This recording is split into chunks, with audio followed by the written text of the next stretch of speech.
be over soon. One way or another.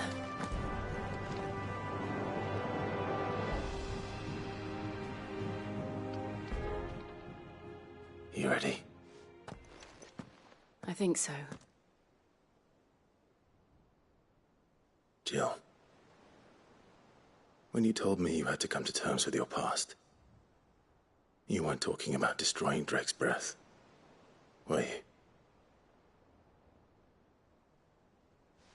No. I spoke of Imran, the leader of the Crystalline Orthodox. The man who made me do all those unspeakable things. I'm going to kill him. It's what I need to do to put the past behind me. What I need to move forward. And I know that I can do it. If you're there beside me. Always. And I'll be beside you, too. We'll bring down the Mother Crystal together. All while Sid looks on. We'll make him proud.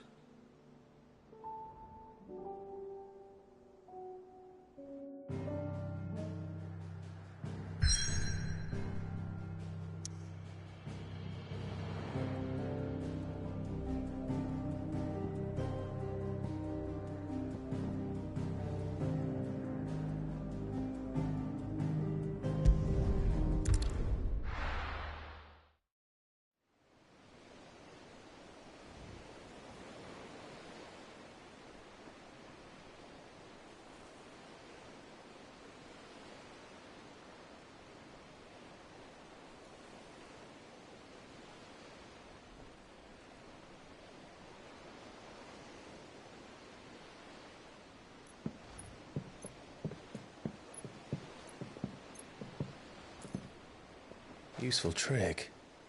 Freezing and thawing the spray to make mist. How did you learn to use your powers like this? The Masters made me do it. When the Crusaders took to the seas, to keep the fleet's movements from prying eyes. I'm fine. No, you're not.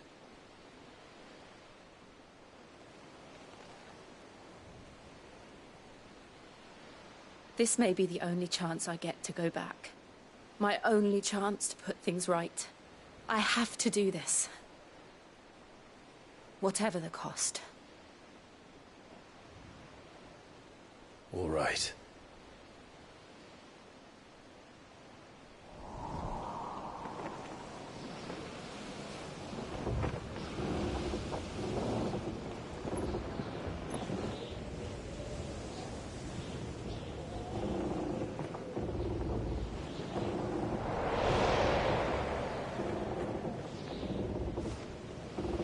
There she is. The Iron Kingdom's Mother Crystal.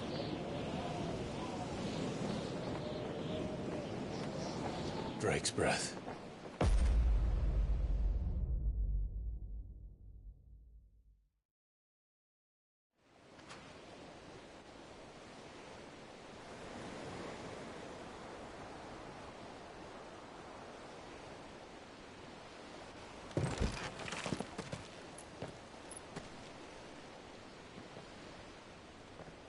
Strong currents, sharp rocks, and ether floods. Let's not forget them.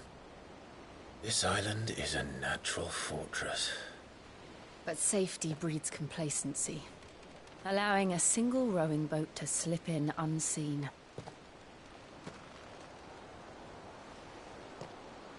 The sanctuary is inside the mountain. If we follow the old trail, we should be able to enter by the back gate. All right. Let's go.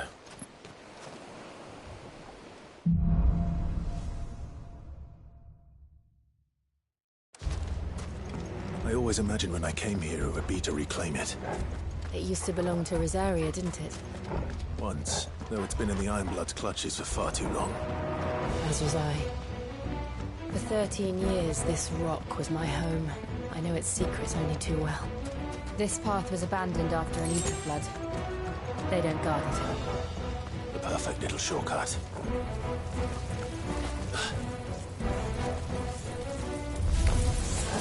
they're all Akashic. The blood must have spread. It was never as bad as this before. And the only way past them is through.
Was that an earthquake? They happen all the time. That wasn't even a bad one. It's nothing to worry about. Out of our way.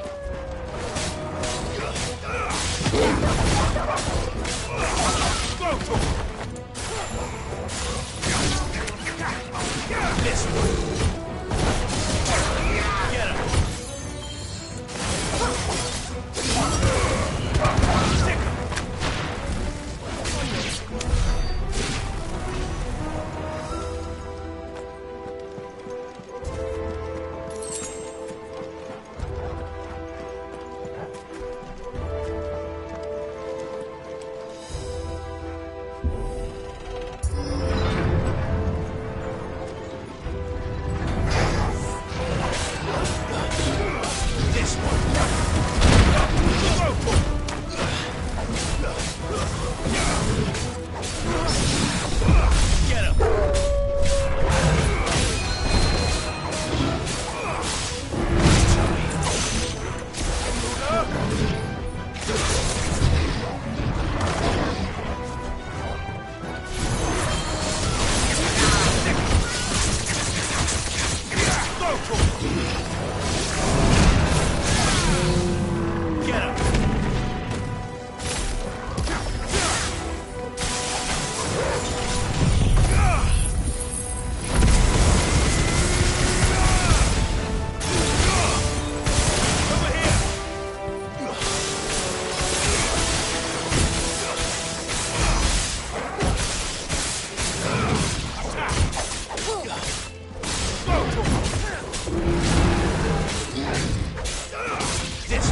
Get him.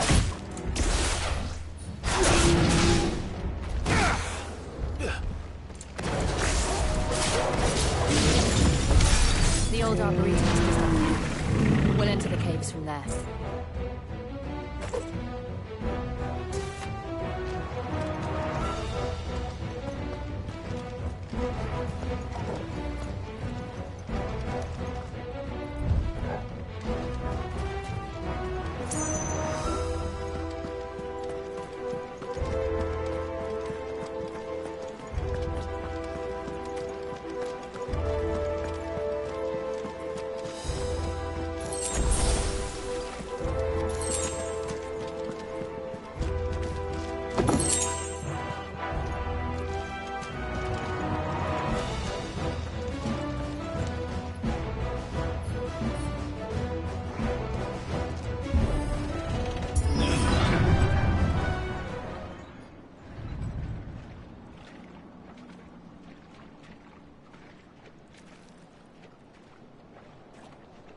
Look at this place.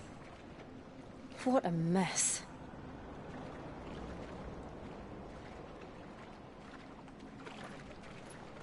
Wait.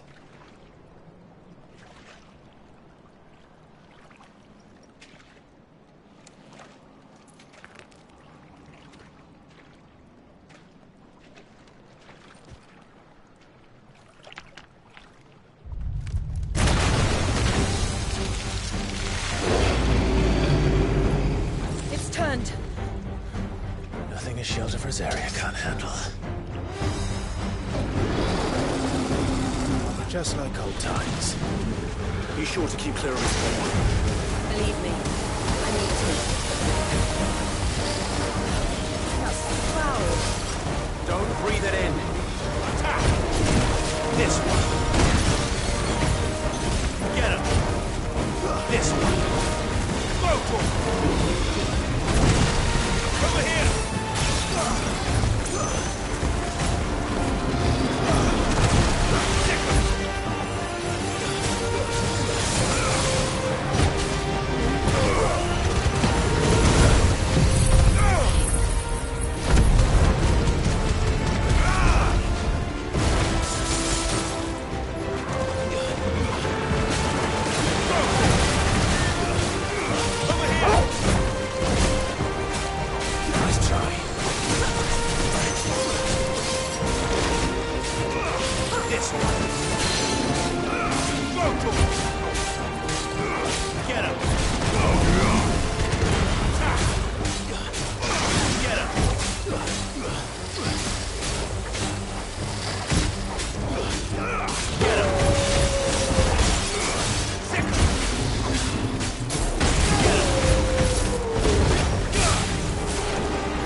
Press on. Yes.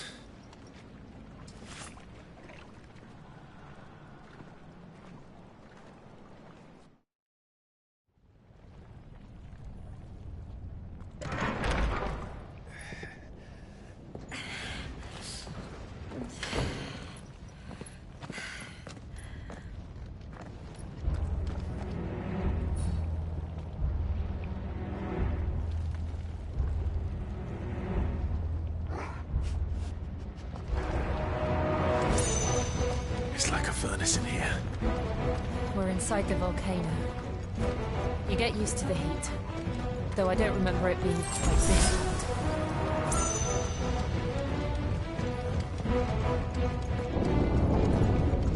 Was that one cause for concern? It was. And they're getting bigger. Something's wrong. Over here! Take this!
Is there no other way across?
Let's not do that again. No. Let's not.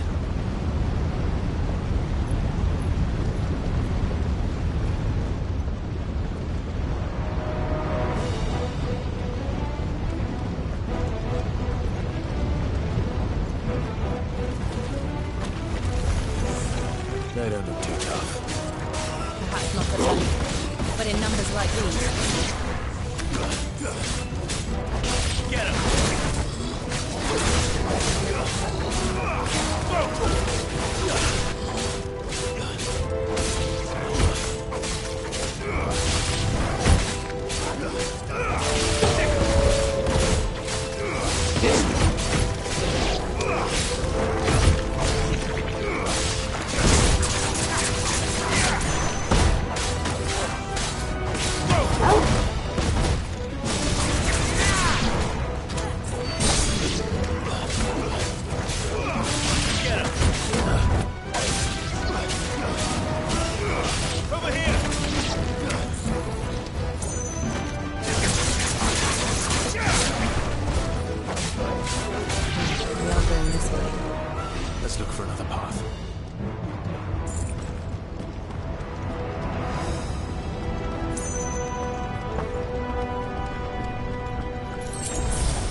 next breath. We're nearly at the oratory.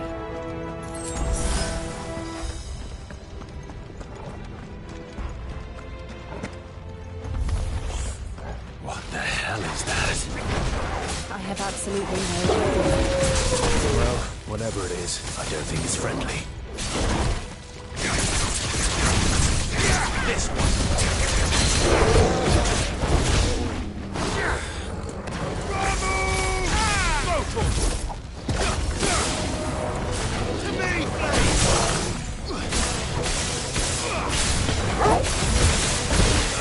This one.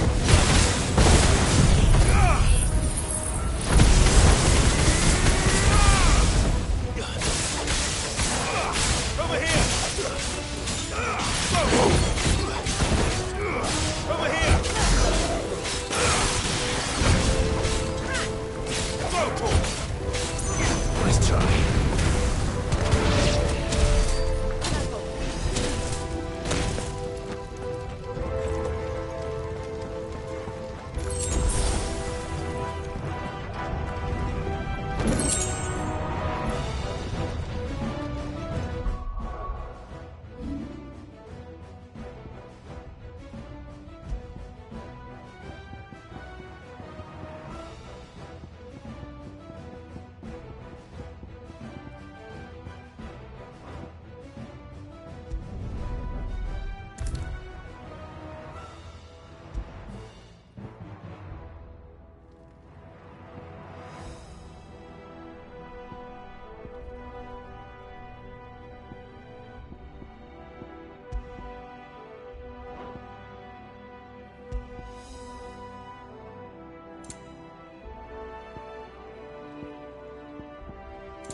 One of the demons. But they never leave the lava. If I didn't know better, I think this volcano was about to erupt. Why attack us then?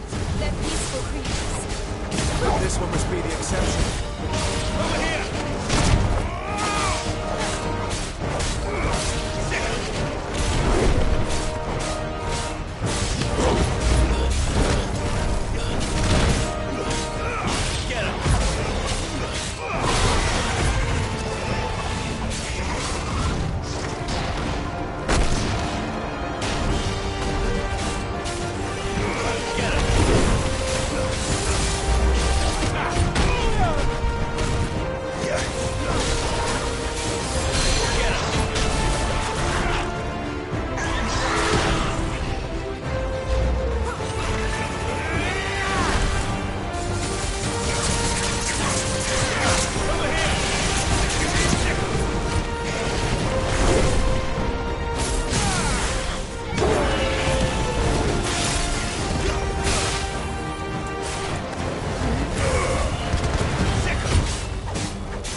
good, I'll wager.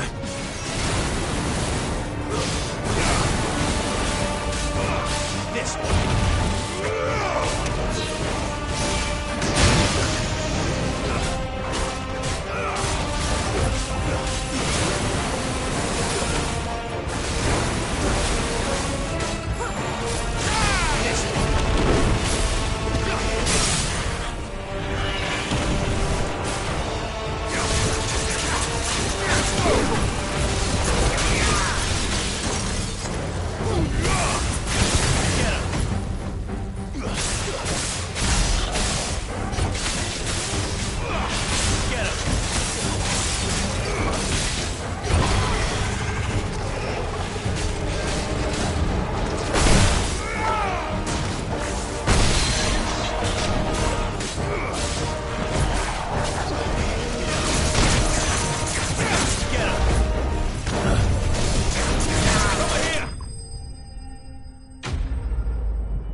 just hot.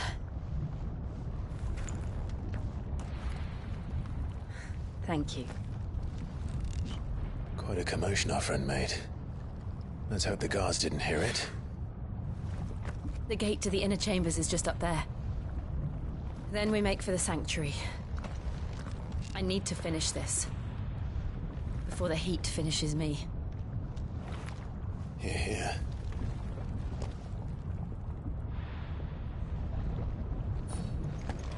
We'll enter the Comric by the Handmaiden's living quarters. It was always a hive of activity. Sounds like we'll have a hard time staying out of sight. We won't have to. There's someone there I should very much like to see.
Lady Marley.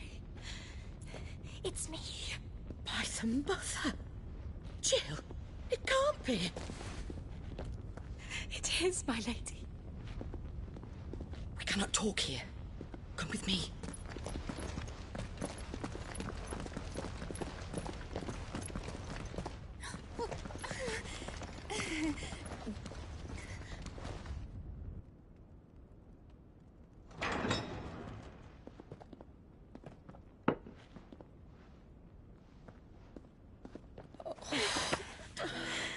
I'm so glad you're safe.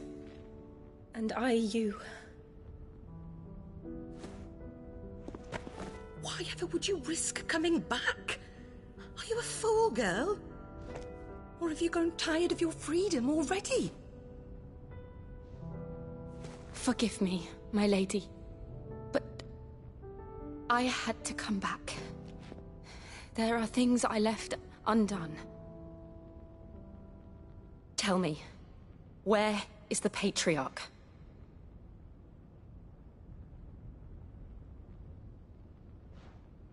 At this hour, he'll be in the Comric, giving thanks. You mean... Oh, that fiend! Clive, we have to get to the sanctuary. Now.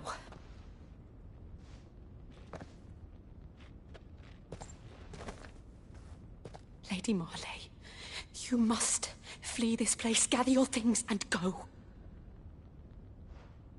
Now listen here, Jill. We have company.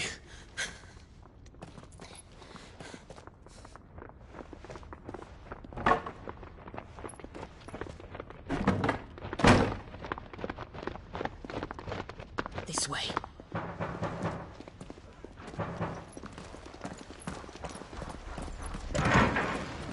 Follow this passage. It leads straight to the Comric. Go on, stop dawdling. Thank you. You were always so kind to me. My light in the darkness. Take care, my lady, please. You deserve better than this. A long and happy life, promise me.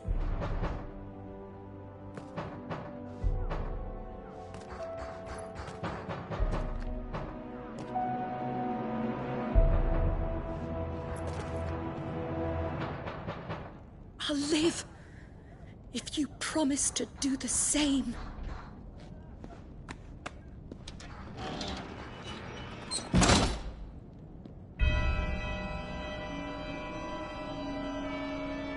Come on, Clive. We're nearly at the comwreck. All right.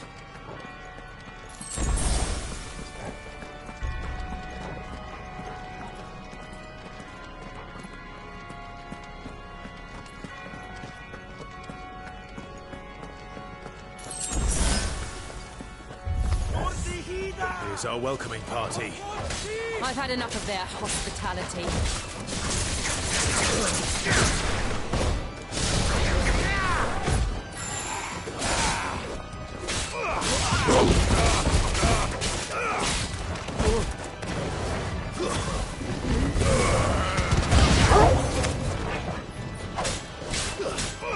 Get him! Sick him! Attack!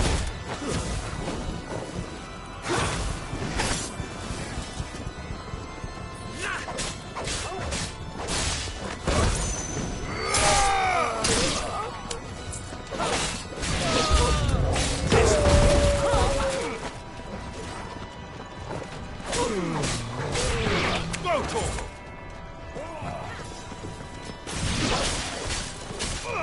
Over here!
How many of them are there? Too many.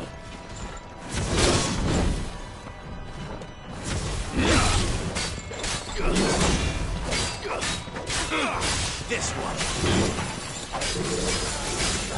Go for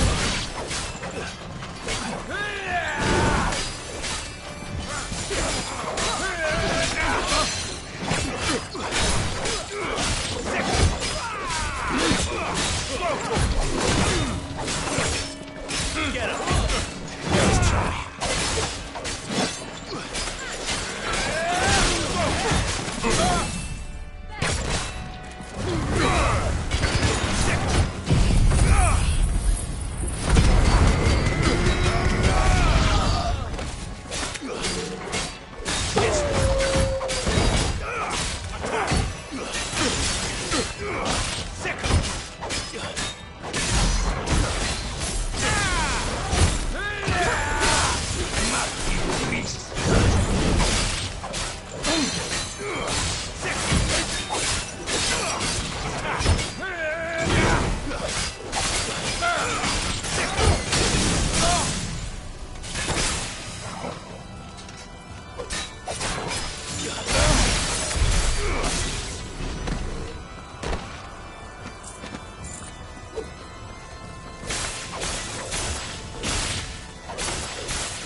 This way.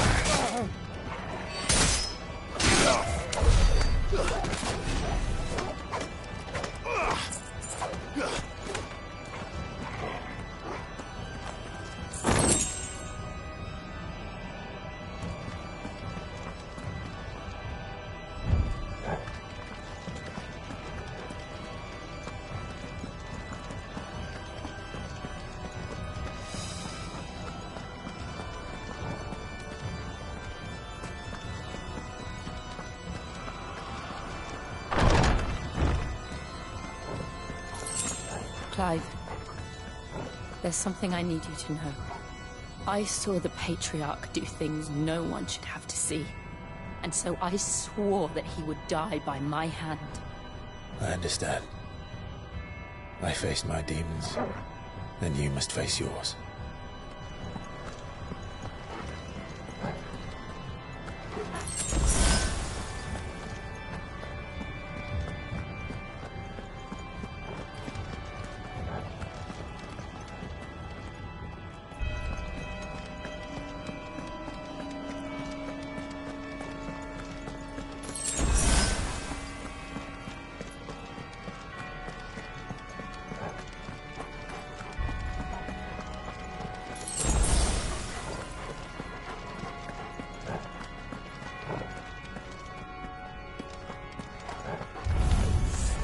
We're nearly there.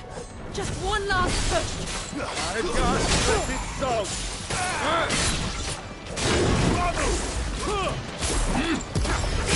Let's try.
Shiva's dominant.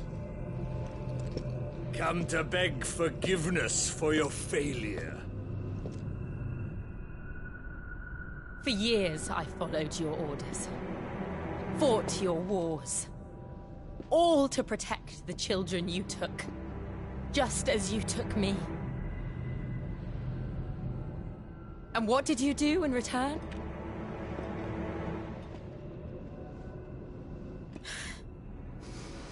You put them in chains and you slit their throats! Fiend. Their souls were sullied with the stain of ether. I merely cleansed them of their corruption. A penance paid, just as the Holy Mother wills it! Repent, abomination!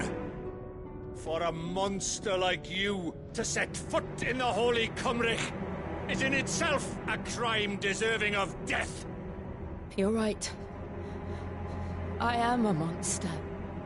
And my soul is stained black. Though not by ether.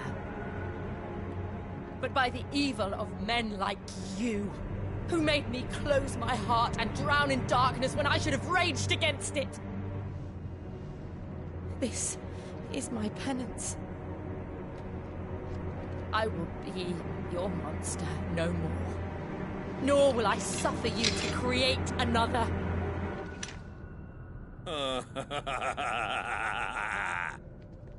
Does the beast bare its teeth at its master? Come then, Dominant. Rage, be as you have ever been. A monster! And what are you, Imran? I was forced to kill. You do it by choice. But never again. I bowed to you once. Now it is you who shall bow to me! Kill them.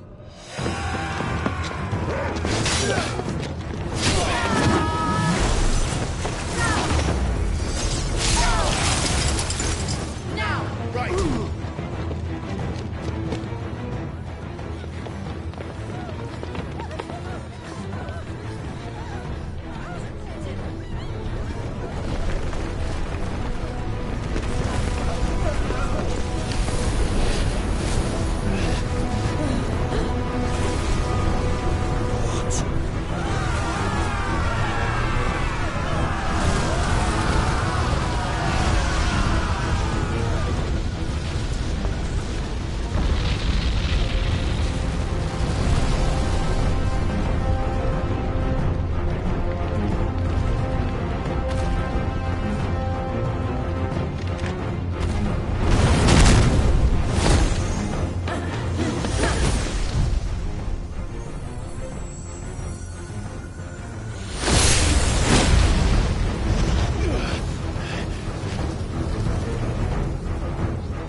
Can't I do it?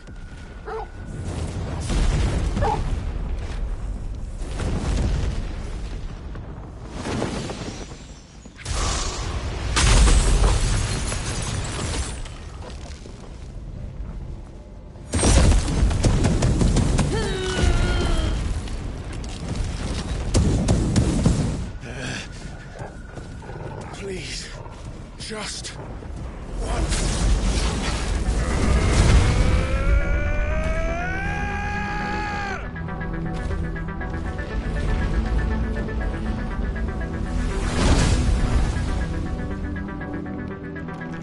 She won't be able to hold that lava back forever.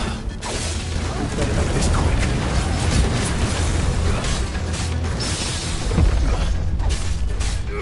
Go!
won't take long.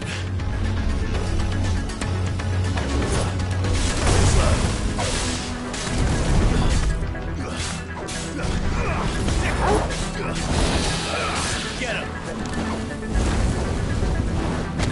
This one!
Jill!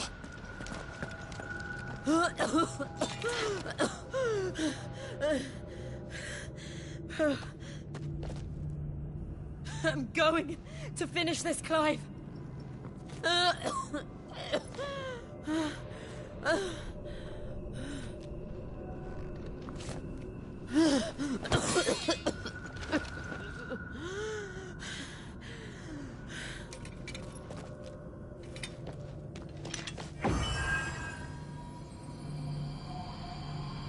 Here. Use this.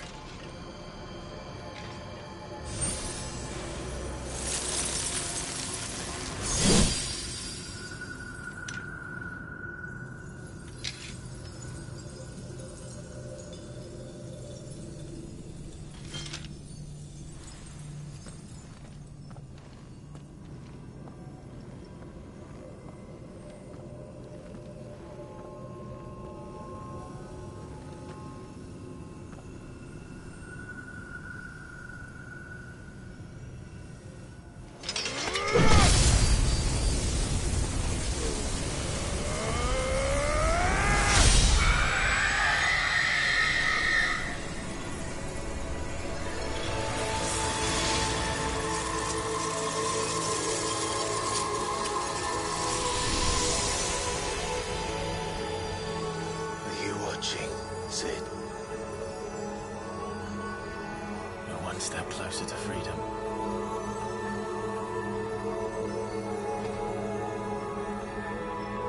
The crystal. What did you do to it? Oh. We destroyed it. What? What? Monster! Monster! Do you have any idea what you have done? I do, Father. I have killed the monster and become an outlaw. May the blessing of the crystals go with you.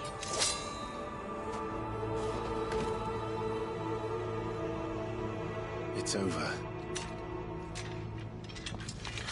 It is. And Shiva exacted her price. She did. Again, the burden fell to you. And I bore it willingly.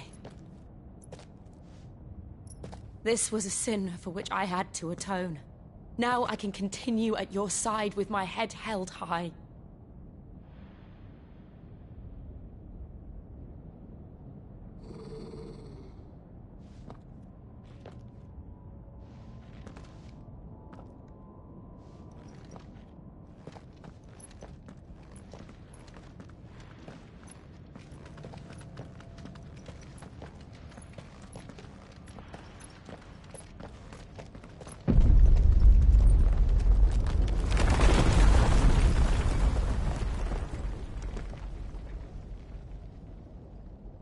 Clive, look. It's just like the one at Phoenix Gate.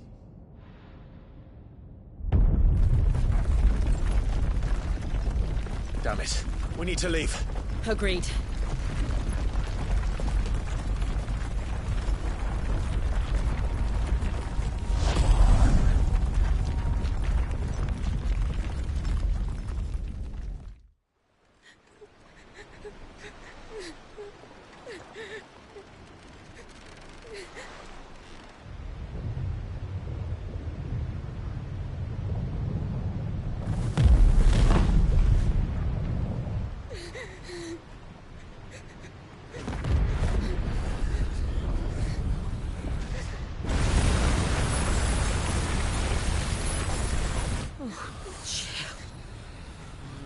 I kept my promise, and now you keep yours.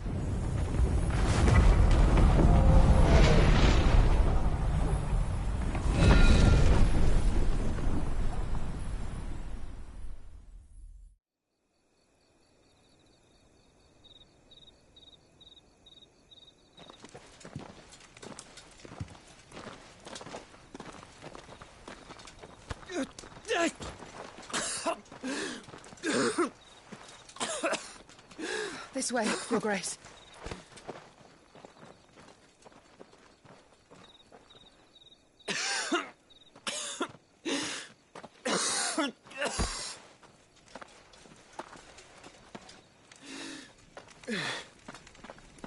You're bleeding. I have a tonic which will... I thank you for your kindness, truly. But I assure you, I will survive. Please, save your medicines for those who need them most. Oh, well, if you're sure.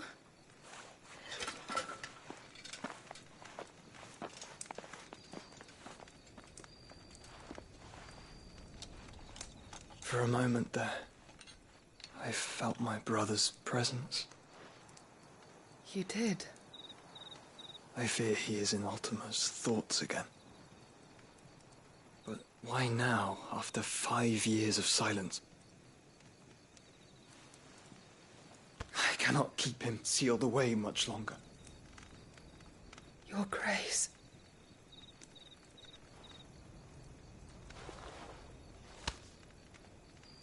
No, do not dirty your hands.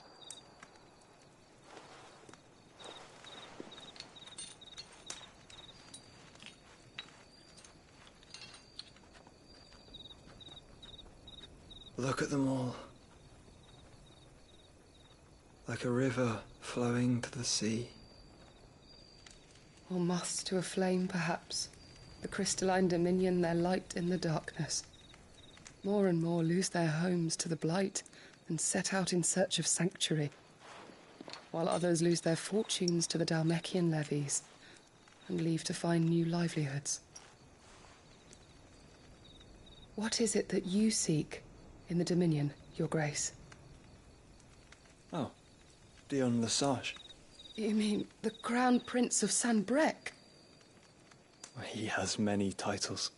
Dion the Bold, Prince of Dragoons, Odin's Nemesis, or simply Bahamut. I met him once, when we were children. He was a chivalrous soul even then, and has served his empire indefatigably ever since. And you are confident that he will listen to what you have to say? Our world lurches ever closer to the abyss, and a hidden hand ushers us onward. Ultima's influence extends to every nation, Sanbrec included. If His Highness is the man I believe him to be, and I pray that he is, this truth will not have escaped his notice.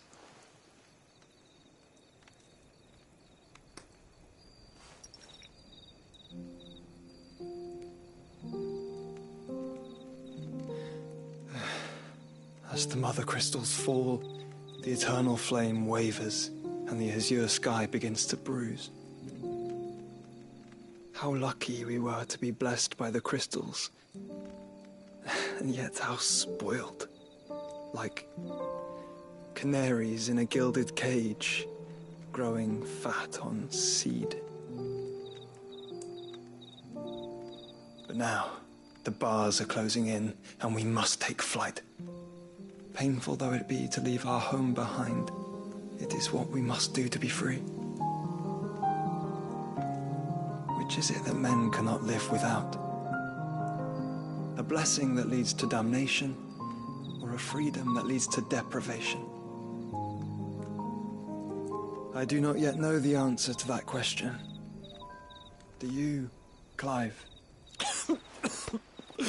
Your Grace, let us find a place to rest a while. We can return by the Dhalmekian trail once you have recovered your strength. I realize your duty is pressing, but if your health should fail... I know. Thank you, Yote.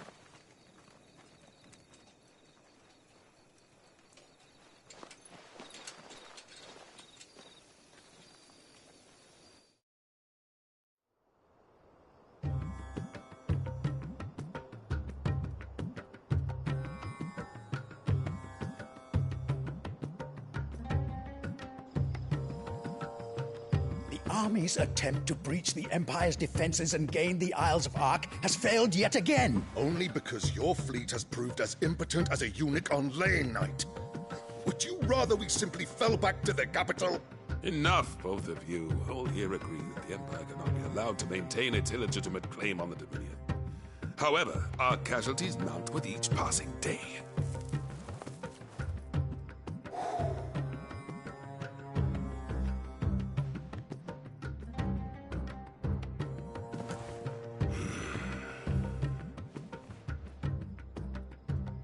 There is a literal sea twixt you and your prize. The armies of Sanbrec need but sit back and watch as you harmlessly lap against their walls.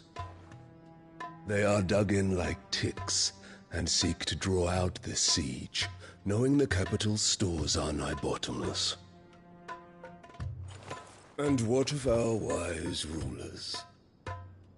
Goaded into war without any thought as to what chaos it might reap. Republican soldiers starve, while waiting for orders from Randalar. If you would but take the field, their bellies would be full by nightfall. If I take the field, so too will Bahamut, and our duel will shake the island to its foundations. Instead of liberating the Dominion, you would doom it to destruction. Unless that is what you desire. If our learned advisor has a solution to propose, we should be glad to consider it.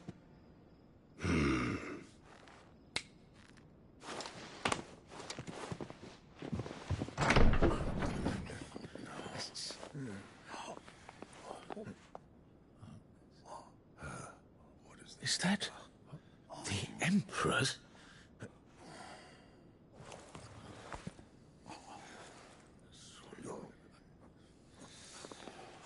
What is the meaning of this, Lord Kupka?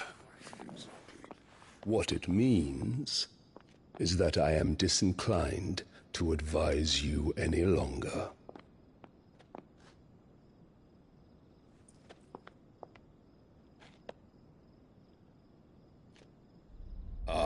The looks on their faces when you walked through those doors.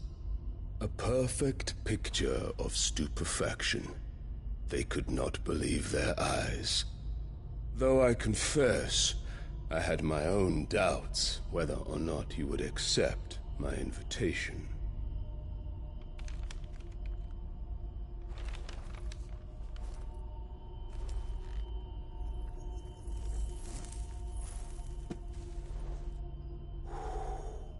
Such shocking news.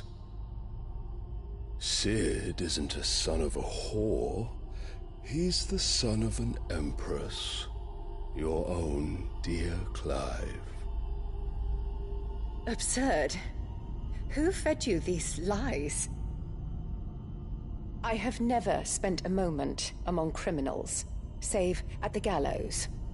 I came here with my son, not to entertain your baseless accusations, but to put an end to the senseless hostilities between our nations. Very well.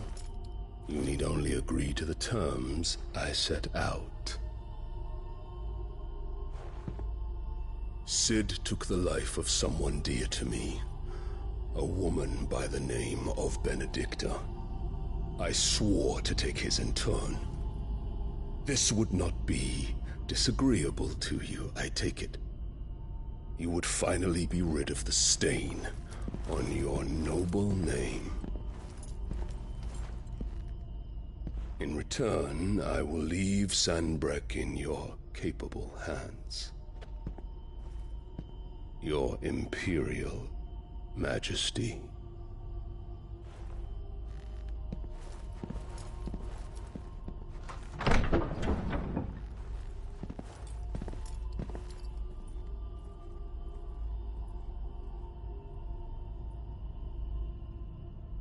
And all for the love of a common whore.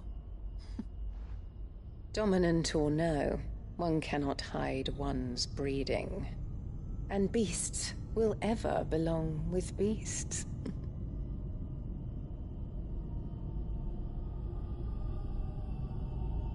There are greater things in store for you, my darling Olivier. Soon enough, you shall be the crown prince of Sanbreque. And when your father goes to meet Great Griga, you shall be emperor of all you survey. The old order shall come tumbling down, and you will rebuild the world in your glorious image. Soon.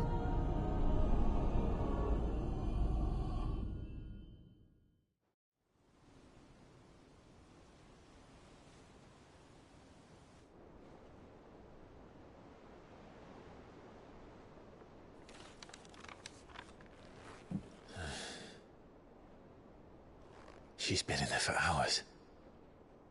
Something must be wrong.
Well, don't just stand there gawping.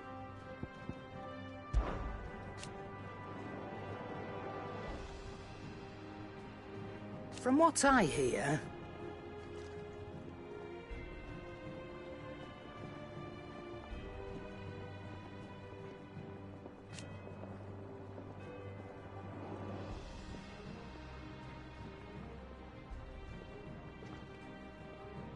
the poor buggers.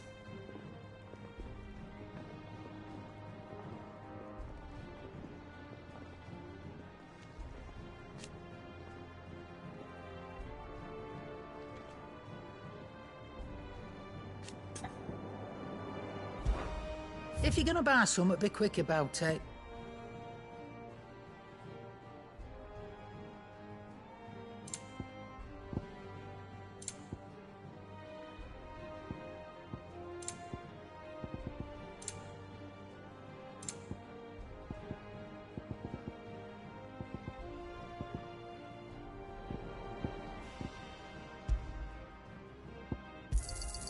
You'll not find a better price than that. If you need out, just ask Nan. She's got a load of new stock in.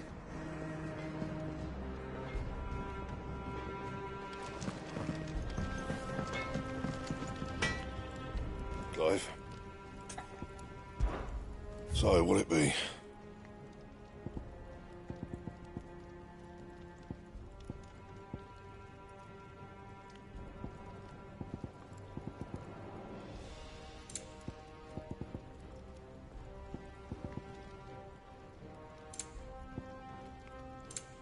That it?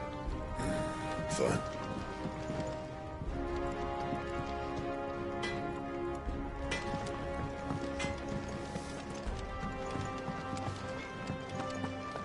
Is it true what I'm hearing, Sid?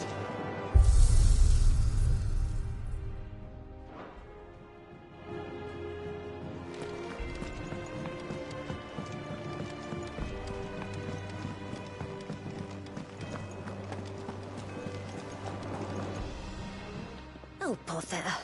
Whatever am I to do now, Clive? About what?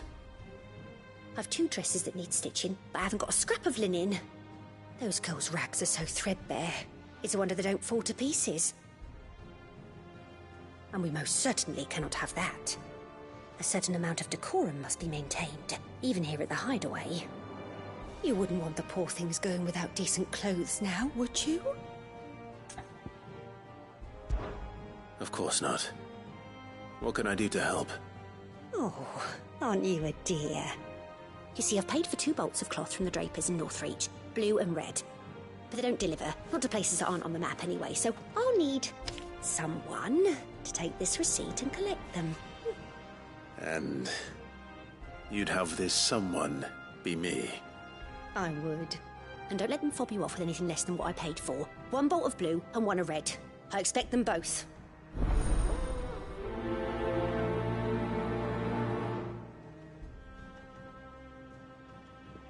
They said they'd give us new clothes, but we've no coin.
My favorite pupil.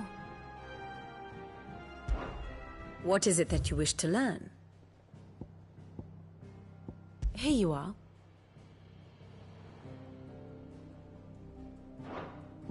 Here's the latest information I have.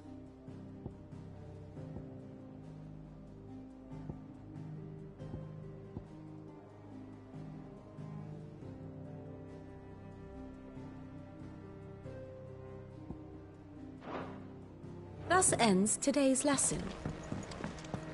Our man in Dalimar mentioned that Kupka's guard.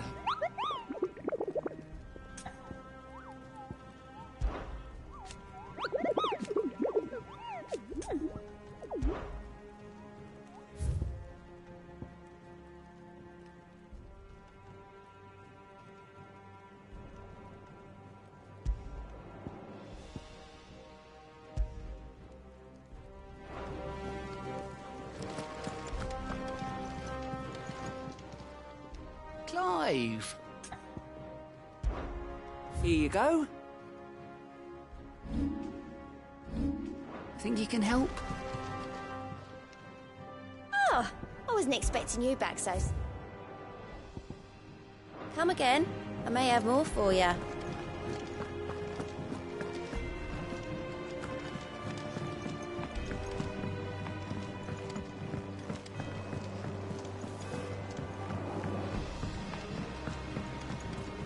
One day, I want to sail all the way to the shore. You'll have to remove your mark first. Or the child catches it. All right, Sid.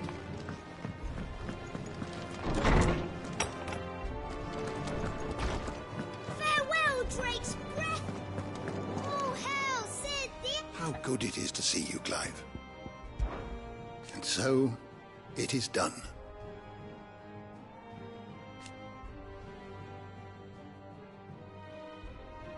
Yet the tale is far from over.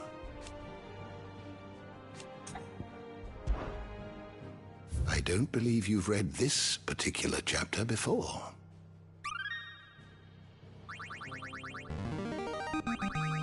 Now this, I believe you will find most interesting.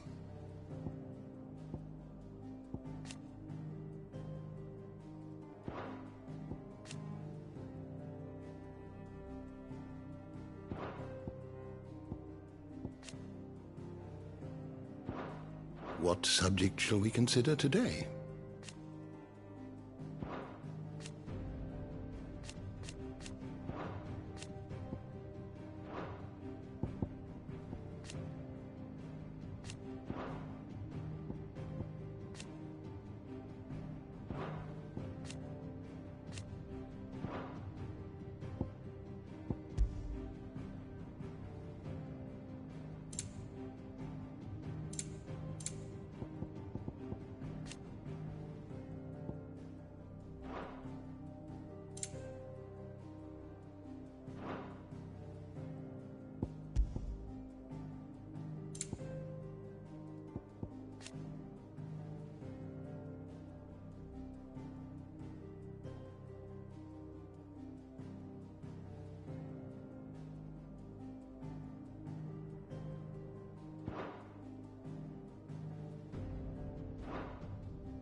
Did you learn everything you needed?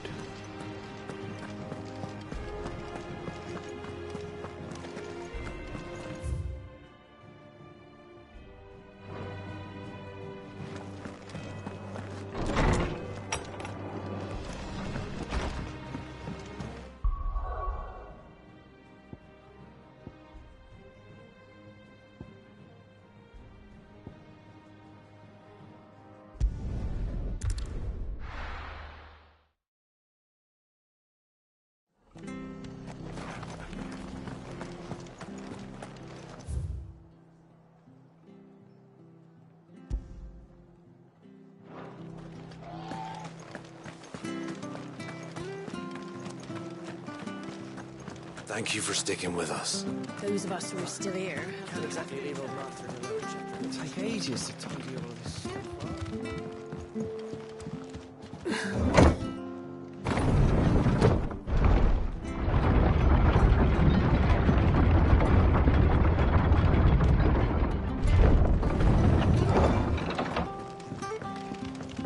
All right, Sid.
It came, and to ruin it returns.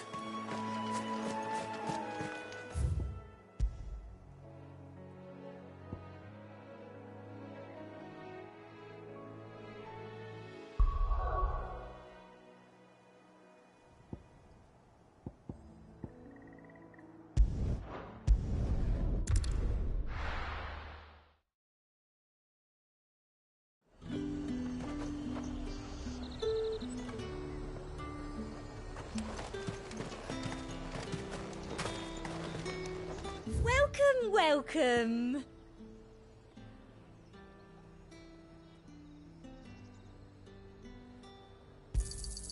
An excellent choice.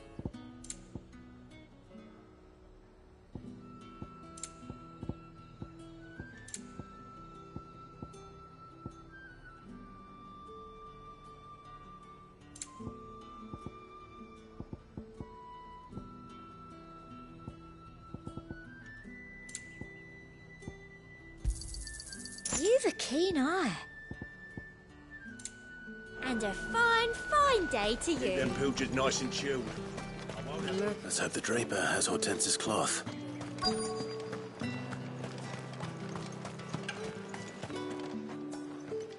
Might I interest you in some swansdown? Perhaps some seersucker or herringbone? Just some linen. 2 bolts. Already paid for in full.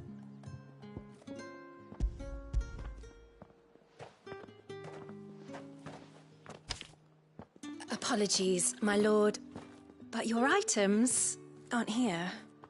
They were due to arrive on a caravan from Bocklad, but there's been little traffic on the road these past few days. My mother thinks it might be bandits, but she always thinks it's bandits. It usually is. So I assume the caravan will be coming from the south. Yes, hopefully carrying all manner of spice and sundries. Wait, you aren't thinking of... Going to find it. That's exactly what I'm thinking. Oh, well then...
This one.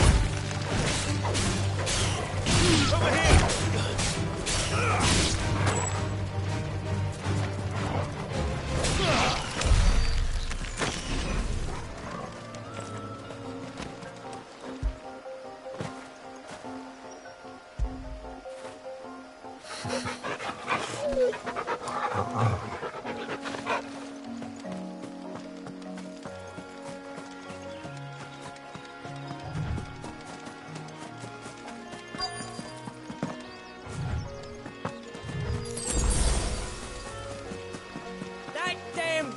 A menace! She made me fire, I swear.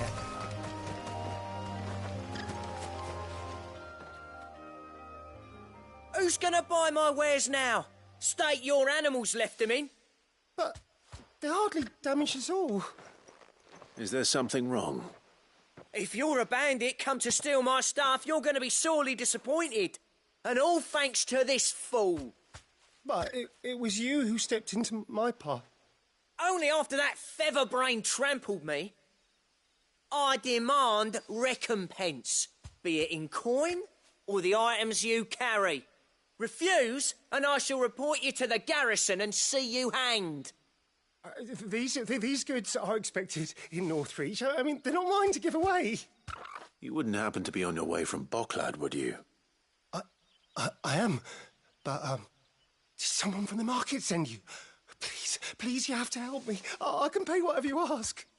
So the fool has protection. And coin, too. Sorry, friend, but we'll be the ones taking it. Oi! Killer! It's time to collect! I told you not to call me that. And we'd have already collected if you hadn't insisted we'd put on this little act. Bandits! As I told one of your customers, it usually is. Let's get this over with. I'll deal with the bird lover. You take the handsome one, killer. Stop calling me that!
All right.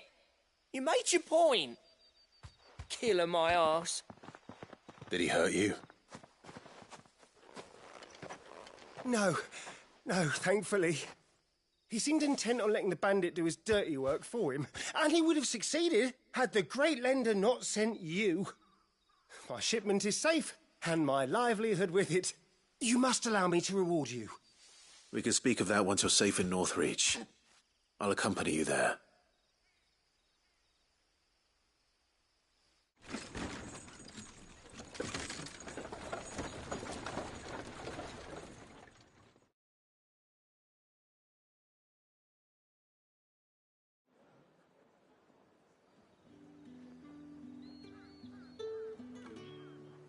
So, you and my mother were right. It is always bandits. And were it not for the kindness of our free sword here, you'd be buying your order back from them at twice the price. Now, if you don't mind, I have a pressing appointment at the Vale before my return to Bocklad. Farewell. Oh, I almost forgot. I suppose you'll be wanting your linen. You'll be happy to know both bolts arrived safely along with the rest of the delivery. I've also added a few extra lengths of our finest fabrics to the bundle. Free of charge. Are you sure? My mother would insist. It's the least we can do for the man who saved our shipment. That's that done then. Now it's back to Hortense with her cloth.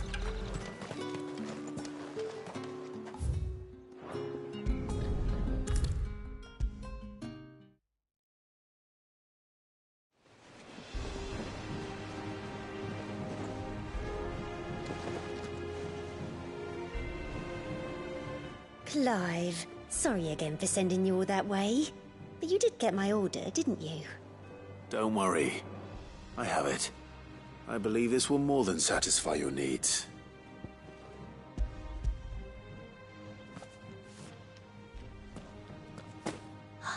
Let's see here.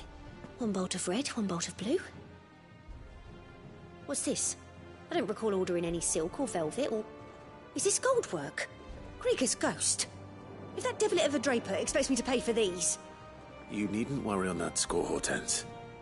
They were a gift. For services rendered.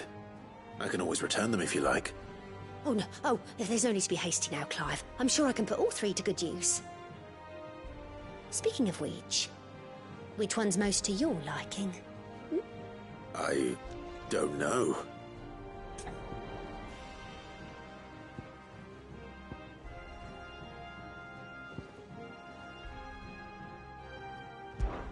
This one, I suppose. I've a mind to give a piece to Jill. Did you know she's quite the little seamstress? I know needlecraft was amongst her lessons at the castle. Her lessons? Oh, that's right. The two of you were raised together in Rosalith, weren't you? Not quite together, but when my father put down the uprising in the Northern Territories, Jill was taken as a ward to ensure that her father, the Silvermane, would keep the peace. She's an honest-to-goodness princess then, isn't she?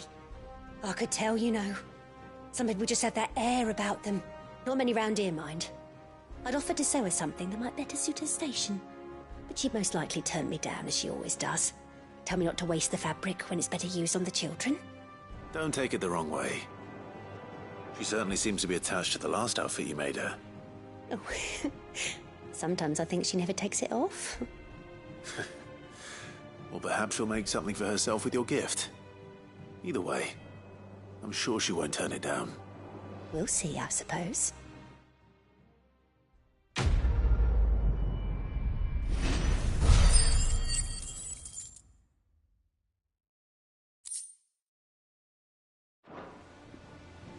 Lady Hortense said she'd give us our dresses. It makes me proud to see her wearing my dress. I only wish she'd let me make her more. Never had a dress made of linen.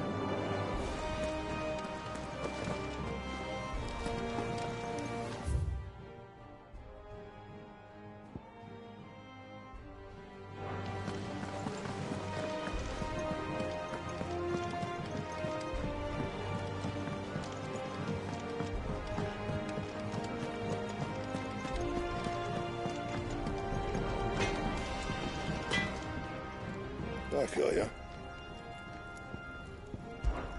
Must have been hot.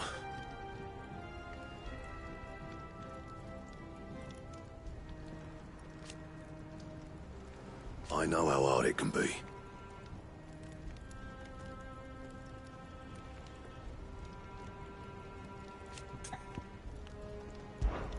So, what'll it be?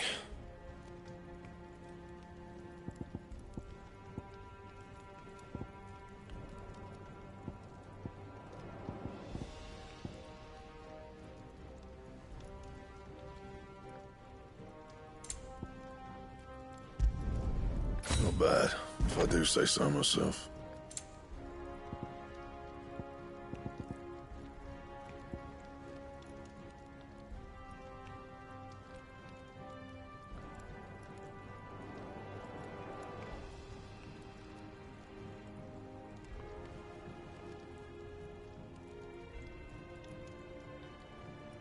That it?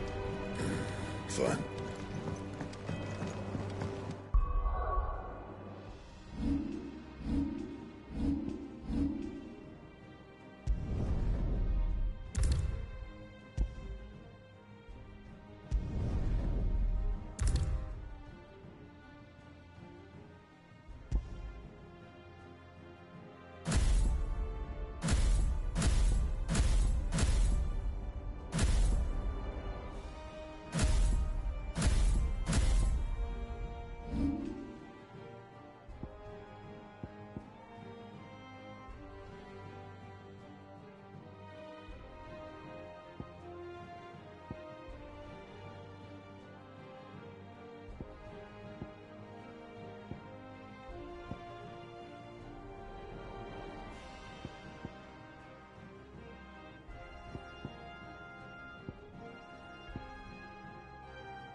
Sid, I know that when we came to the hideaway, we chose to let go of our past in order that we might focus on our future. We did? Nonetheless, I was wondering if... Well, I know you are from Rosaria, and I'm in need of someone. Apparently, the Duchy is home to all manner of curative herbs found nowhere else in the realm. Among them is a flower called a Morganbeard that increases the potency of lesser medicines. I can't say that I've had much practice healing. My youth was spent in the Bailey. A shame. You see, the hideaway relies heavily upon medicines procured from afar. And when those shipments are late, well, it's our sick who suffer. If we could find this flower and learn to grow it here, we might save many lives. However, as you are well aware, Imperial occupation has rendered the roads unsafe for those like me, untrained in the military arts. Now, I'm not asking the busiest man in the hideaway to drop everything and make the journey for me, but if you happen to be in the Duchy on other business... Tell me of these Morganbeards, then. But of course. If my old tomes are to be believed, the flowers are bright yellow and as large as goblins' eyes. Oh, and they grow in the marshes of Sorrowise. If I am to propagate them here in the backyard, I will require several samples, preferably of blooms which have already gone to seed. And before I forget, I do seem to recall learning in the course of my research that their odor has the tendency to attract unsavory creatures. Nothing you cannot handle, though, I'm sure.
Thank you for sticking with us. Those of us who are still here. Can't exactly leave old Martin in the lurch. It'll take ages to tidy all this stuff up.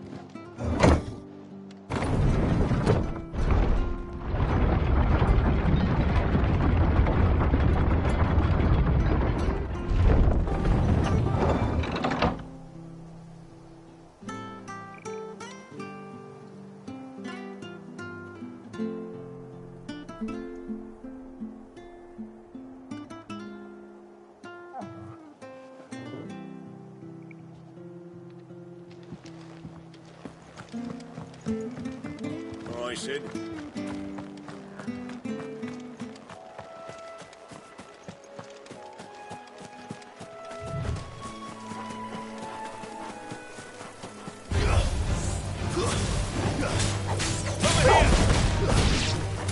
Go, Tor!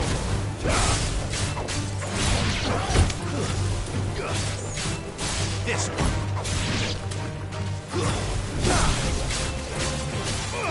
Go, Tor! Get him! Attack!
benches near the Abbey are certainly damp. Let's see if they're damp enough for Morgan beards.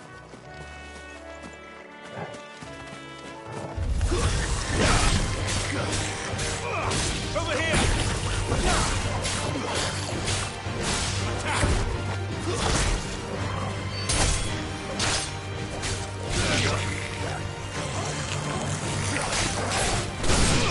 Go for it!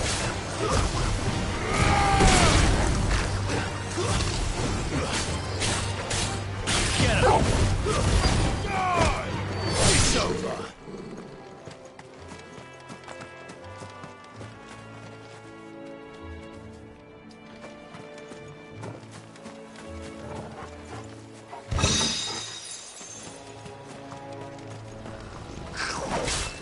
Size of a goblin's eye. Not this goblin. He certainly wasn't wrong about those being attracted to the flowers, though.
Bright yellow.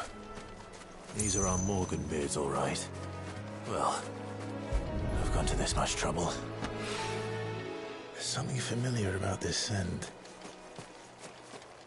It reminds me of home.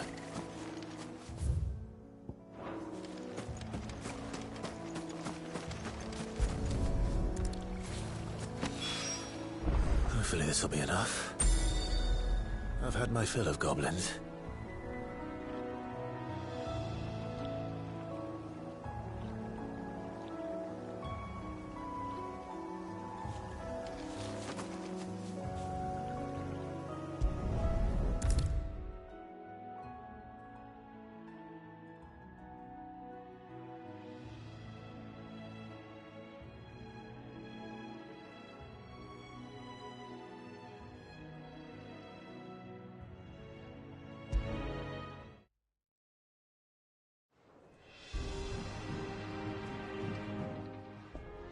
It is rare that we see you so often in the backyard, Cid.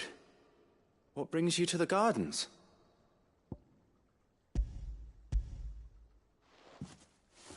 I found your flowers. Yes, wonderful. These are almost identical to the plates in my tome. Did you have any trouble locating them? Finding them was the easy part, but it's odd. They remind me of my childhood somehow. I don't remember these flowers specifically, but we must have grown them in the castle garden. If the petals are meant to improve the effectiveness of medicines, it's possible that the court physicers grew them for the tinctures and treatments they made my brother. If the ducal healers were convinced of their properties, that is all the more reason to begin growing our own supply here. Oh, allow me to use some of the flowers you brought me to make something that might aid you on your travels. I need only a moment to extract the essence from the petals.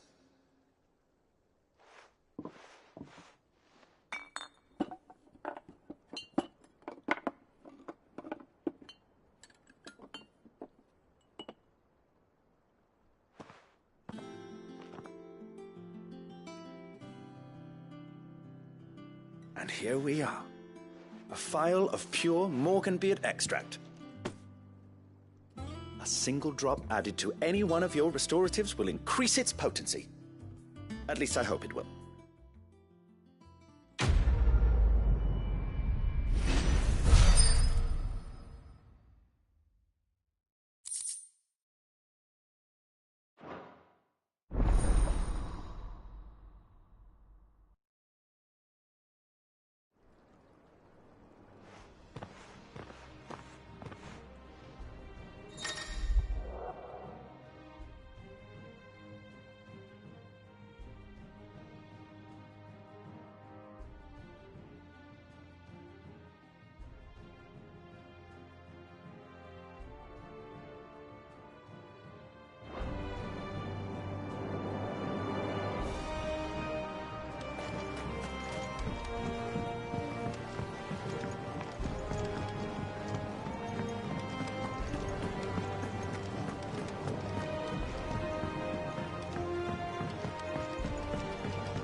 let us know if you find any rotten planks.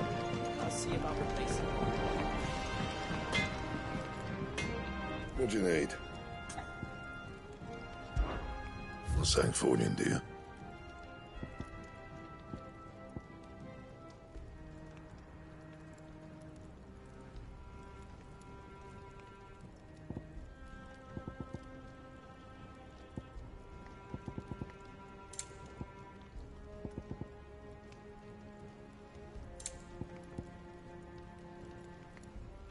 Anything else?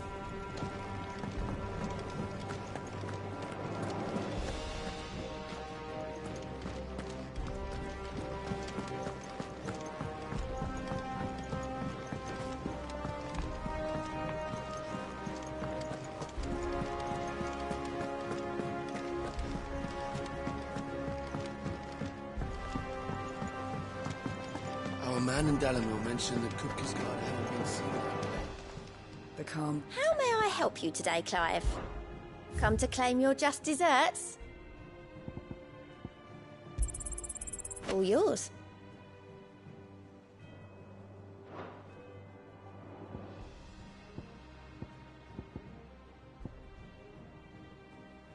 Come again. I may have more for you.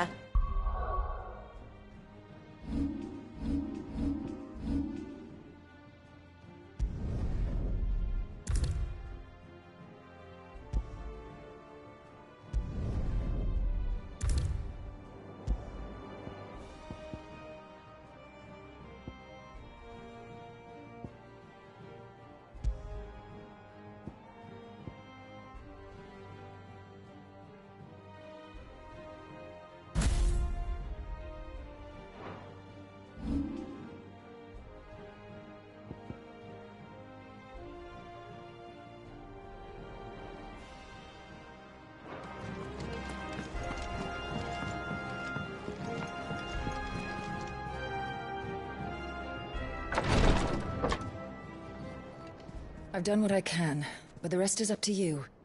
You need to start taking better care of yourself.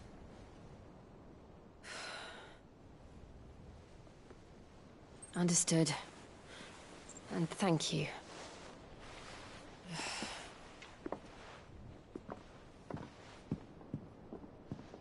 The curse has spread. Make sure she rests.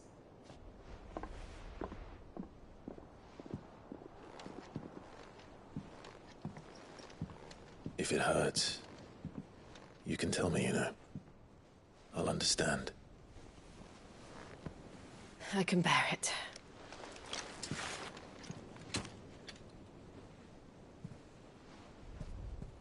But you shouldn't have to.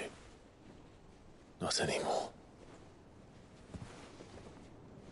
This isn't just your struggle, Clive. It's ours. And when we see how hard you fight, it inspires us to do the same.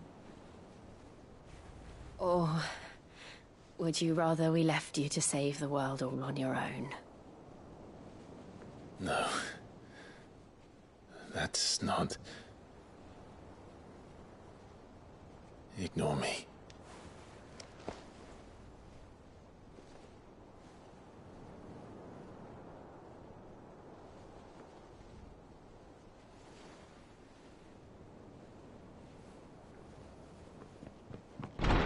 Clive, where are you?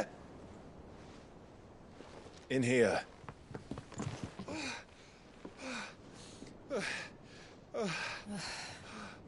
What's wrong? Rosaria's under attack. What?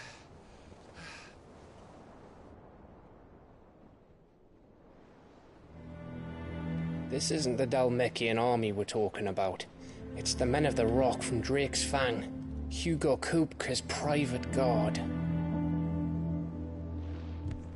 There he is in hell in Rosalith, trying to batter down the castle gates. Looking for me. Seems that way. Reckon old Hugo has finally worked out who Sid really is. Then this is just another trap. Ah, it's a trap, all right. The daddy of all fucking traps. going to Rosalith. You're not serious. That's exactly what he wants you to do, Clive. Look, I don't know why Kupka harbors such a grudge against Sid, but as long as it's left to fester, our world will never know peace. He has dragged the rest of Storm into this pointless war just to find me. Beside which, I'm not about to stand and watch while my home gets ground into the dirt. Hugo Kupka must die. I've lost enough friends to that man already. I don't want to lose any more. So let's go and kill the bastard. I'm coming too. After all, we're in this together. All right.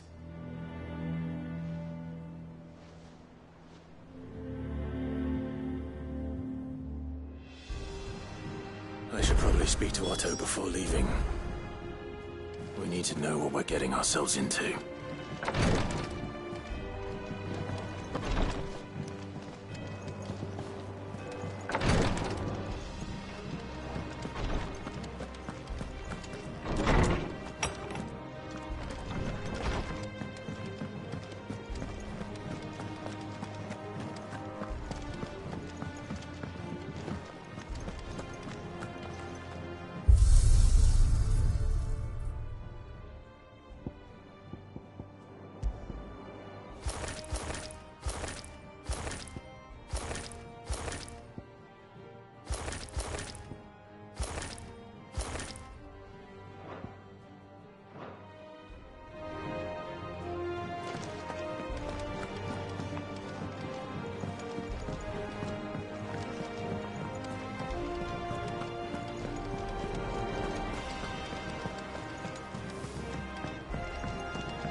Be ready to leave for Rosalith at a moment's notice. Don't worry. Everyone's prepared. Gov gave you the news, then? We're leaving for Rosalith.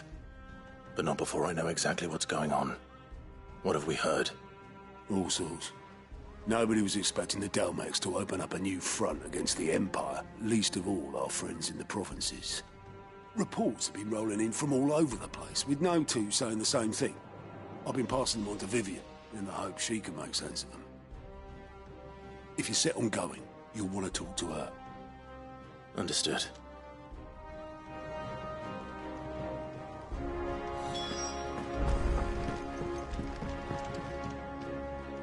Ah, if it isn't my favorite pupil. Let's see now, where did we leave? Well, this is a surprise. My lectures are rarely so well attended. You know what they say? A little knowledge, can't hurt? We're going to Rosalith to deal with Kupka. What's the situation there? Whoa there, Lord Rossfield. I'm sure you're champing at the bit to return to your roost. But to fully understand the present situation, one must first understand how it came to be.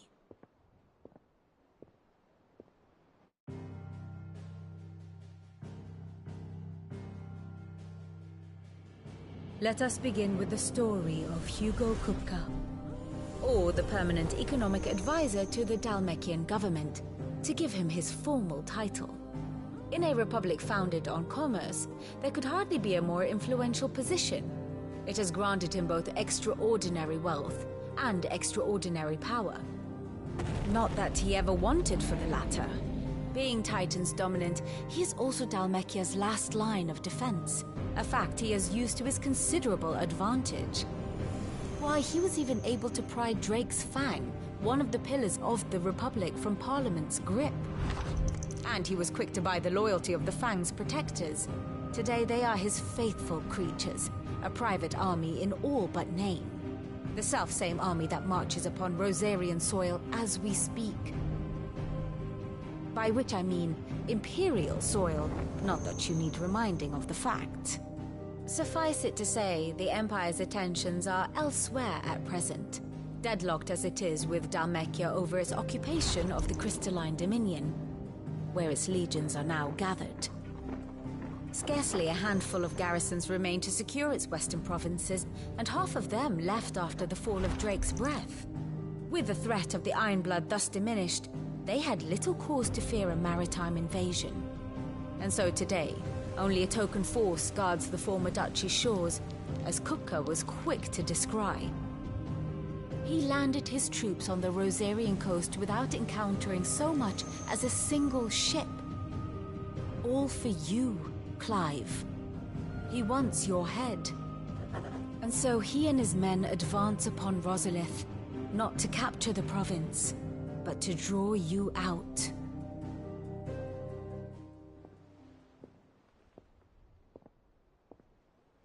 You said Kupka's forces sailed up the coast. What of Port Isolde, then? Is the city safe? Quite, according to the Guardians of the Flame. The Dhalmekian fleet floated by without incident. But not without remark. When they learned Kupka's forces were making for Rosalith, our friends were quick to begin arranging the exodus of her citizens. And so the stage will soon be set for your heroic homecoming. Alas, it will be a more trying task to enter the capital than it was to leave it. Hugo's men hold Buet Bridge, despite the Imperials' repeated attempts to wrest it back from their grasp. And they were careful not to repeat the Empire's mistake in neglecting their coastal defenses. The seas around Rosalith are firmly under Dhalmekian control. So tell me, pupil mine, what do you believe to be the best route to Rosalith? The north. We cross the northern border near Phoenix Gate. Then take the road through Stillwind down to the capital. Hardly the quickest route, but at least we won't be spotted. A little local knowledge goes a long way. And so must you. We'd best get a move on then. Oh, will you be going too? Aye. I've been waiting a long time to give that fucker a taste of his own medicine. I would have missed this for the world. All right. We should be on our way. Lead on.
Fortify the castle gates at once.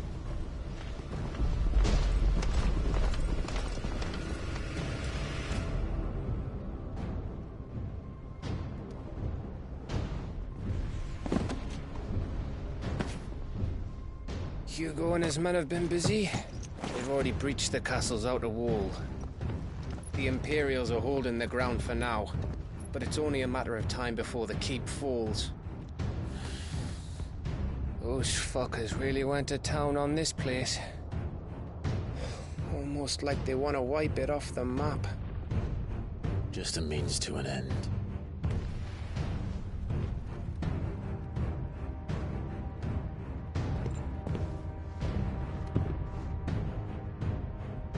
All this for one man? They didn't have to go so far. If you keep your wits about you, I reckon you can make it up to the castle without raising the alarm. I'll sniff out any townsfolk who haven't escaped yet and send them on their way. Be careful. Likewise. Don't do anything I wouldn't do.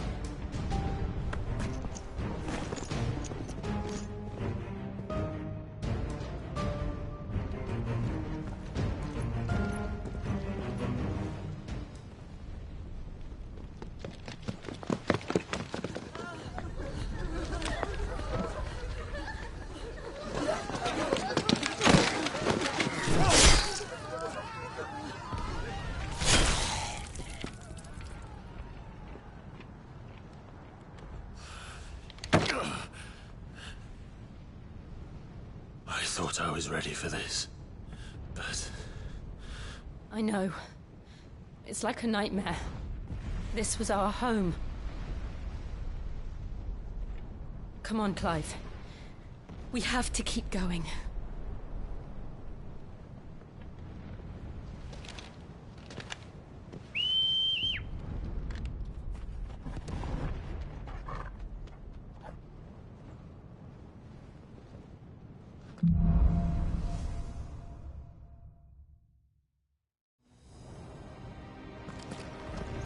This isn't an invasion. It's a massacre. He'll stop at nothing, Clive. Nothing.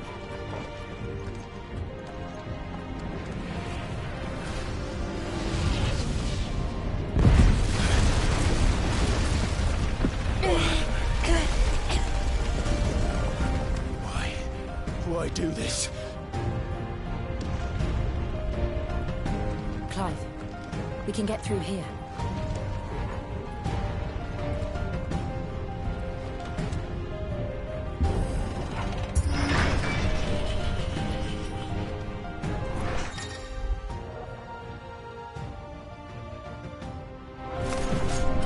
Murderers! And there's only one fitting punishment.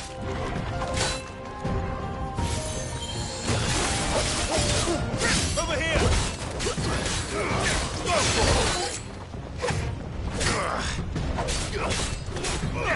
This way.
I yield!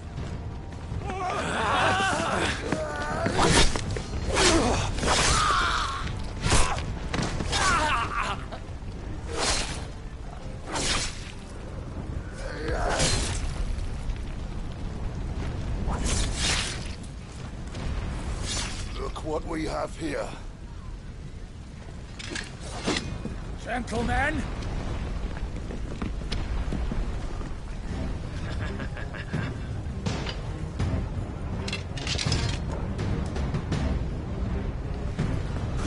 You won't escape!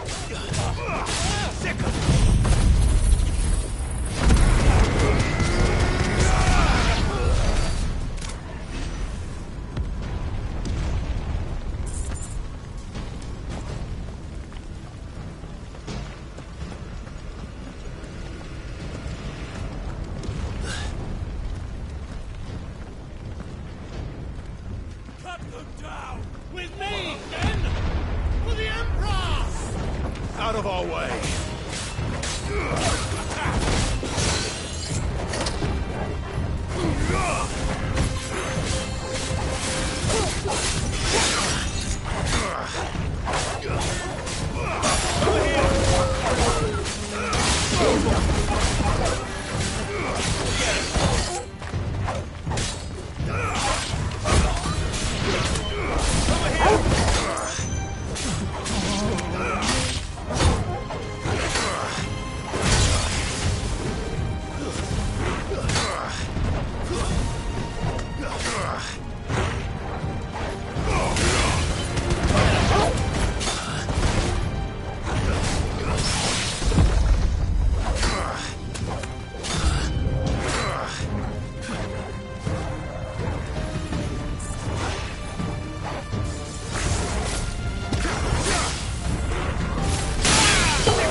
This one.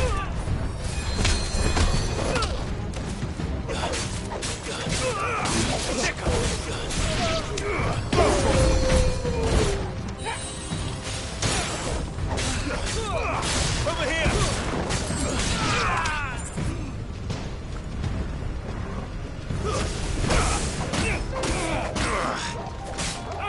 Too slow.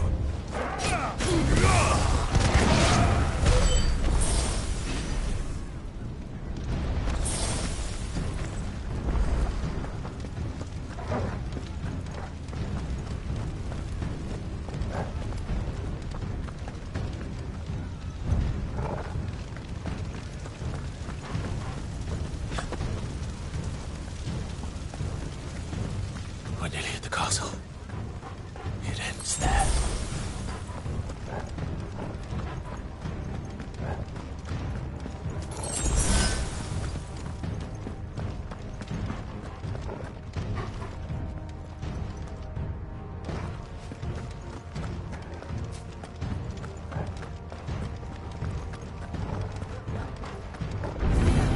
Get him! We take him alive.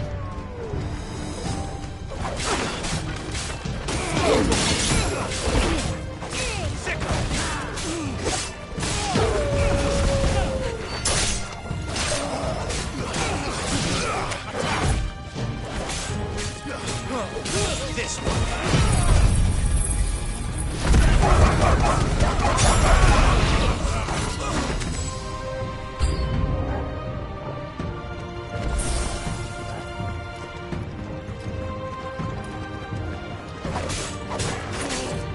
Get him. Get him.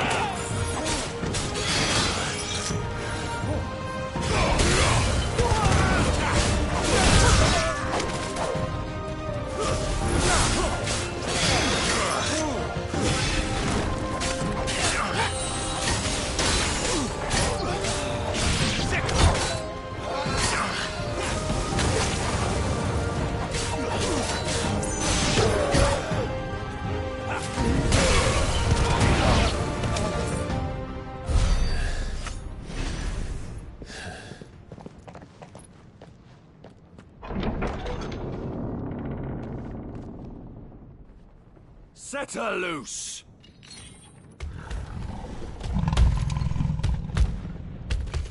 They have a curl.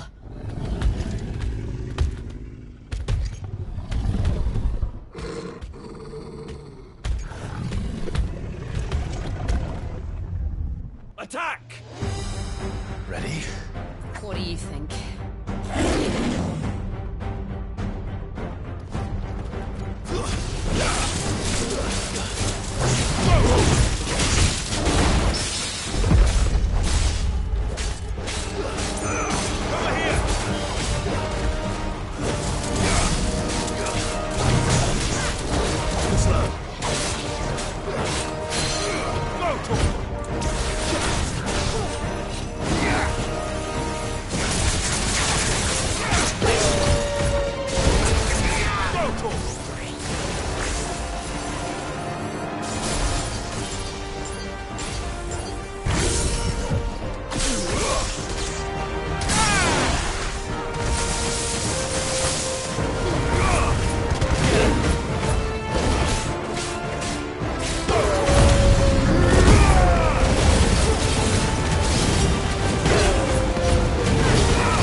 Building up to something.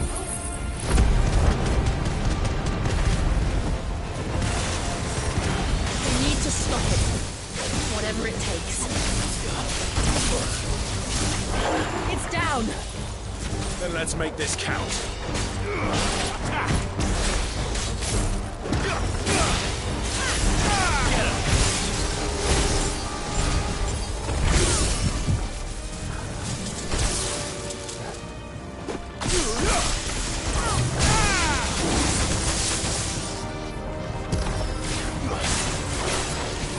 This one.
Jill! We meet at last, Sid. Or should I say, Lord Rosfield? I've been looking for you for a very long time. Let her go, Kupka. I'm so glad you accepted my invitation. I went to some trouble with the decorations. Do you like what I've done with the place? Bastard! Such a pity your predecessor couldn't join us. But I am sure you will prove compelling company.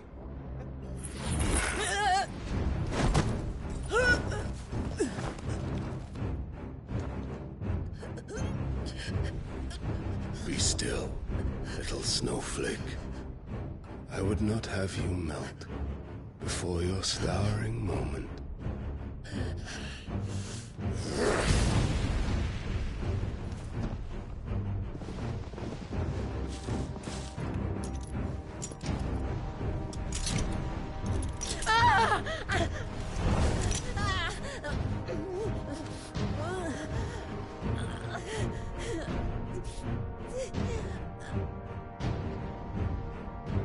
Fuck.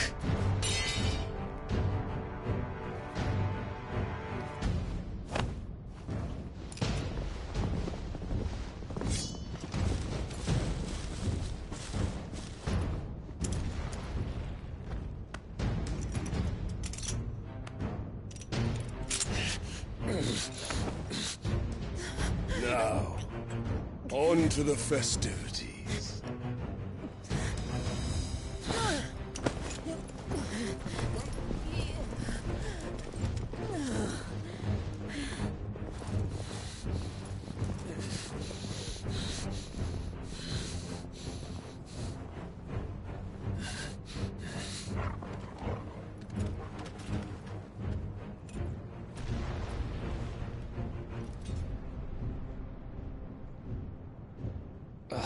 That's just great, that is. I suppose it's up to me, then.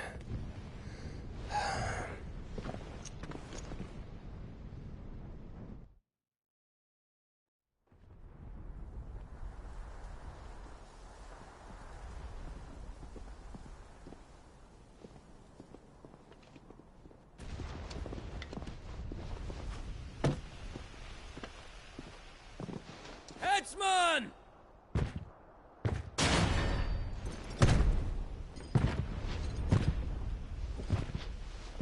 Where do you want me?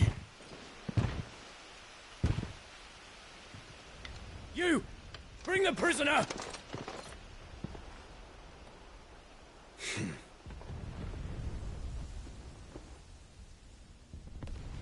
That's no more than she deserves for getting into bed with an outlaw. We should get into mine. Lord Kupka commands your presence. You're to bear witness to the girl's execution. Such a waste.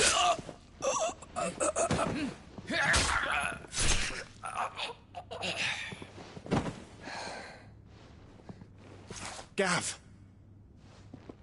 Shh!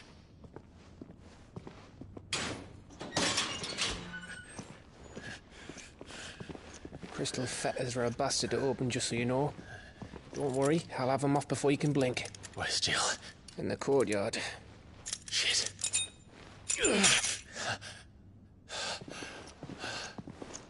We have to hurry. The Imperials have sounded the retreat and cleared out of the castle. But the place is still swarming with Kupka's men.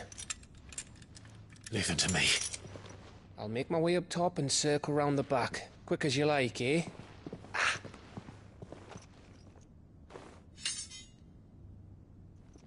Nearly forgot.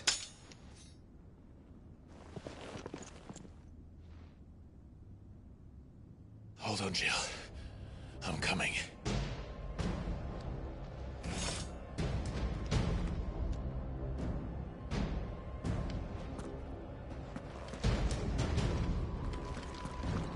I have to get to the courtyard.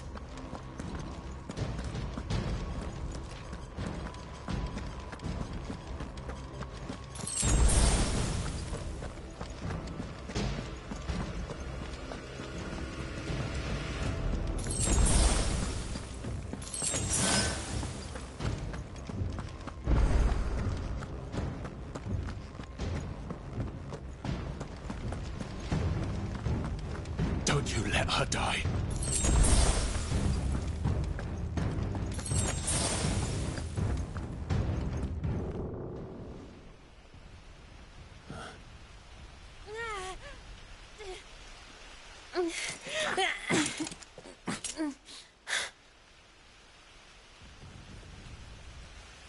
I hope you've got a plan, Clive, because we are fucked if you don't.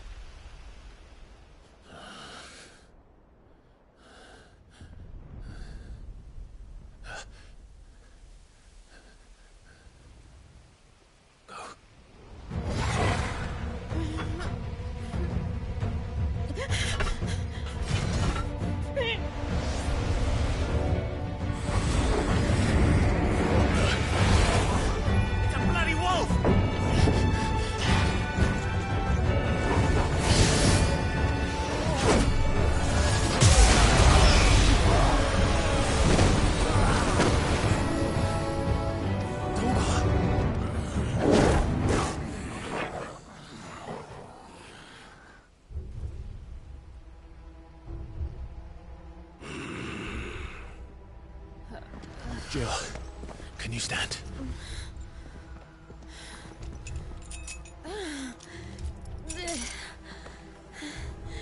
Come, Lord Rosfield. Don't tell me you tire of my entertainment. Enough! Yes. Perhaps it is time we served the main repast. I trust you are hungry! Need this? Much obliged. Stay close. We're getting out of here. And Toggle, thank you. Better explain what the fuck your dog just did. Later, everyone. With me. That includes you, Toggle.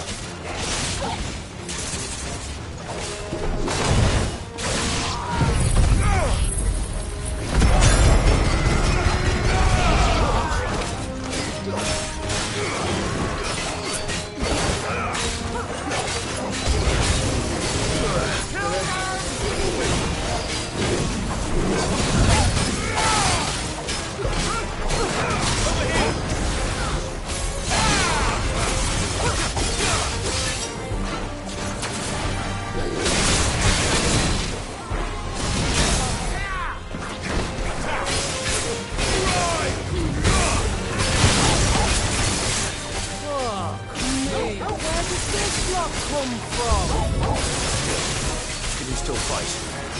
I can try. Go for it!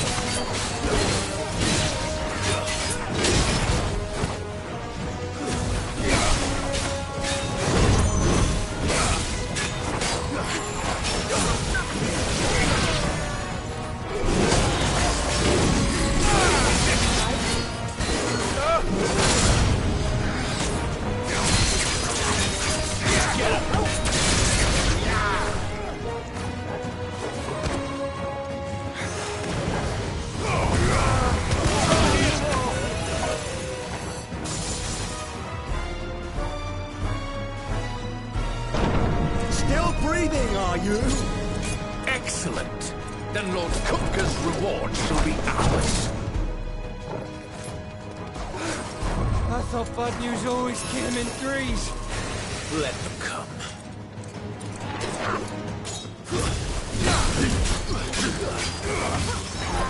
Let's try.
It's over.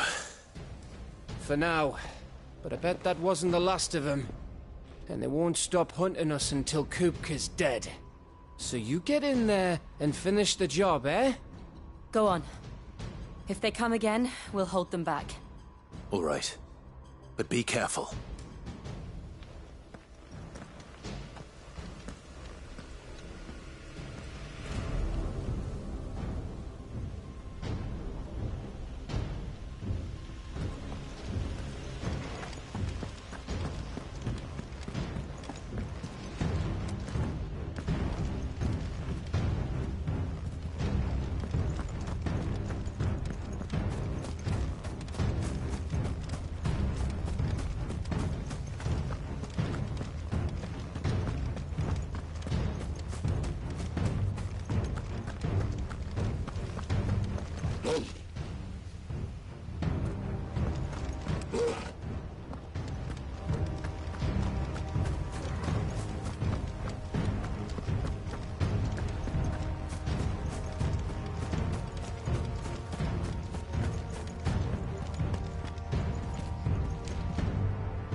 Die by my hand.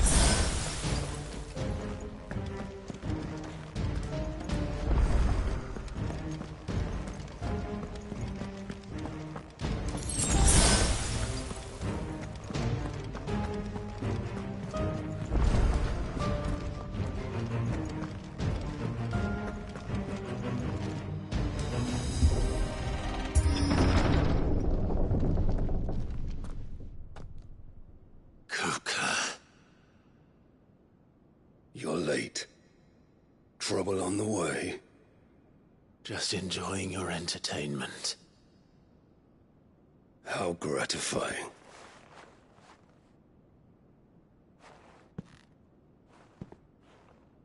Have you come to defend your father's throne, Lord Rosfield? The Grand Duchy of Rosaria. A realm without a ruler, an army, even a people. A veritable kingdom of dust.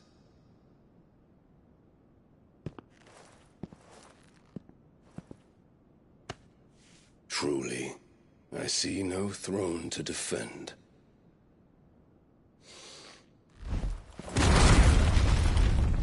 No!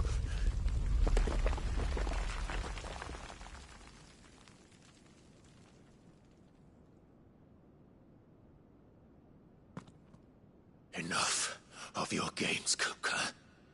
Just tell me what you want. Sid's head in a box. Imagine my disappointment when I learned that he met his end at the hand of another. And my relief to learn that you had taken up his thrice-damned name.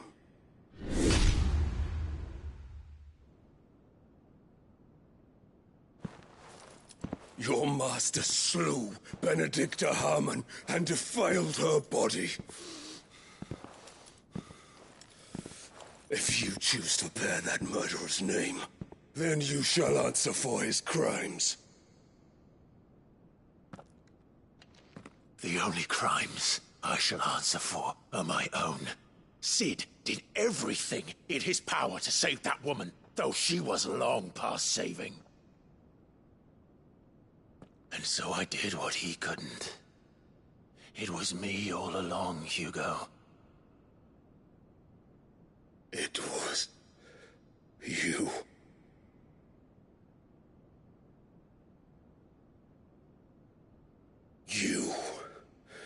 You killed her. I did.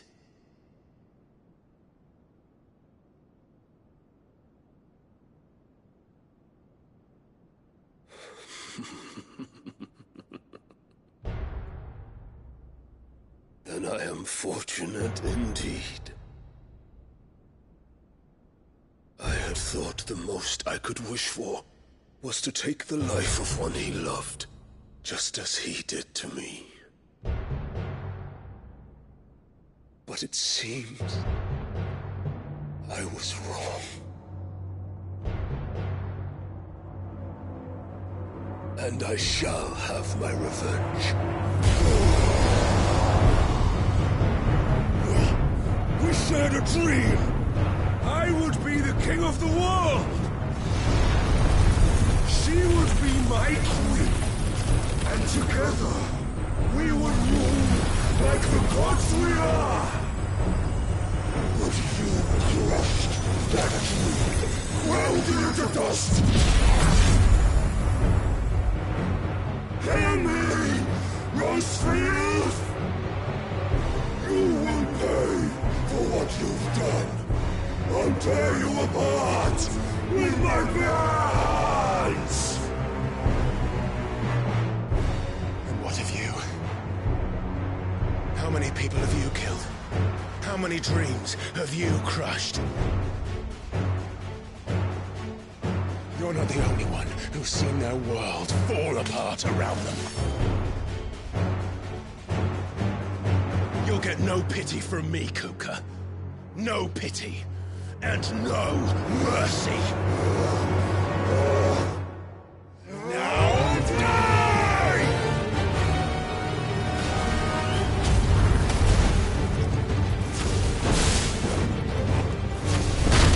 It is time you learned what becomes of those who dare to cross me.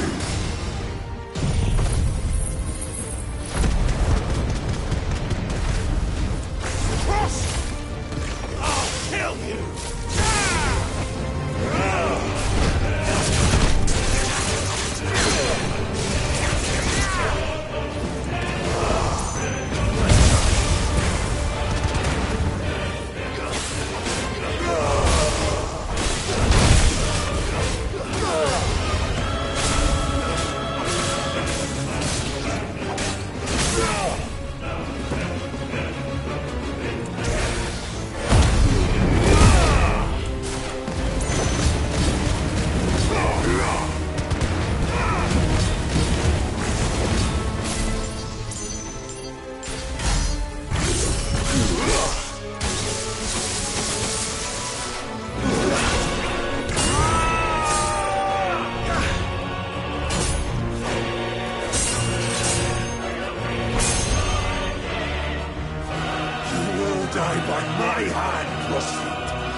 The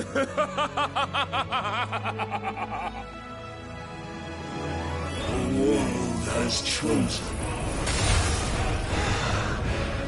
I am in my element. Have no escape.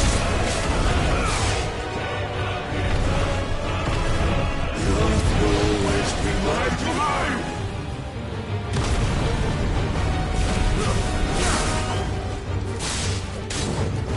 You'll get for that!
Kill you.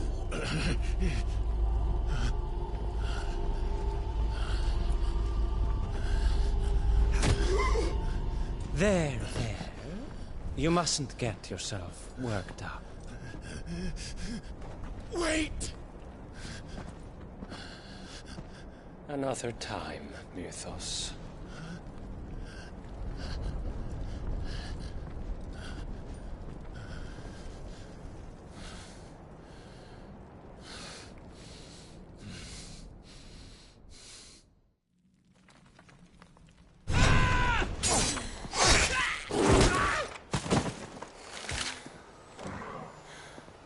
Is that all of them? I think so. Well, load of scum. Who the fuck invited them? Not that that's the biggest surprise we've had today. Where did you learn to do that, Torgal? Not telling, eh? Suit yourself. Gav, we have to find Clive. Right, sorry.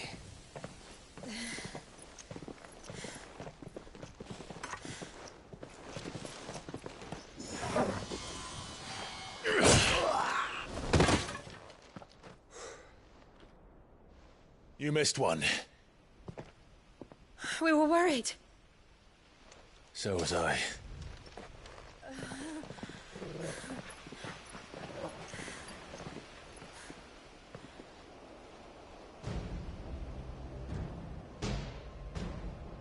I was so close.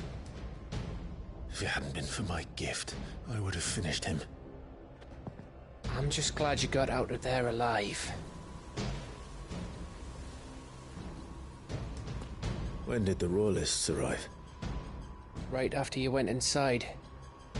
Just when we thought we were shot of Titans, lot. In pile Odins. Not enough of them to worry us, though. No. You didn't see the one who took Kukra away. So, what? You think they came here to save him?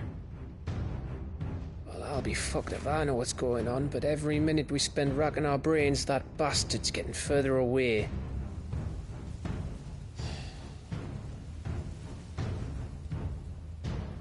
So what do we do?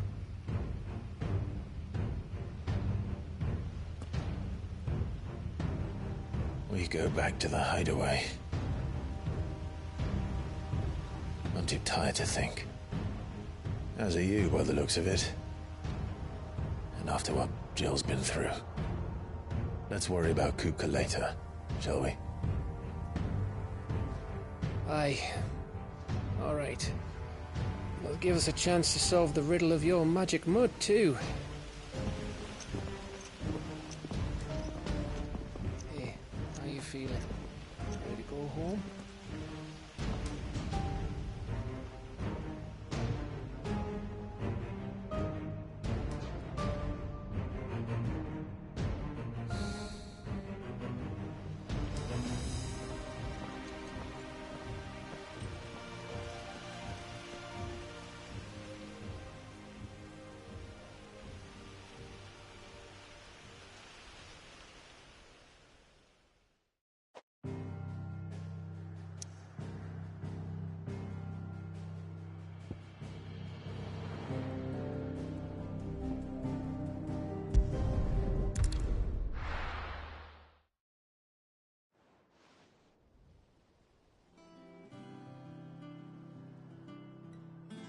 Just look at the state of you.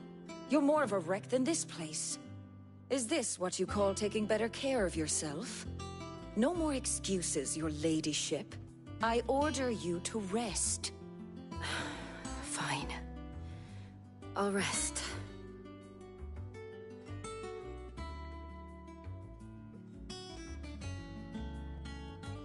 Don't worry, Gav. She's in good hands. But we should have never let her fall into Hugo's. Back when he had some, like. The question is, where is he now? And what the hell were those royalists doing there? I was wondering about that all the way home. Otto may have heard something. I'll talk to him. And I'll talk to Torms. The lawsman? About what? About your faithful hound for a start. If any four-legged friend's ever done that before, I'm betting Torms will have read about it. But what I want to know is, what happens afterwards? It's all well and good Torgal saving our arses, but if it costs him what it cost Jill... Right. Let me know if you learn anything. Will do. And you do the same, eh?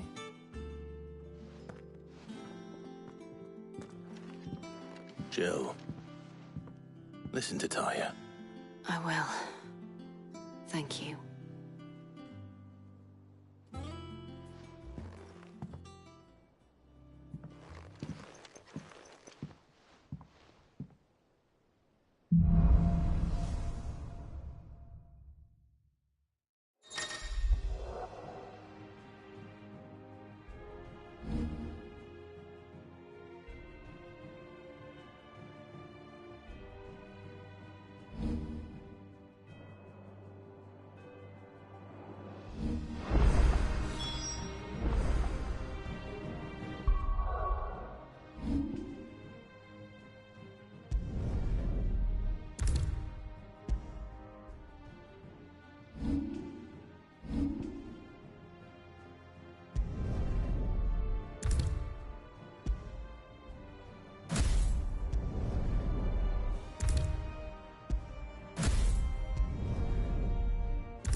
I trust you wrapped up warm.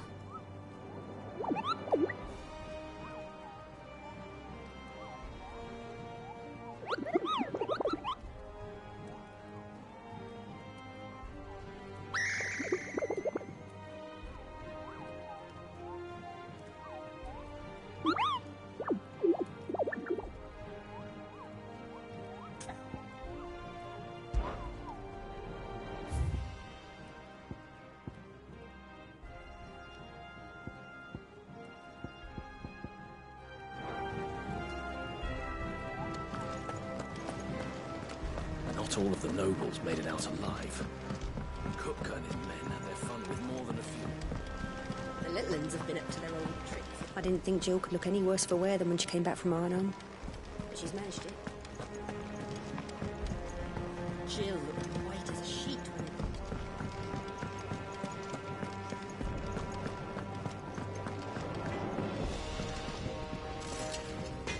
when Back, are ya? What do you want?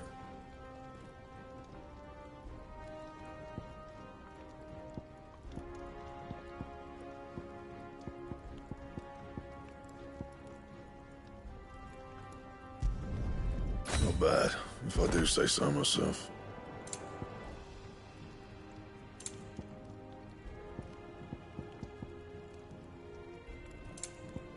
That it?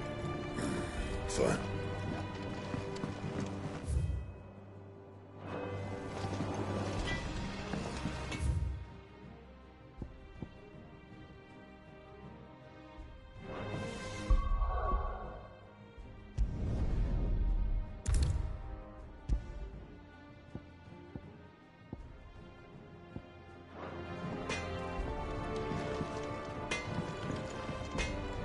What do you need? I'm saying Fordian, do you?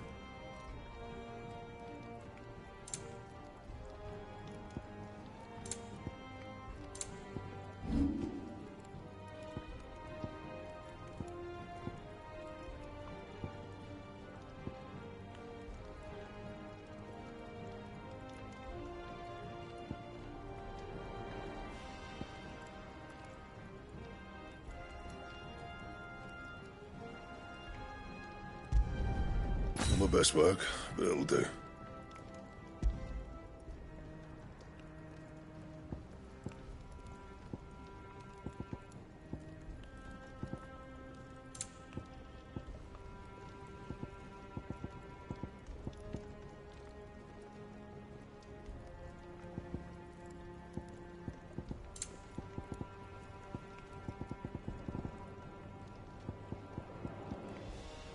And?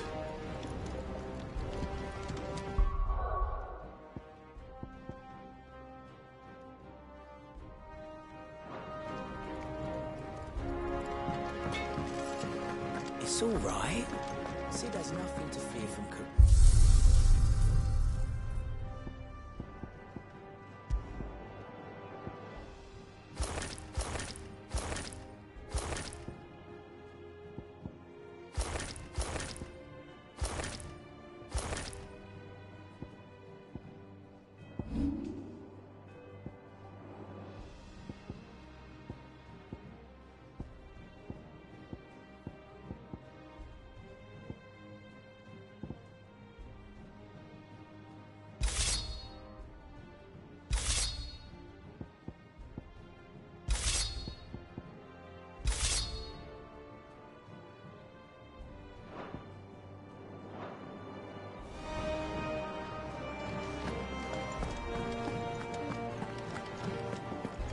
Oh, Maeve knows how to brew a bitter, all right.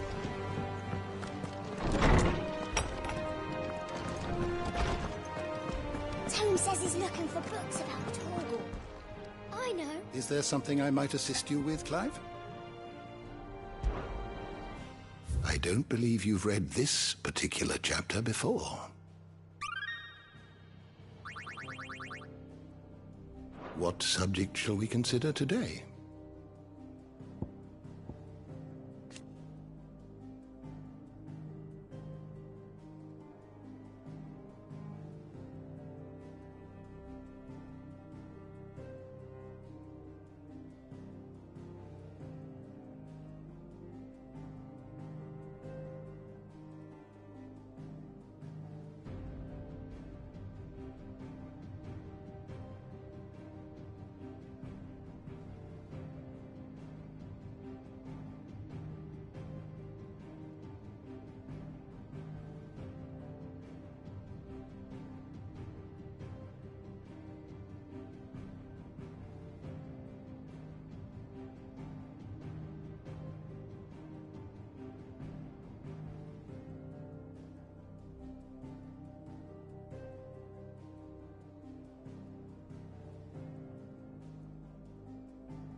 Did you learn everything you needed?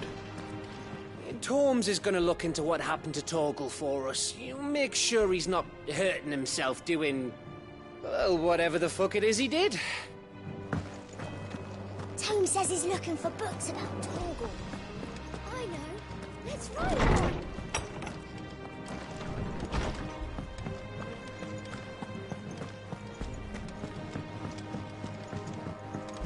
Jill looked white as a sheet when they brought her back.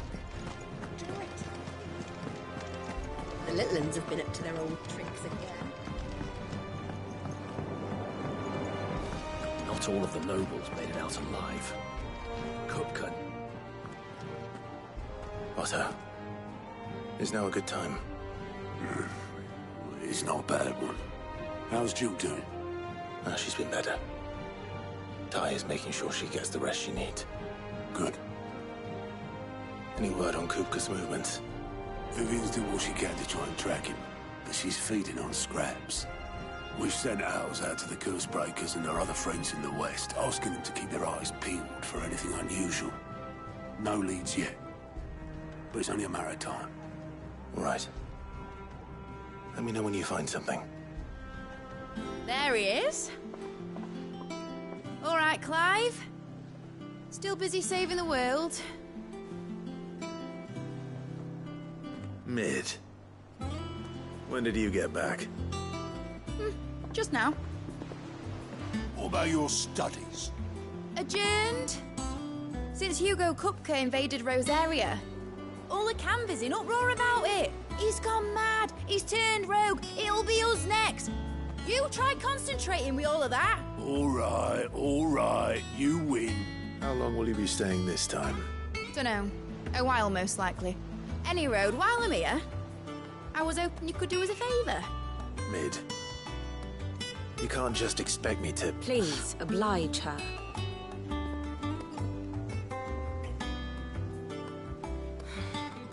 While we are busy tracking down Kupka, you should have a little time to spare. Professor! Now there's a face I haven't seen in a while. Shouldn't you have it buried in a dusty old tome? I did, till a familiar trill pricked my ears. As ever, your exuberance is a breath of fresh air, which successfully scattered the painstakingly assembled fragments of my thoughts. I'll take that as a compliment. Well, Clive, you heard the Professor. So, I'll meet you in the storeroom when you're done. Wait, hold on! Breath of fresh air? Bloody tempest, more like.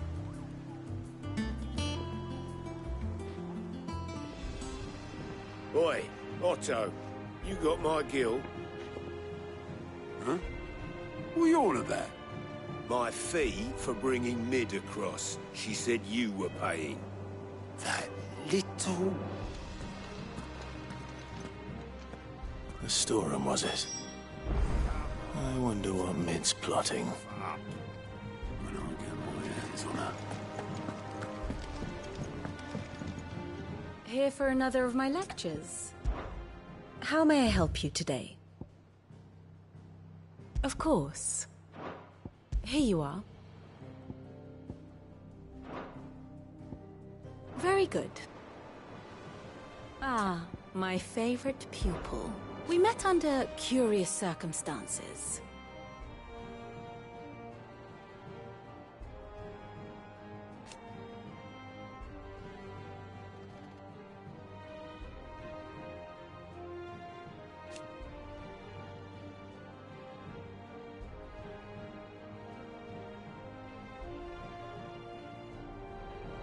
Naturally.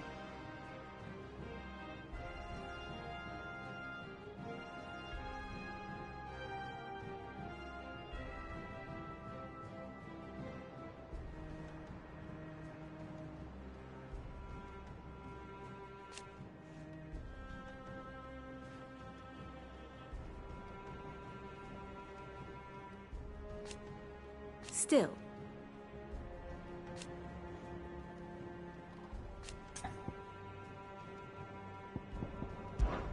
Then I bid you good day.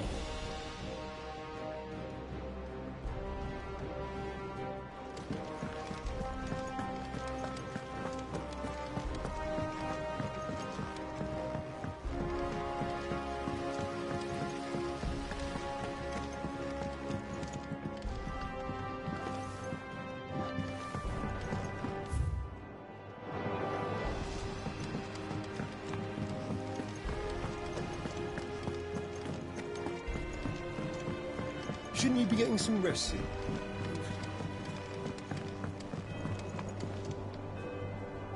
You took your time. I'm a busy man, Mid. I'll get to the point then.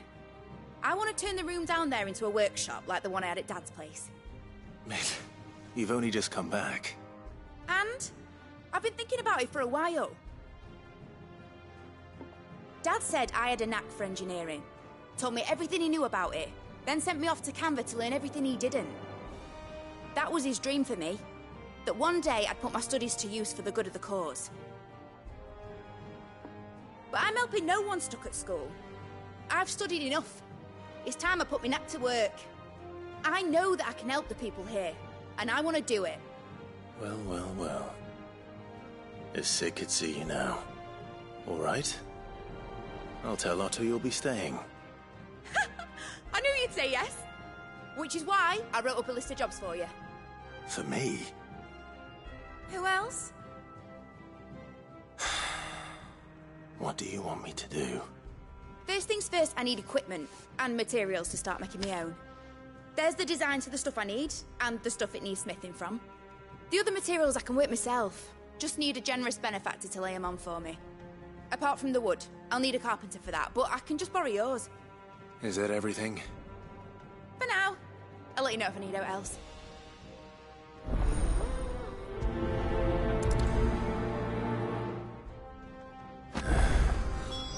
Where to start? Materials and tools. That means Karen and Blackthorn.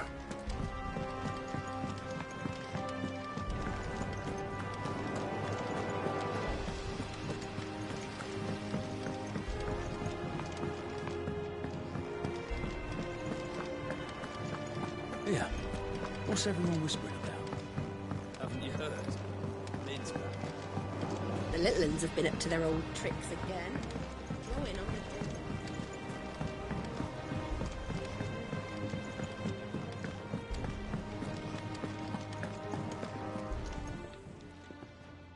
Was wondering where you'd got to. Mid's back from Canva. Have you seen her?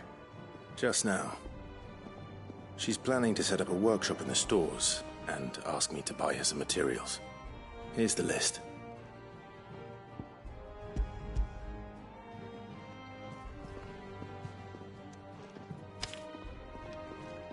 Think you can find everything on there? This lot. Wouldn't be much of a trader if I couldn't. Excellent.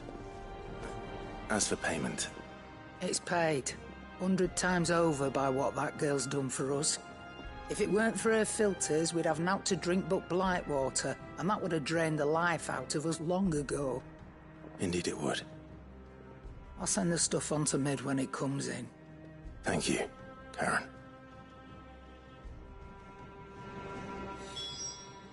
Well, don't just stand there gawping.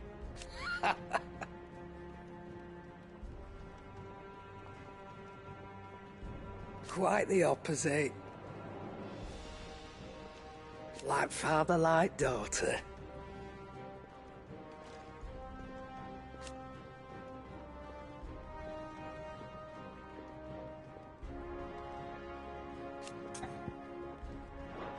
You leave Mid's order with me. I'll send everything on to her when I've got it.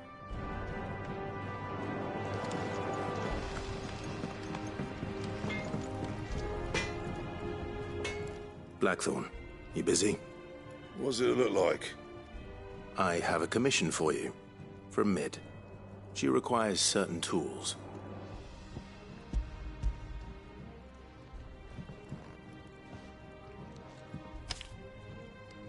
Do you think you can make them? Bloody hell. What's she planning to build with this stuff? An airship? I'll see what I can do. Tell her I'll bring them over when I'm done. My thanks. And Mid's, no doubt. That just leaves the carpenter. Let's see if Bardolph's available.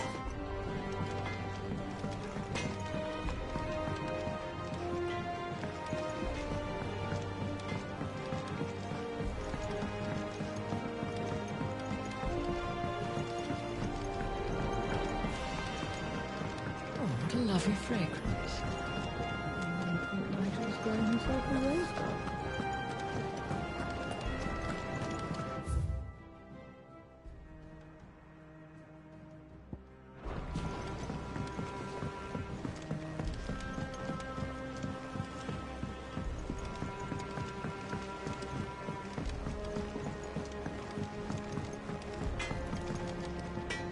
Clive. Summer storm, that one.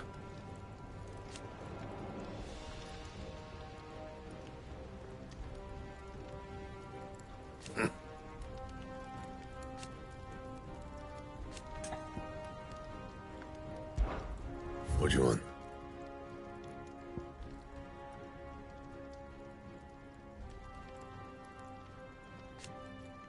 And? What do you need? Not saying Fordian, do you?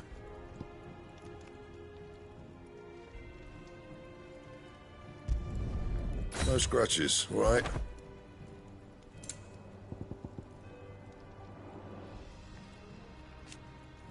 That it? Fine, back, are you? Not saying Fordian, do you?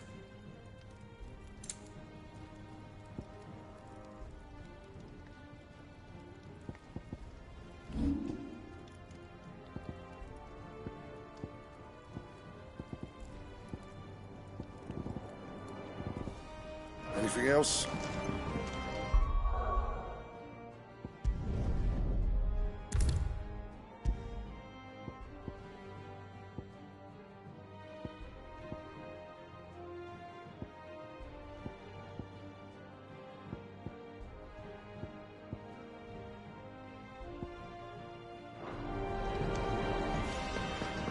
It's all right.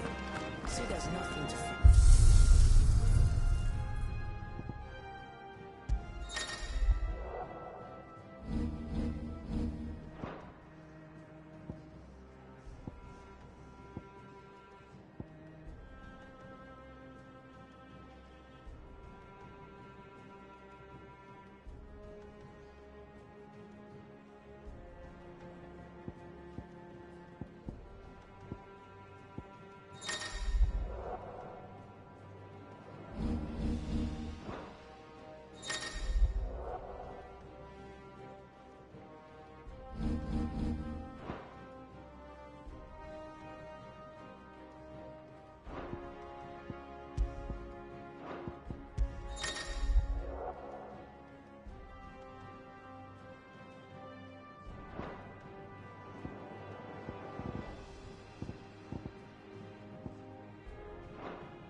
Jill looked white as a sheet when we brought her.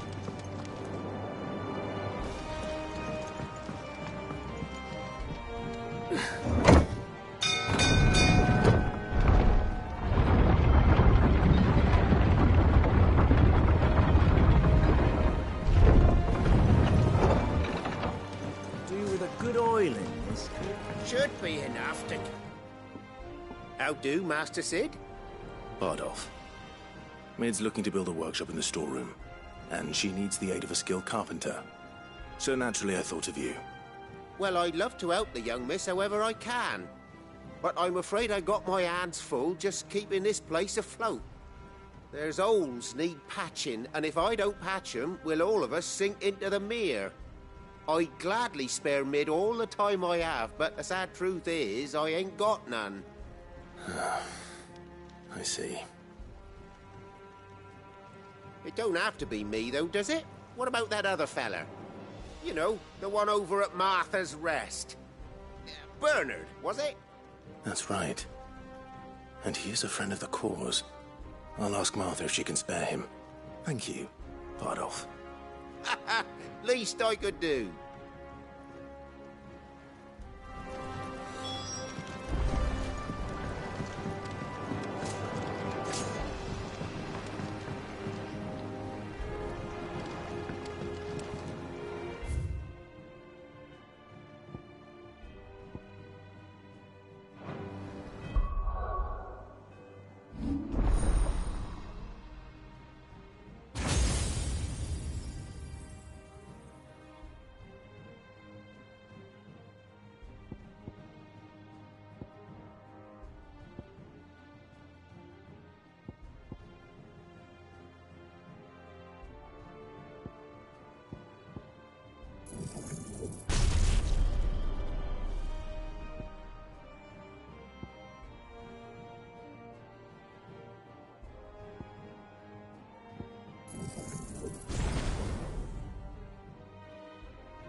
Ah, Clive, what brings you to the rest? Our home finds itself in need of an extra carpenter. I wondered if I might be able to borrow Bernard for a short while. I don't mind if he don't. We're all friends here, aren't we? Thank you, Martha. Do you know where I might find him? He went up to Cressida on business. No idea what, mind. Place is a ruin. Far as I know, he's still there. I'll look for him there, then.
It's the same as the one back at the hideaway.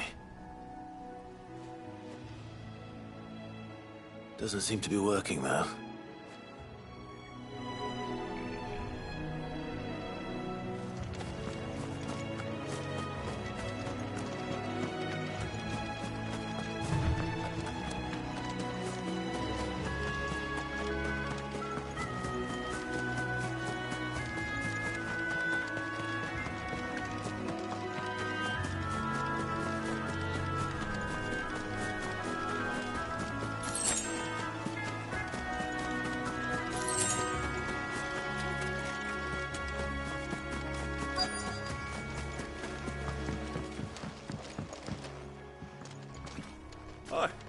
If it ain't the lad who saved my life.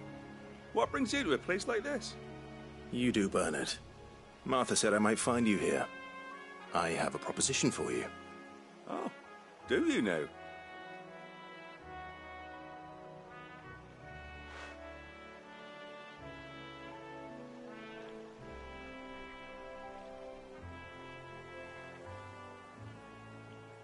Building a workshop, you say? Well, that beats tacking boards to bridges, sure enough. And if Martha didn't mind me being gone a while, then neither do I. You just tell me where you want me. That's the spirit. I couldn't ask a favor, though, could I? Before we go? Of course.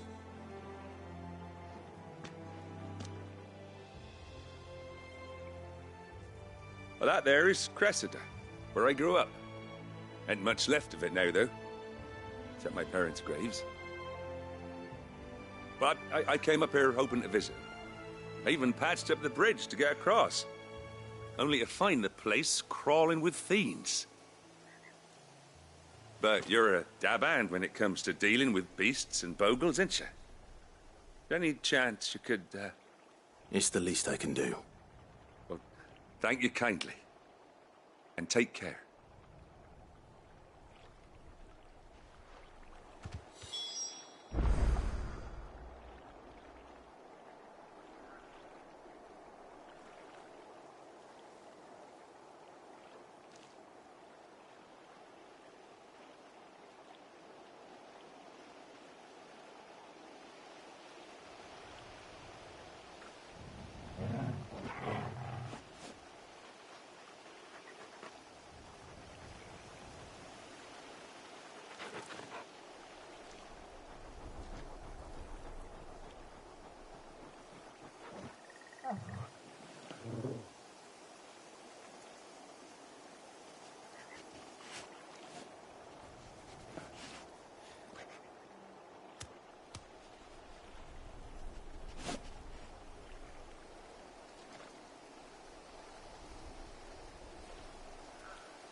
This shouldn't take long.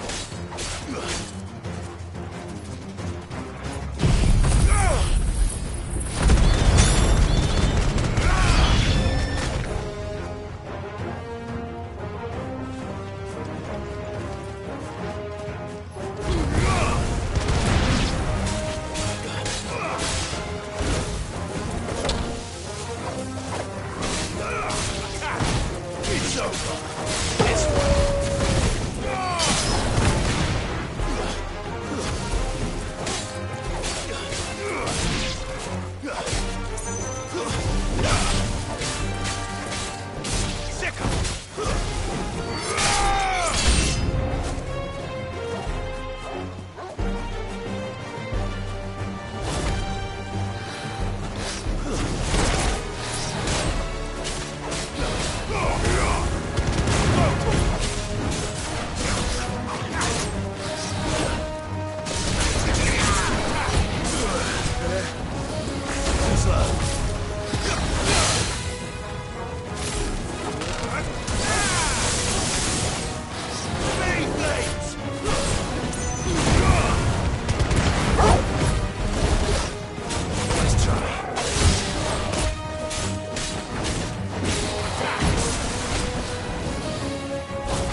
That should do it.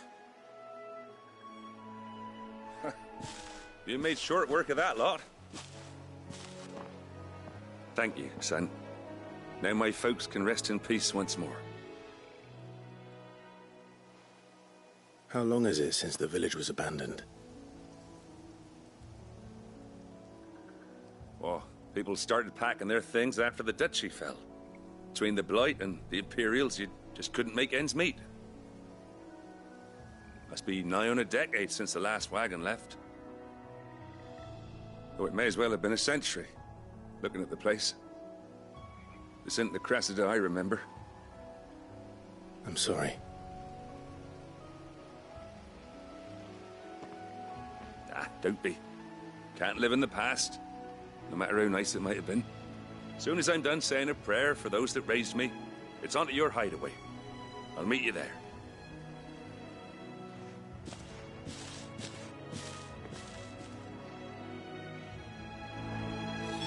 That should take care of Mid's little list. Better head back before she thinks of anything else.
Right, Clive? You've all done then? I am. I've placed your various orders, and a carpenter by the name of Bernard is on his way from Martha's Rest. That's brilliant! Thanks, Clive. Is there anything else you need? Nope. Blackthorn and Lady Karen have already sent over everything I asked for, and I've got all my plans drawn up. So as soon as Bernard gets here, we can get to work. I can't wait.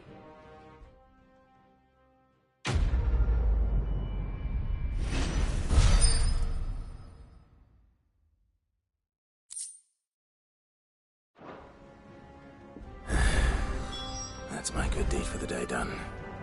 Let's see how Jill's faring. Did Bernard say how long he was going to be? I mean, it's fine, but I hope he comes soon. Shouldn't you be getting some rest?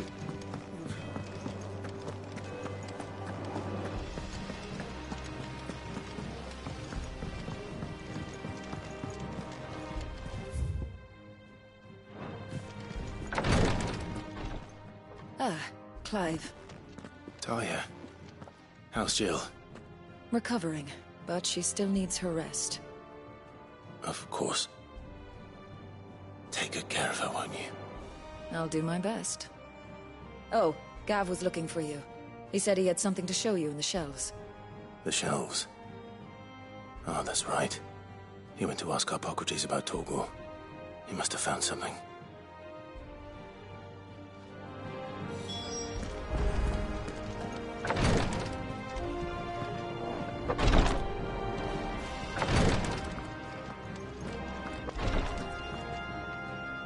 You have the look of a man with the twins upon his shoulders, Rodrigue. Talia has tasked me with removing a Cursebreaker's brand. But it's my first time, and I don't think I can do it. I'm afraid of what happens if I fail. You survived, I know, but there as many die as recover. Is it really worth the risk?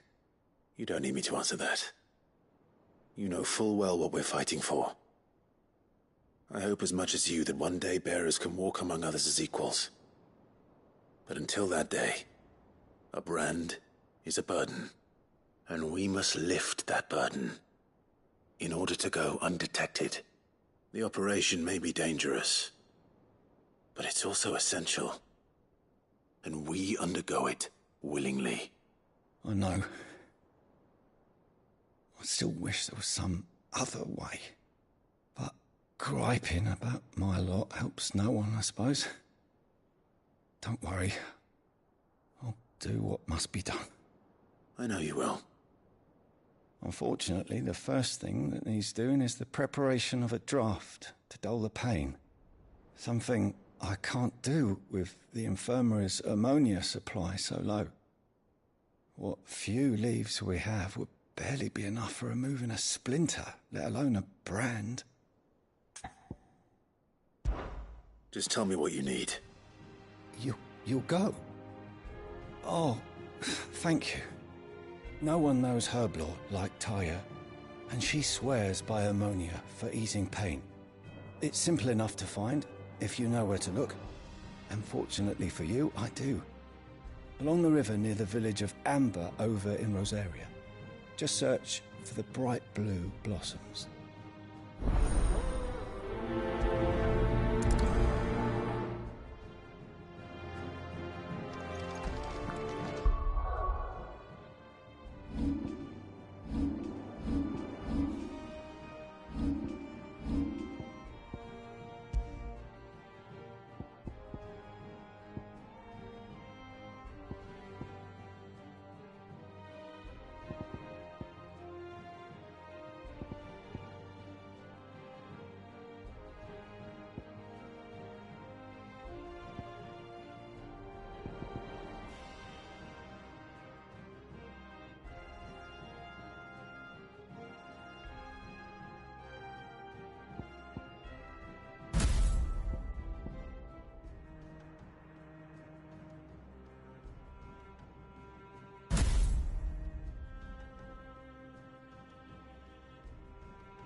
was easy enough to find.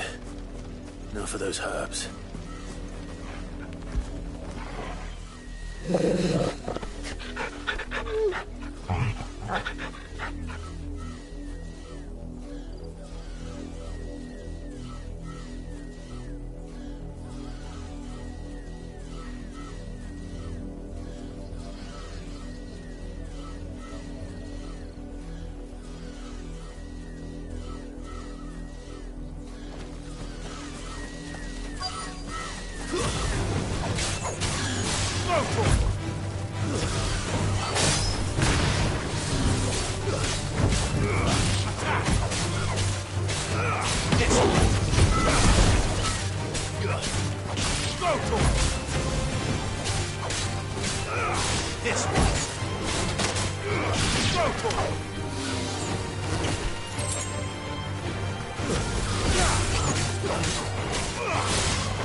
This is the only plant around here with blue flowers.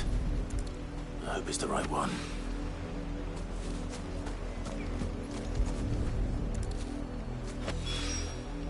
Should be enough to keep the infirmary stocked for a while.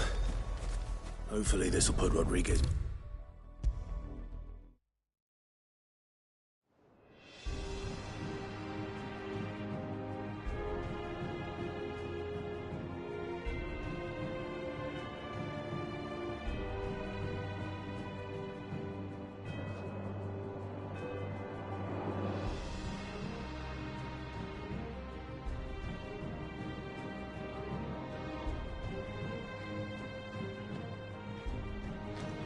I hope you didn't have too much trouble finding the ammonia. Only the usual. Oh, yes. This is it. And more than I was expecting. I dare say the patient won't feel a thing. That is, unless I... You'll do fine. Taya trusts you. Which means I trust you. The hideaway would be lost without skilled physicers like yourself. Thank you for the kind words. Truly. But... I'm sorry. I'm still terrified.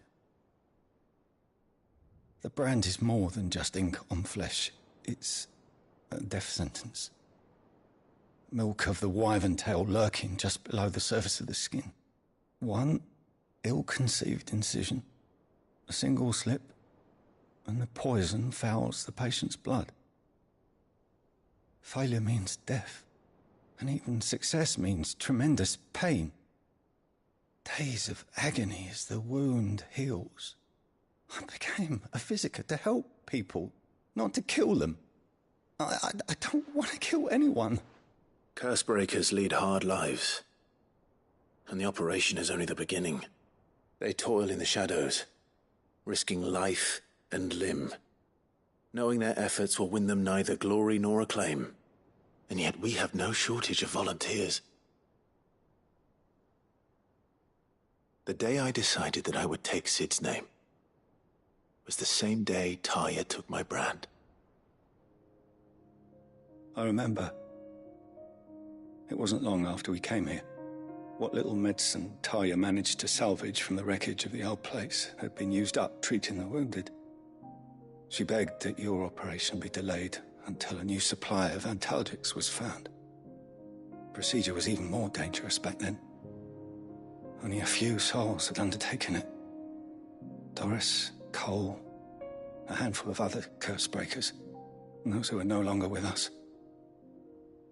Those who lost their lives in the process.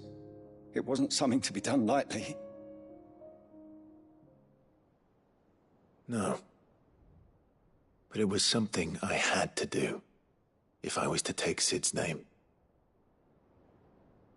He always led from the front, and never asked anyone to take a risk for his cause that he was unwilling to take himself, even if he knew that it might cost him his life.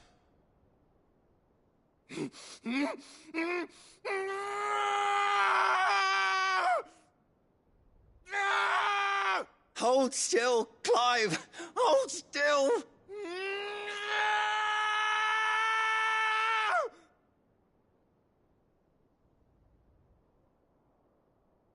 I knew there'd be pain. That I might not survive. And I was afraid. But I also knew that if I didn't overcome that fear, that pain, then I would never be able to call myself Sid. I didn't know. We all want our brands removed. But it's a decision each of us must make for ourselves, on our own terms. Rodrigue, I know your work isn't easy, but neither is going under the knife. Be a shoulder for your patients to lean on. Stay strong for them. You sound like Tyre. Do you know what she once told me? It's natural for a patient to feel like they're suffering in solitude. And it's a physicist's duty to see that they don't. Thank you for helping me remember that.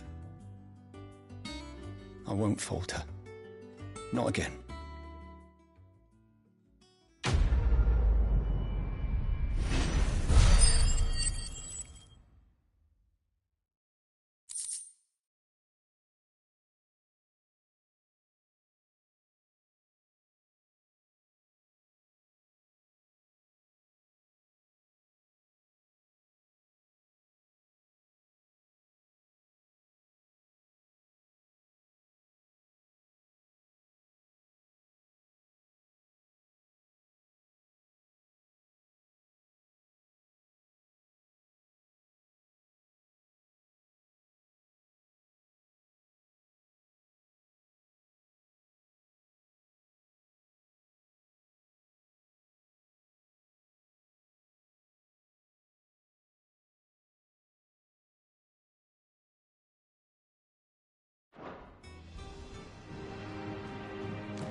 The little ones have been up to their own tricks again.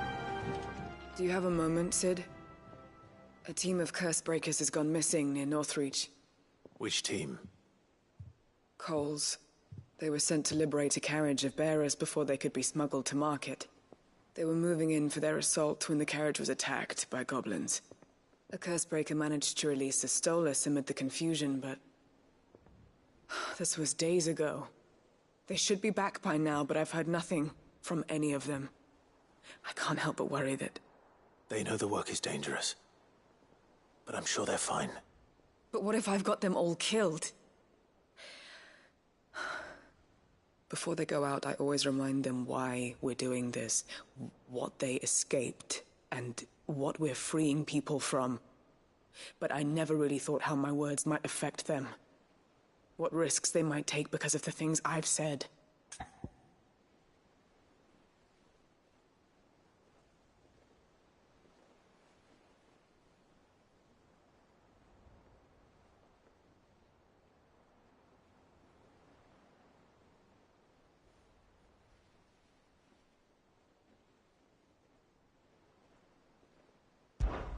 I'll go and find them.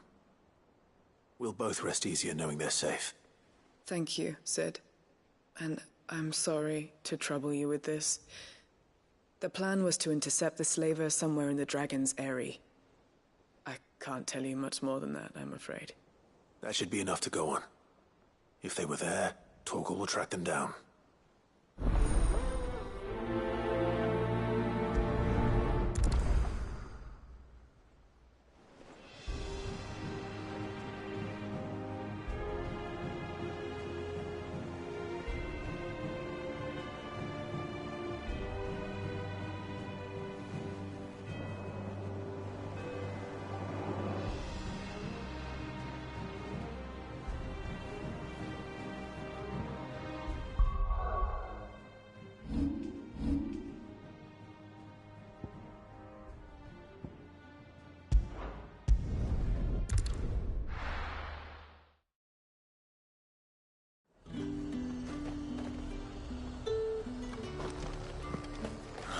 Slavers don't even bother with North Reach now that all the highborn have fled south.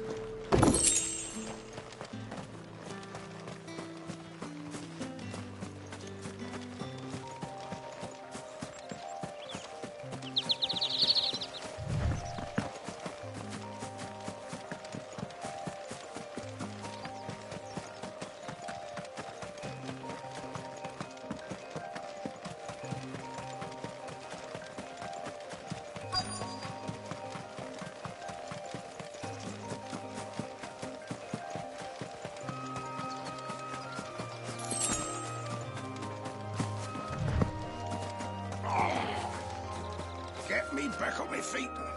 Cole, I'm glad you're in one piece. Just about. Sid, if you don't mind me asking, what are you doing here?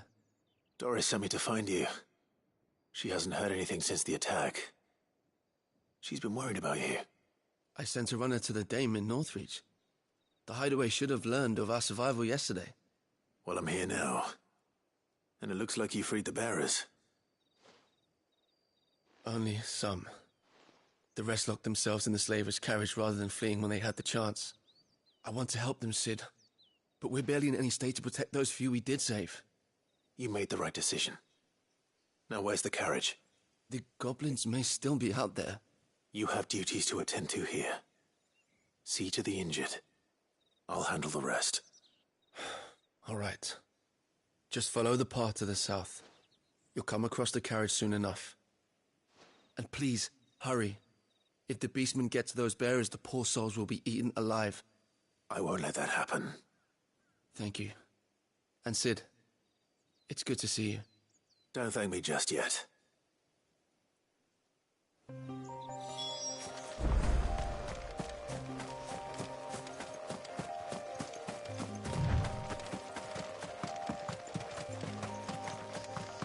They're trying to get into the carriage.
Who are you?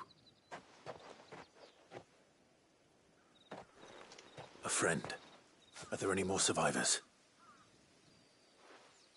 Why didn't you flee with the others? If the goblins had made it through that door, you wouldn't have stood a chance. Why should we run? One miserable death's no worse than another. Perhaps. But we're here to give you another choice. Freedom, safety, the life you've been denied. Come with us. Let us protect you. Sid, I couldn't just let you... You weren't too late then. Thank the gods. This man risked his life to save yours. To give you a second chance. Fine. Do with us what you will. What we'll do with you is take you to safety. After that, it's up to you. Your lives are your own now. You can leave the rest to us, Sid. We'll get everyone back to the hideaway. Thank you. I'll let Doris know we're expecting new arrivals.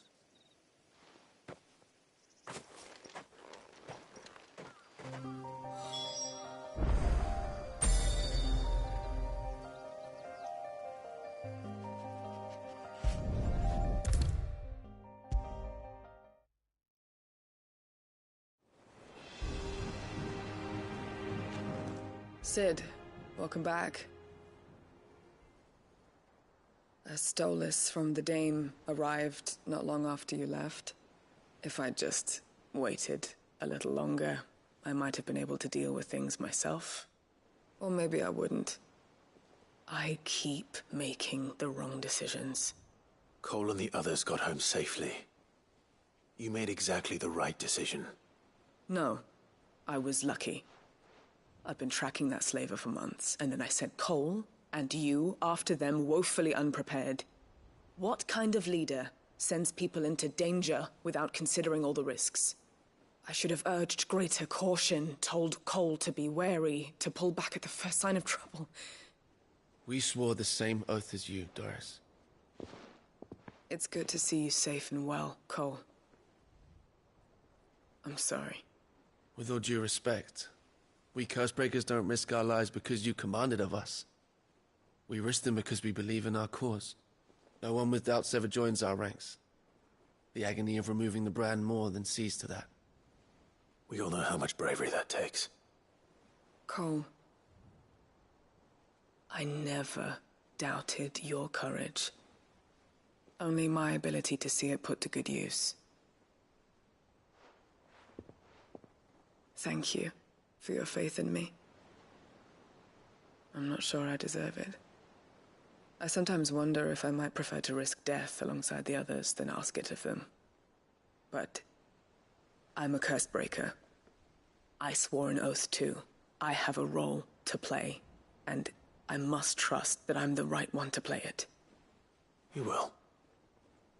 In time.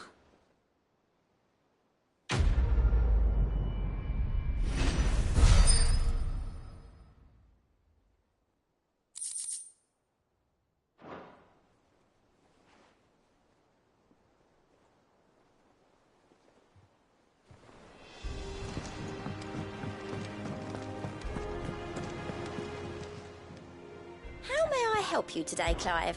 Is everything we've received and everything promised? All done?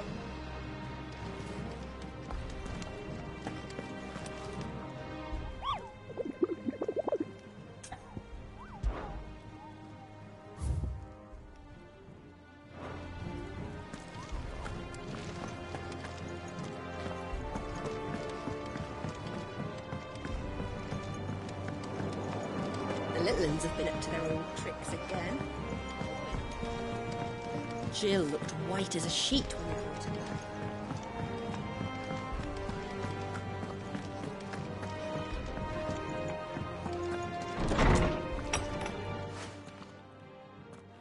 Clive, where have you been? I've been wanting to ask you something about Torgal. Where did you get him, like, in the first place? My father brought him back from one of his expeditions into the Northern Territories. They were crossing a snowfield when they heard his cries, and, Seeing no sign of his pack, they took him in. What do you reckon, Torms? It certainly adds weight to the theory. Clive, I believe that Torgal may be no mere hound, but a rare frostwolf, an animal native to the far northern reaches of Valisthea. In one of our oldest bestiaries, I found reference to a frostwolf who served as guardian to an ancient queen of the north. Such was his mastery over ether, he could cast magics on command. His name was Fenrir. Fenrir the Frostwolf. Now, the annals do not state it explicitly, but I have reason to believe this queen was a dominant of Shiva, a girl from the Northern Territories and her faithful hound. One awakens as the dominant of Shiva, and the other... You're saying that Jill granted Torgal his powers? What? Just like Fenrir. People called him my hound, but Torgal and Jill were inseparable. He grew up as a faithful companion to the dominant of Shiva, and years later, his powers awakened, just when his master needed him the most. You're right. If it weren't for Torgal blasting those bastards to Kingdom Come, Jill would have been for it. Quite. Though Torgal's power is his own, his latent birthright as a Frostwolf, it had only to be unlocked. Oh, get you, Torgal! You're an even finer hound than we thought. And regarding your original concern, you need not fear for Torgal's health. Why, the beast has the appetite of a behemoth. Just this very morn, I found him with his nose buried in my nuts. There you are! I've been looking everywhere for you. Bernard's here. I need you to introduce us so we can get to work. I shall be a moment.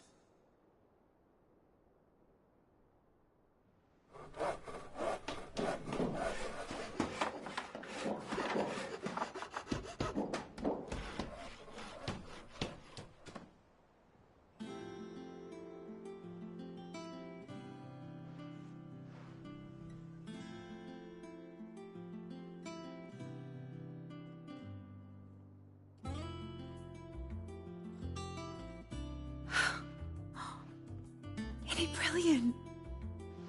It is. Well, I couldn't have done it without you. You and everyone else. But I promise I'll pay you back. I'm gonna work my fingers to the bone for you lot, starting right now. Just you wait. I'll make wonders like this world's never seen. Then I look forward to seeing them.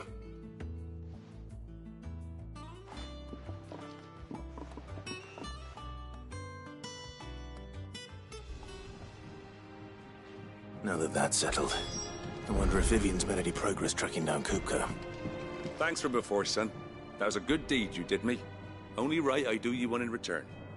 Though I did wonder if I'd bit off more than I could chew when Mid showed me her plans for the place. If she hadn't been there to tell me what to do, I wouldn't have known where to start. Thanks for letting me do this, Clive. I'll pay you back, I promise. We have everything we need to begin work in earnest. And work in earnest we shall!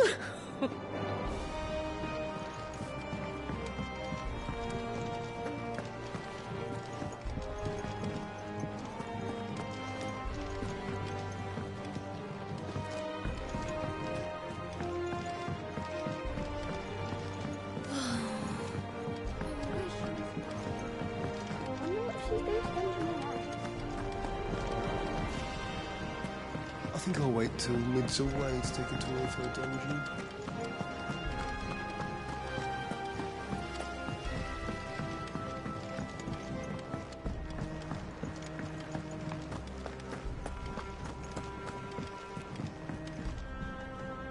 How goes the hunt for Kupka? Largely in circles. We have myriad sightings of strange soldiers in unexpected places, but nothing definitive as yet. If only we knew for certain by what route he left Rosalith. Well, keep at it. If anyone can piece this puzzle together, it's you. And I'm willing to wait as long as it takes.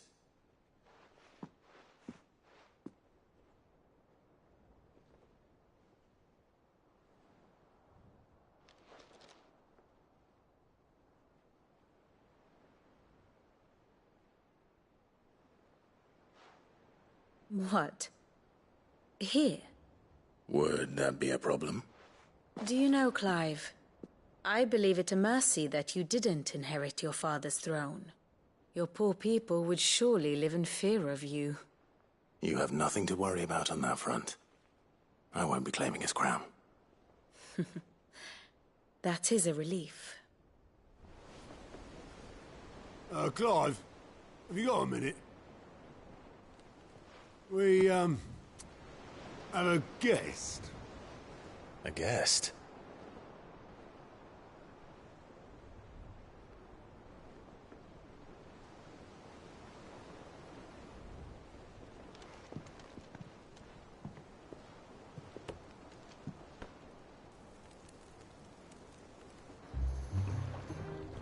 For your trouble. It was a pleasure, in hindsight. Uncle Byron? Clive, my boy! Tap a cask and stoke the ovens, for your favourite uncle is here!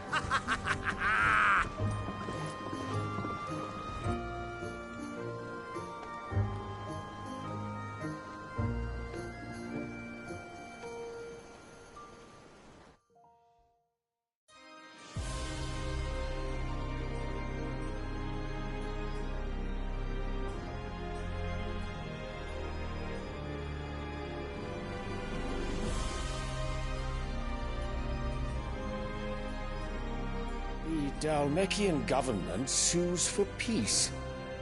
How shall we respond? If they're willing to accept their fault in the matter, I see no reason to refuse them. Still, we must insist on substantial reparations. The Twinside stores are not as bottomless as reported. Aye, and we have many more mouths to feed. We shall just have to have the Dalmecs empty their treasuries for us.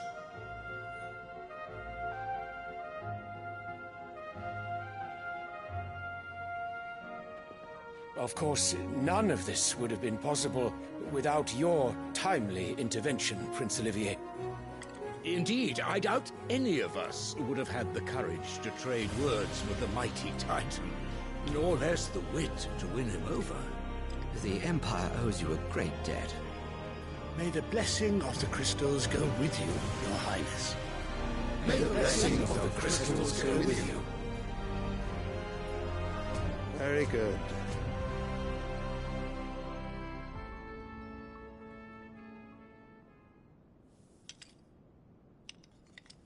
Now, let us come to the question of precisely when the Dalmecs will withdraw their troops. Dion's fire could rid us of them in mere moments. The men of the Fist will not withdraw until a peace treaty is concluded. So let us keep the negotiations open, give them time to gather what gold and trinkets they can, and once they deliver that which we demand, what worth is a piece of parchment? Your Radiance, were Prince Dion to take the field, the enemy would surely send their own dominant to meet him. And while His Highness would of course prevail, there would be heavy losses on both. You need not fear Hugo Kupka.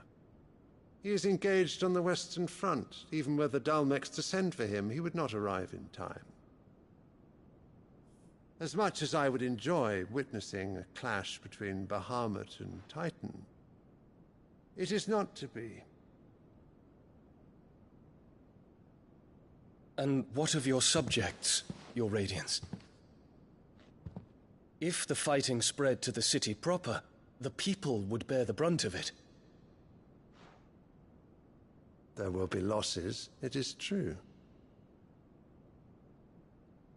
Yet for every citizen who falls, another can be bred.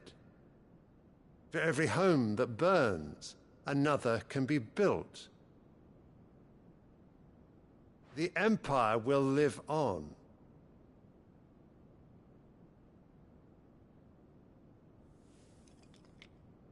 Dion? Yes, sire.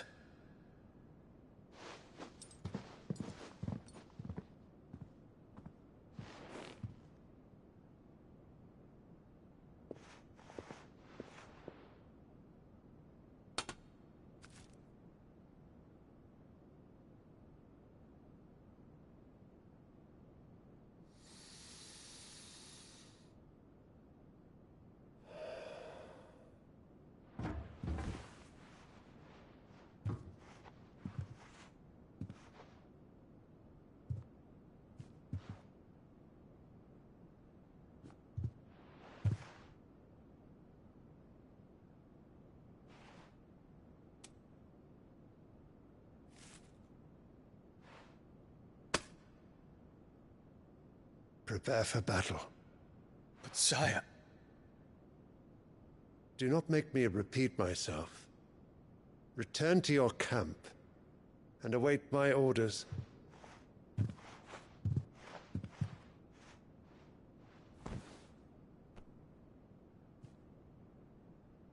If that is your wish, Your Radiance, I shall depart at once.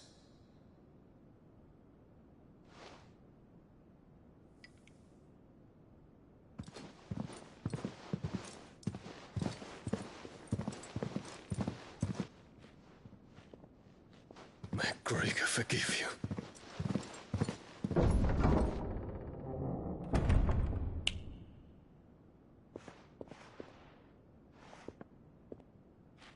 What do the astrologers augur? The stars are in agreement, Your Radiance.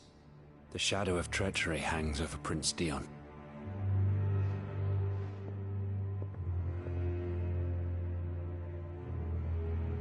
So Annabella's tales were true.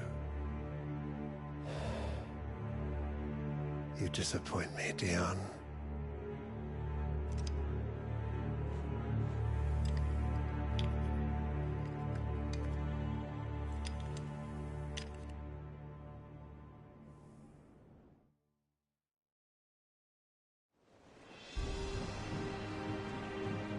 What on earth is Uncle Byron doing here? Only one way to find out.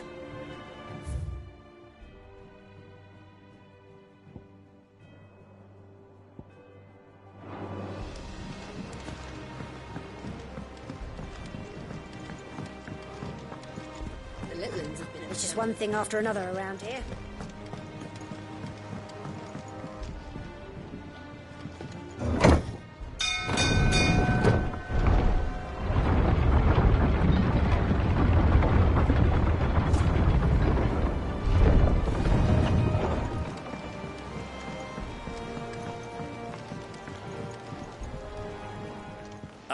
My dear nephew, how I've missed you. How did you find this place, Uncle? Through the good offices of young Sir Wade. He really is the most helpful fellow. As are you, I hear. The Guardians and those they freed tell the most outlandish tales of your heroics in Rosalith. Which is why I came, to learn the full truth of the matter. Sort the fact from the fiction, so to speak. You were working with the Guardians of the Flame to evacuate the people of Rosalith to Port Isolde. I was, aye. Then I have questions for you. Please, come inside, Uncle. Gladly. You there? There are 2,000 gold talents in those chests. See that they're added to my nephew's coffers, would you? 2,000?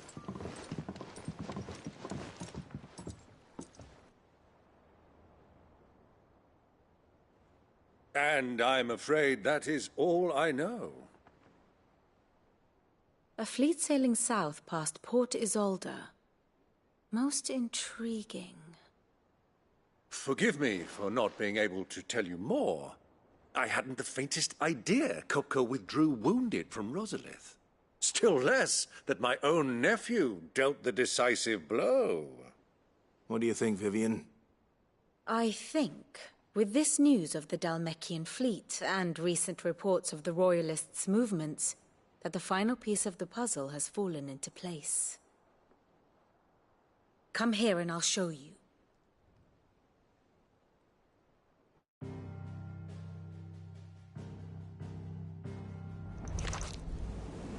It is known that Kupka's forces entered Rosaria via its unguarded coast.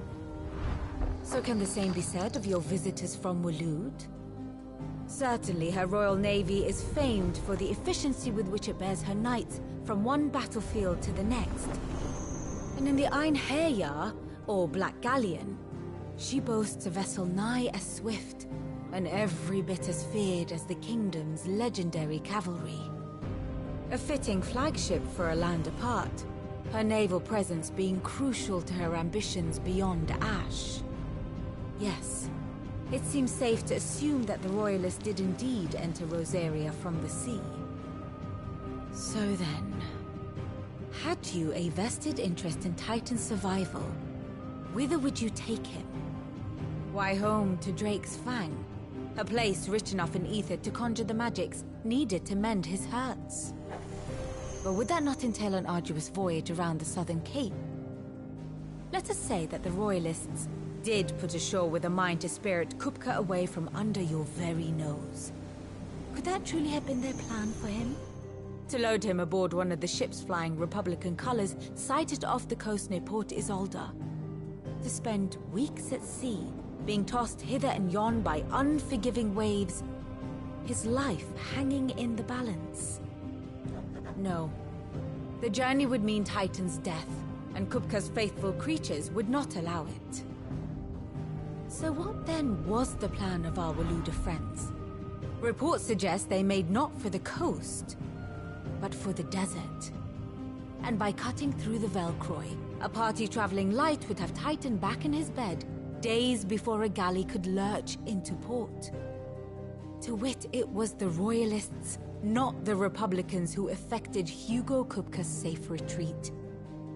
I would stake your life on it.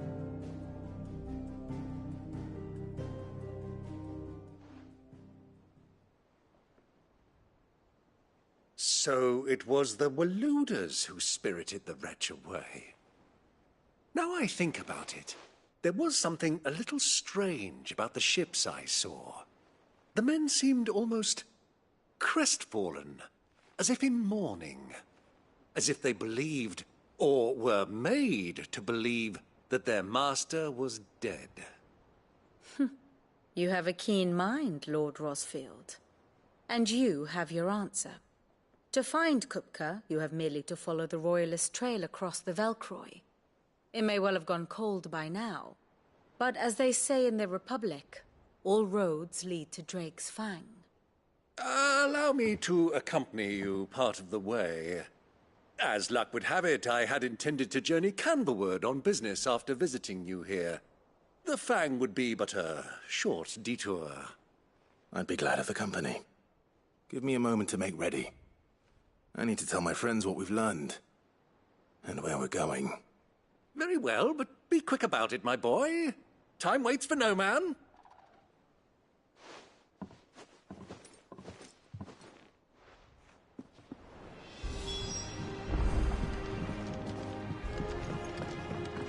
Mid's finished outfitting her little workshop, I hear, with a little help.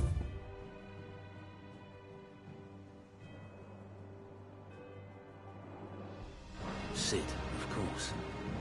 Otto, Kupka's at Drake's Fang. I'll be leaving before sunset. You're not going in there alone, are you? Don't worry. I'm not going there to destroy the Mother Crystal. All I'm after is Kupka's head. I won't risk any more than I have to. I promise. The Lancer and the Fang are all Kupka's personal fiefdom. You have any trouble on the way, you ask for Rosina Dalamil. Some call her the Desert Hare. Who is she? An old associate of Sid's, and only Sid's. All I know is the name, and that they used to meet at the Dalamil Inn. We've heard nothing from her since he died.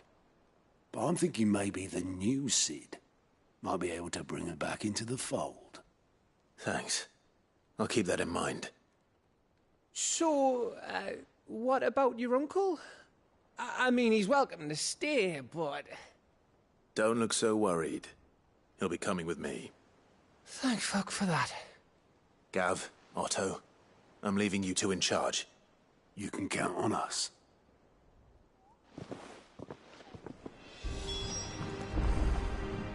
What's wrong, Gav? It's this gold your uncle gave us. Are you sure it's all right for us to take it? My uncle isn't easily refused, especially where dispersing his wealth is concerned. But 2,000 talents? I don't even know how much that is in Gil. It's the price of a quayside mansion in the Crystalline Dominion. He sold one to fund our endeavor. He was hoping to part with it anyway, what with war brewing in the region. And, luckily for him, a Sambraquois noble was willing to pay over the odds for a foothold in the Holy Emperor's neighborhood. But still, 2,000 talents? I mean, is it normal for nobles to give away that kind of money? It's normal for my uncle. Fuck me. Oh, the other half live, eh? Well, now that we've got a few gil to rub together, do you think it'd be all right if I splashed out on a few bottles of Lost Wing's finest? Here, leave some for the rest of us, Otto. If he's filling his cellar, I'm filling our larder, starting with a barrel of the best salt-cured northern salmon. I'll leave you to decide how best to use it. Just don't spend it all at once, all right?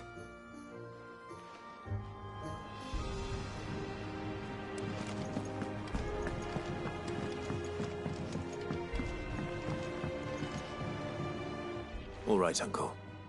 I'm ready to depart. Shall we? We shall. Come, let us away to adventure.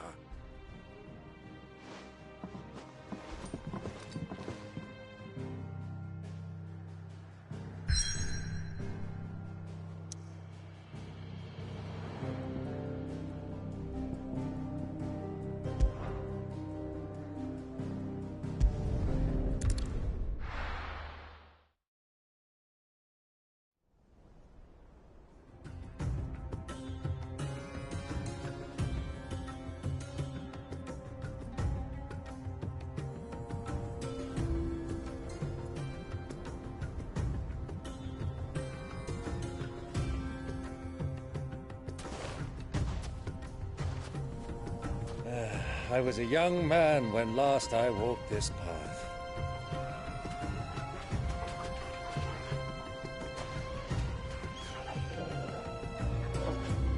There's an old trading post not far from here.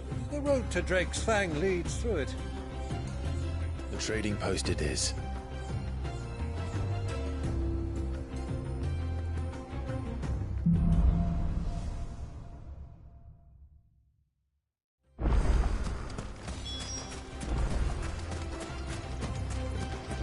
Destination lies over that dune, beyond the ruins. Mark them well, Clive. It's all too easy to lose one's bearings in the sands.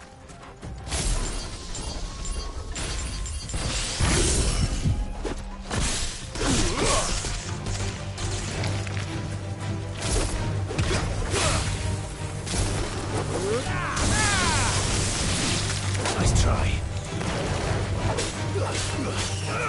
This one.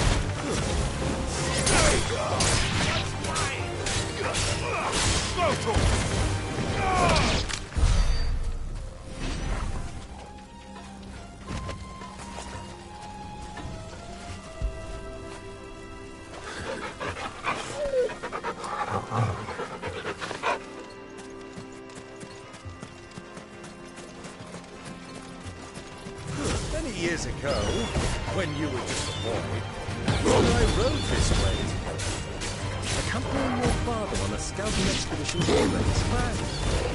He let me come with you. I'm not surprised you don't remember. It was just before Joshua was born. You were so eager to be there when your brother arrived that you whipped your chocobo too hard on the journey home and fell from the saddle. I shall never forget how Elwyn fussed over you as you sat in the sand, bawling like a babe.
Who do you think those soldiers were in the inn? Friends of friends, I'd wager.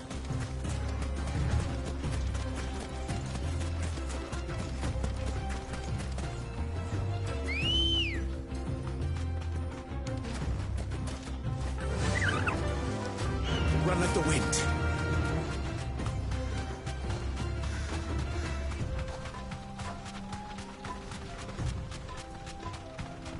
Ah, there she is. The good old Dalamil Inn. Do you know, this heat has given me quite a thirst.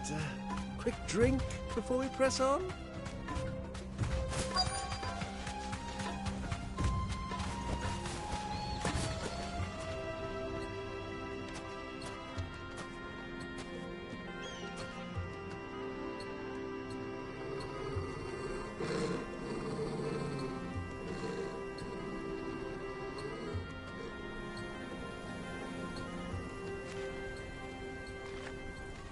Look, there.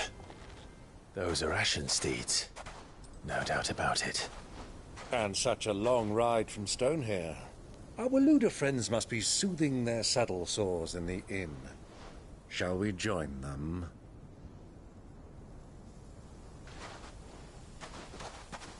Run along and play now, Torgal. Dogs aren't allowed inside.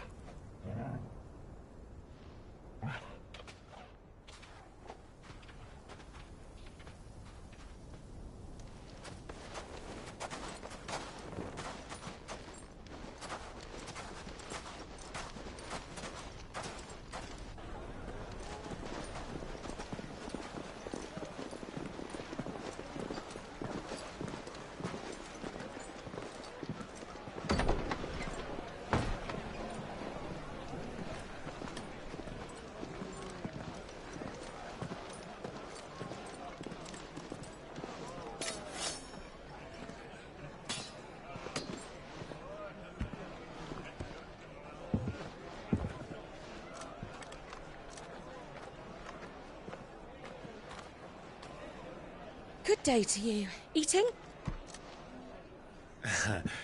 Sorry about my pal. He only talks when his mouth's full. What do you recommend? Well, if you're after something light, we do a fine chocobo soup with lentils and honey.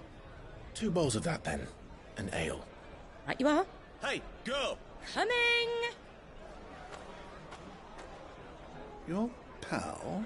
Would you rather be my squire?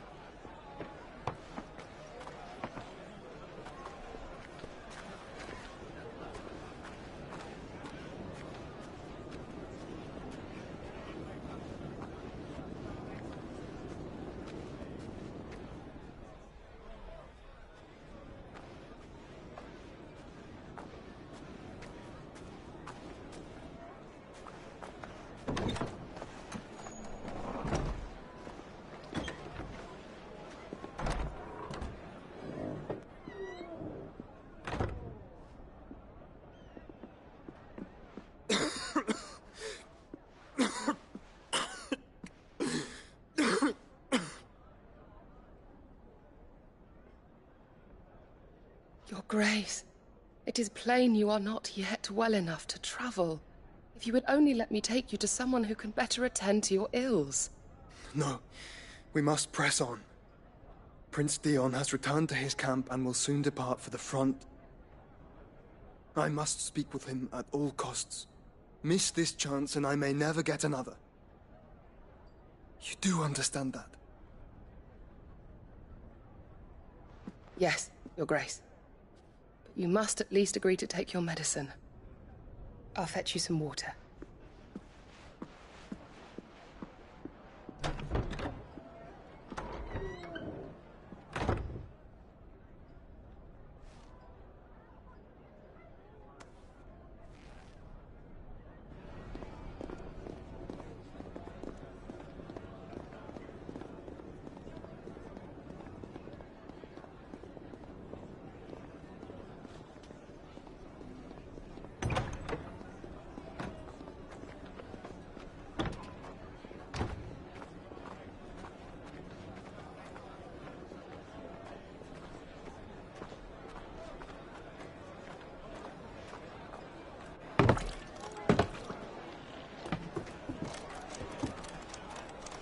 Keep watch, they tell us. But all I see is sand.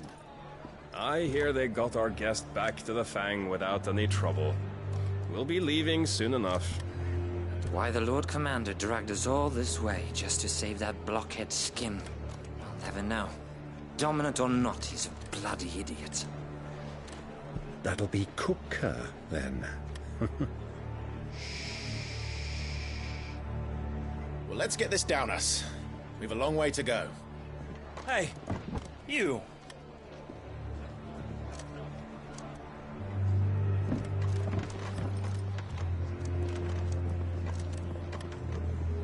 Uncle? Sorry.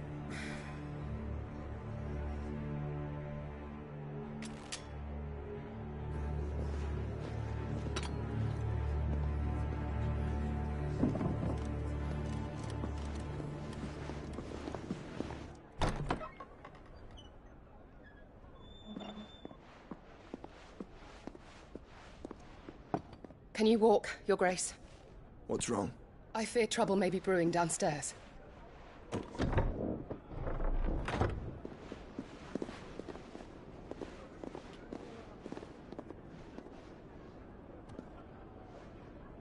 You two are travelers, are you not? Me and my companions are strangers here. Perhaps you'd be good enough to accompany us a while. Help us find our way. Sorry, lads, but we've got business in Camber that can't wait. Ah, I'm sure you could spare us an hour or two. Come on. Friend.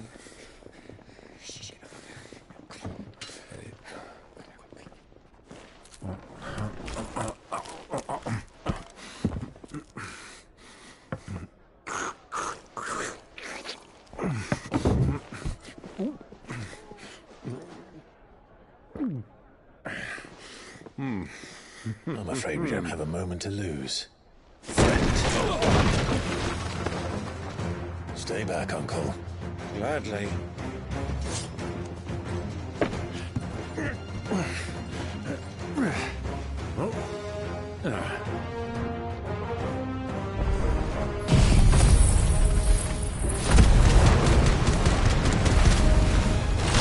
The outlaw! Take him! Try it. Bravo, my boy! Just like that!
for your trouble.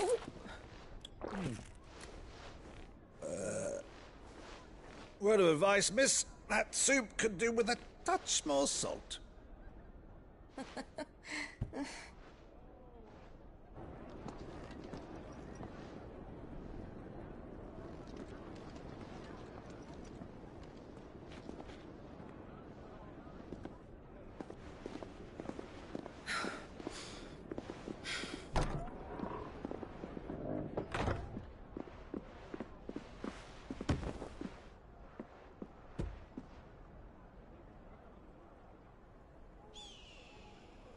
Now's our chance.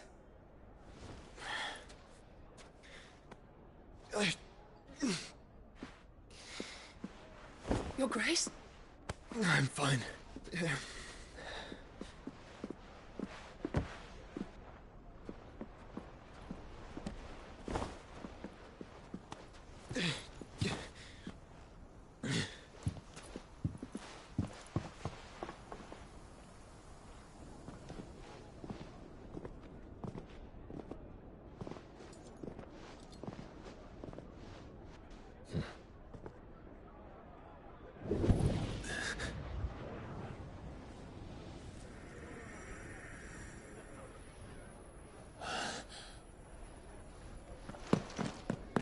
Clive?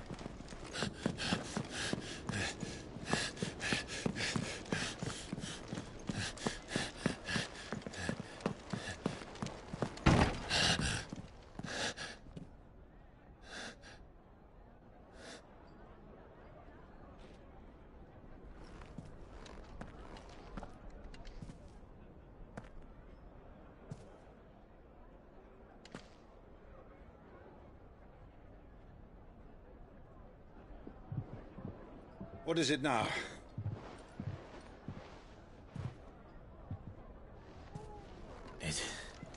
It's nothing. Let's go.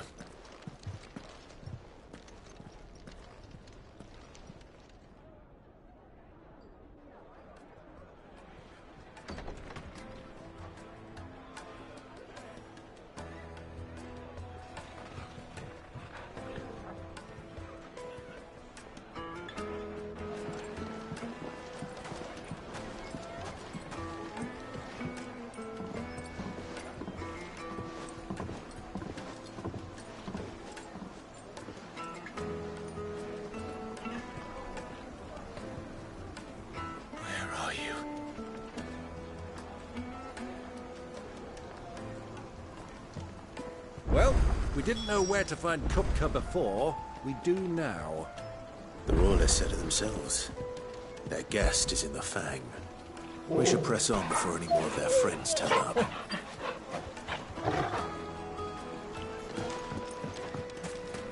Made from the stoutest stoneware. Won't shift, won't crack. Your arms are like iron. Are all your muscles? Won't you come and play, handsome?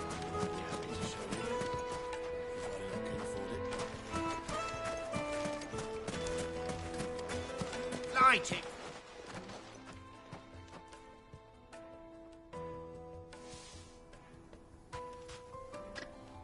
Ah, they've closed the road. And it's the only way from here to the Fang. It would seem Lord Kupka is not accepting visitors at present.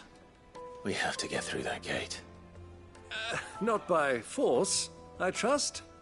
We've attracted quite enough unwanted attention already. By guile, then. Perhaps the Desert Hare can offer us her aid. Rosina Dalamil, woman of mystery. But how will we find her? We know naught of her but her name. And that she was working with Sid. Sid's other collaborators have all been people of means, the wealthiest and most successful members of their communities. I'll wager this Rosina Dalamil is the same.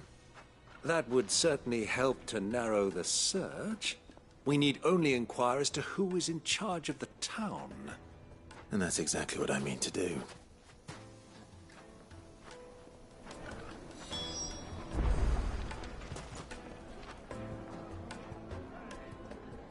Looks like we won't be getting back to Drake's Fang anytime soon.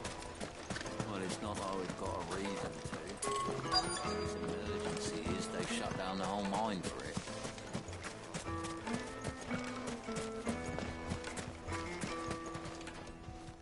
Anything I can help you with, travelers? Allow me. My good man, we represent one of the oldest and greatest trading houses of Port Isolde. We're seeking to expand our business in the region and would very much like to make the acquaintance of Dalamil's leading entrepreneurs. If only we knew where to find them. Well, we're best known for our baths, our markets, and our smithies. I suppose you could do worse than start your search at one of those. Thank you. You've been most helpful. Oh, you wouldn't happen to know a lady by the name of Rosina Dalamil, would you? No. I can't say I do. Well, thank you all the same.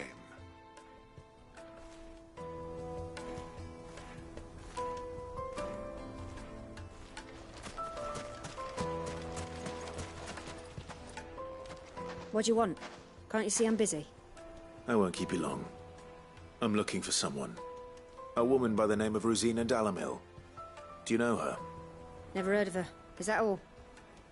One more question. If I wanted to find the richest trader in town, where would you recommend that I look? Oh, that's easy. The Briar's Kiss. Won't find a finer smithy this side of the strait. The owner's only a young sprig, but he's got all the right ideas. The Briar's Kiss, you say? Thank you. I doubt this young sprig is the person we're looking for. You said Sid's contact was likely to be an influential sort. Influence comes with age and experience, believe you me.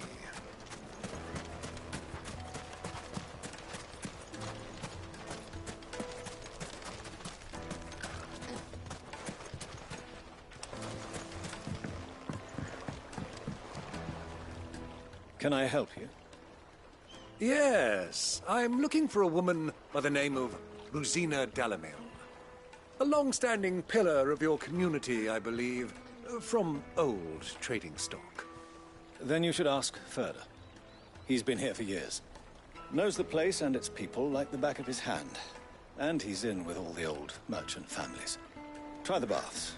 That's where you'll usually find him. Thank you kindly.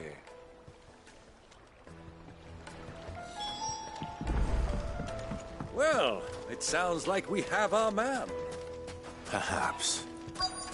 Let's go and find out exactly what this Ferda knows. Hanging lanterns, keep the darkness from your door. Excuse me. Are you Ferda?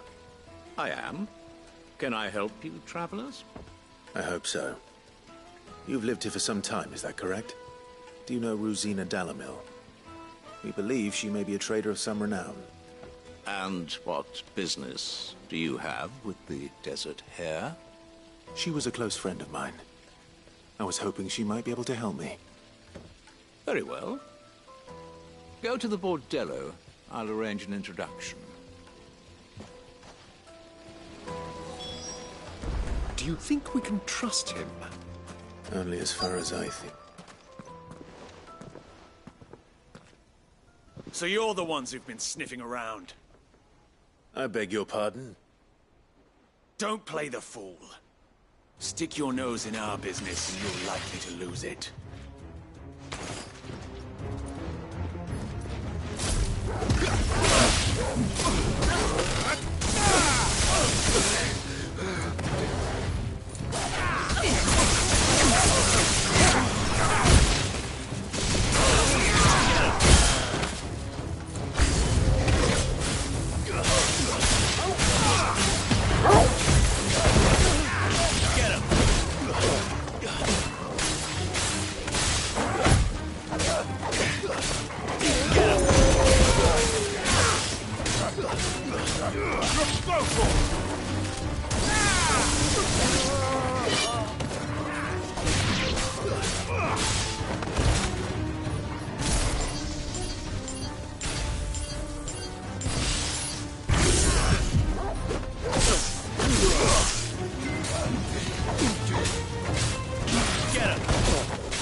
Who are you working for? Him or her? Him. The boss. He wanted us to test you. Though one could hardly call that a test. Lord Ferda? Look what the cat dragged in. Your skill with the blade is rare indeed, my lord. A fitting talent for an outlaw. You know who I am. So what now? Call in the Men of the Rock and collect the bounty? That isn't my decision to make. Our work is done. Take him to meet his precious Rosina. She will be interested to make his acquaintance. Yes, my lord. To the Lock of Leisure, then. To the Lock of Leisure.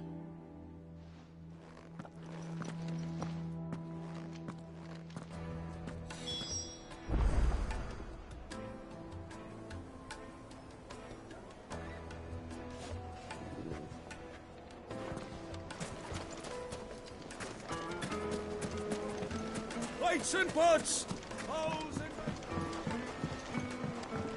Needed to a silken softness, like eating a cloud with a crust. The most fragrant herbs and The finest fabric!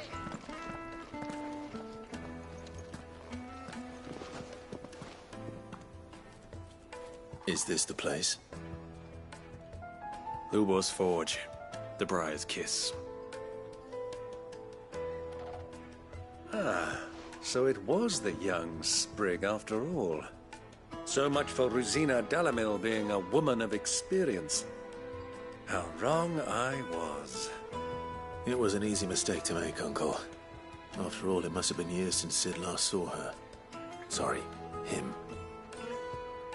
Whoever this Lubor truly is, he's clearly a man of means.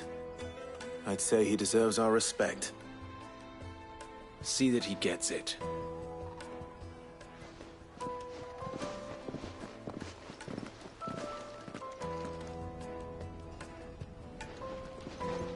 Lubor, Lord Ferda told me to bring them to you.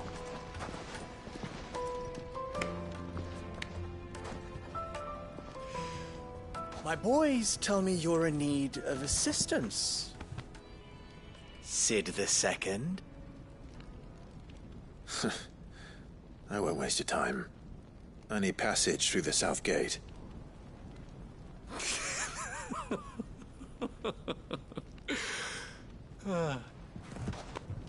Tell me, what do you think is a merchant's most important commodity? Why, trust. Everyone knows that. Without it, you have nothing. And nothing is exactly what you have. And so, for you, I, too, have nothing. I'm not in the business of helping every lost puppy that wanders in off the street. I'm a busy man, as you can see.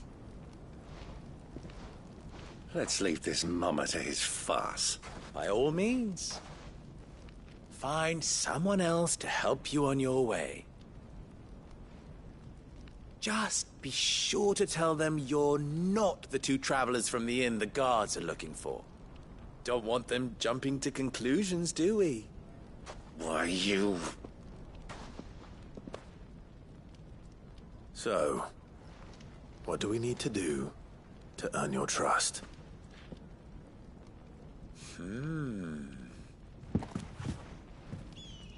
I like this one.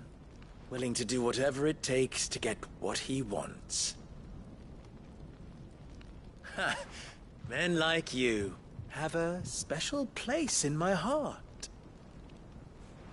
Why, you ask? Because they get me what I want. Always. Fine. So what do you want? Don't tell me you're going to listen to this swaggering scruff! We might as well hear him out. It's only natural that an ally of Sid's would seek assurances of strangers. Assuming he is an ally, of course. 5 years ago, he would have still been a boy. And yet even then I had more good sense than a man... 5 times my age? But enough of the pleasantries. We were speaking of what I want. I want you to put an end to the trouble in Dalamil. Return to me when you have done so, and you shall have my aid. Until then, I bid you good day. What trouble? If you're going to give us orders, be clear about them, damn you! Manners, Greybeard. One catches more damselflies with honey than with vinegar. What did you call me? My apologies. A word of advice in recompense. Follow the crystals. Oh, but that was 3. Oh, I'm making this too easy for you. Ha! It will be easy. Solving his little riddle should be like dealing with him. Child's play. Let us divide our forces, Clive. I'd rather not drag this parlor game on any longer than we need to. All right. Good luck, Uncle.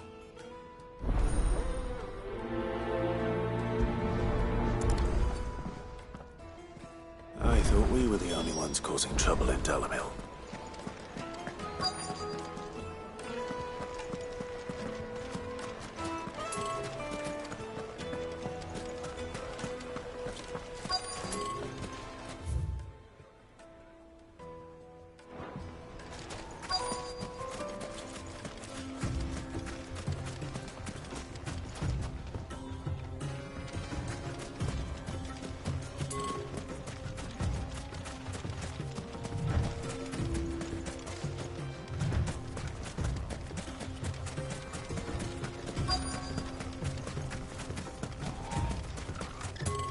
You rest, girl.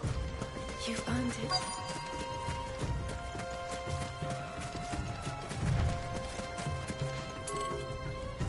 Excuse me. Is it true there's been trouble with crystals of late? You've heard, then? I've heard rumors. Damn thieves. Pilfering the crystals that were meant to fill our cups and light our stoves. Us common folk have hardly had a shard to share between us these last few moons. And it isn't as if we can buy them on the black market either. Whoever's taking them, they aren't sharing.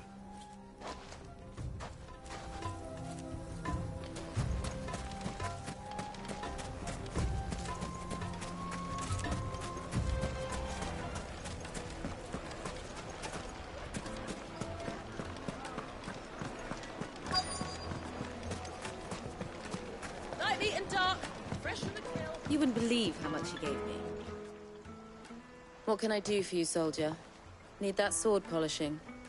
I'm not a soldier. Ugh, then be off with you. I serve the men of the Rock and the men of the Rock only.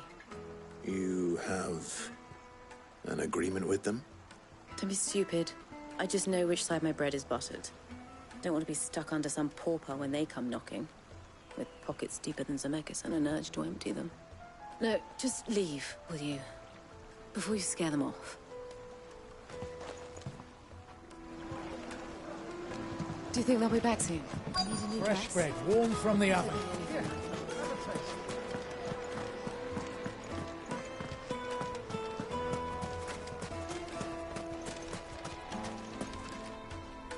Do you have a moment? Depends what for. Just a question. Dalamil seems to be thriving compared to the other villages I came through on the way. Is there a reason for that? Well, we're a stone's throw from Drake's Fang, for one. The soldiers guarding the Mother Crystal and the shipments need a place to spend their hard-earned gil. The men of the Rock throw their money about like there's no tomorrow. Is that so? Well, thank you. Don't let me keep you from your work any longer. I think I'm starting to get an idea of what's been going on. I wonder if Uncle Byron's learned anything of use. He'll probably be back at the inn by now.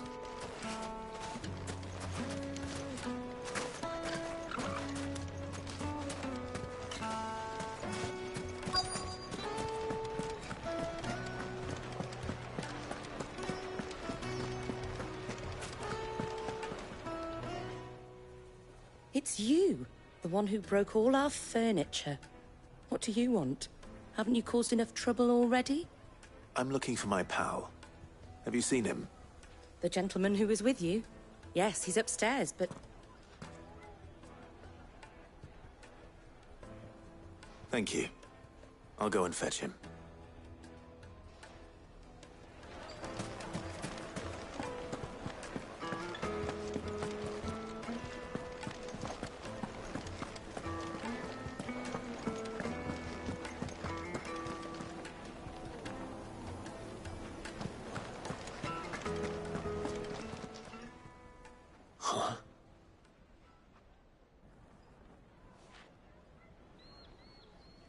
Will this suffice as a deposit? By the sands. That's a black pearl. One of the many treasures in my collection that I would be only too happy to part with, should you give me reason to do so. All right. I'm sure that we can come to an agreement, but not here. What are you doing, Uncle?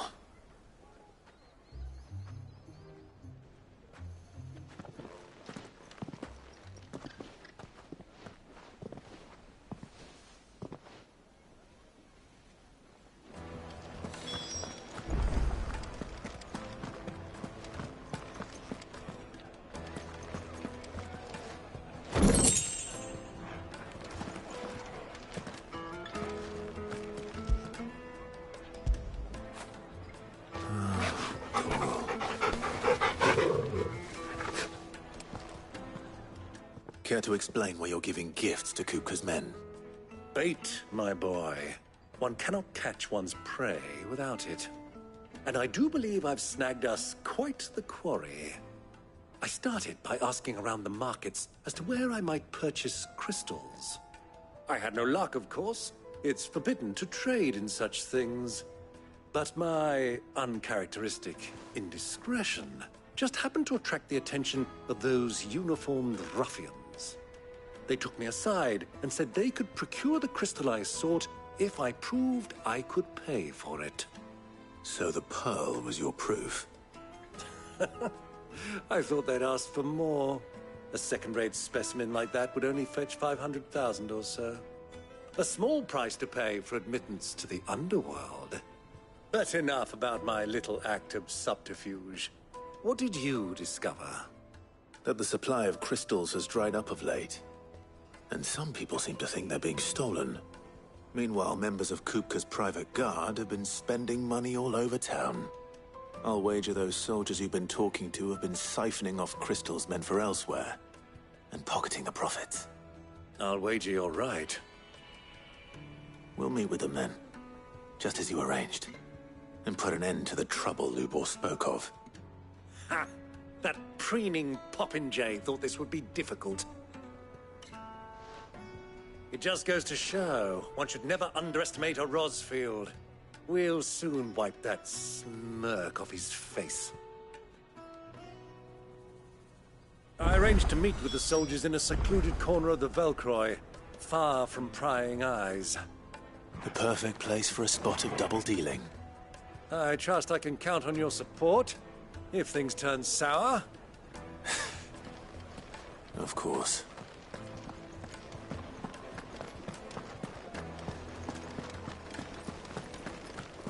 Let me treat you. I need a drink.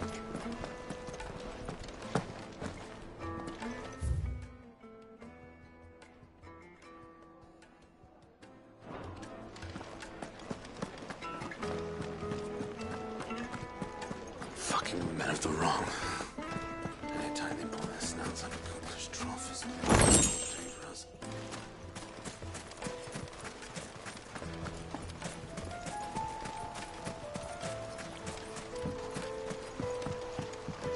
This river runs all the way to the southern seas.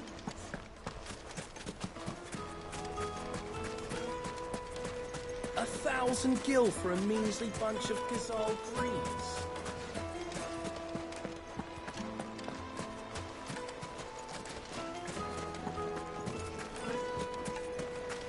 Made from the stoutest stoneware. Do you think they'll be back soon? I need a new dress. Needed for a silken softness. Take a sniff, good sir. The finest fabrics, fresh from the...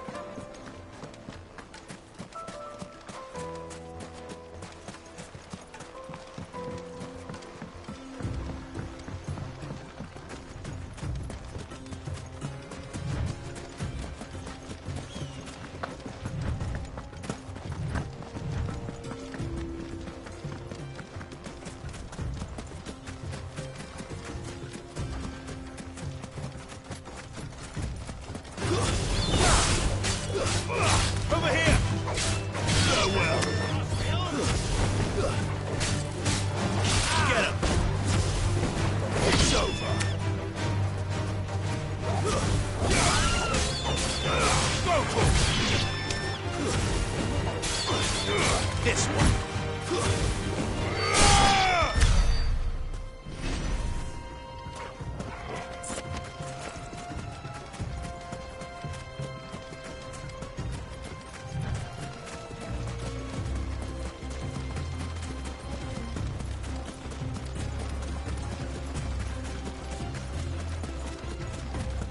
Easy does it.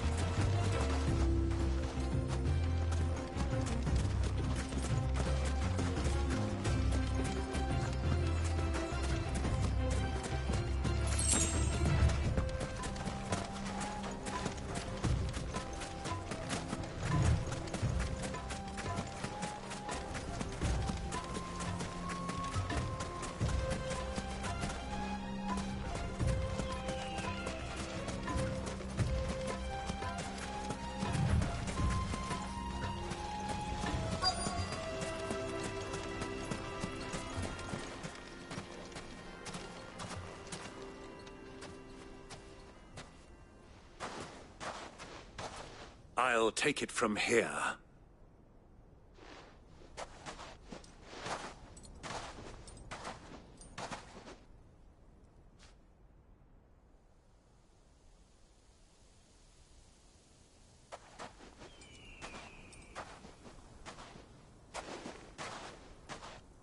I was beginning to think you weren't coming, my lord.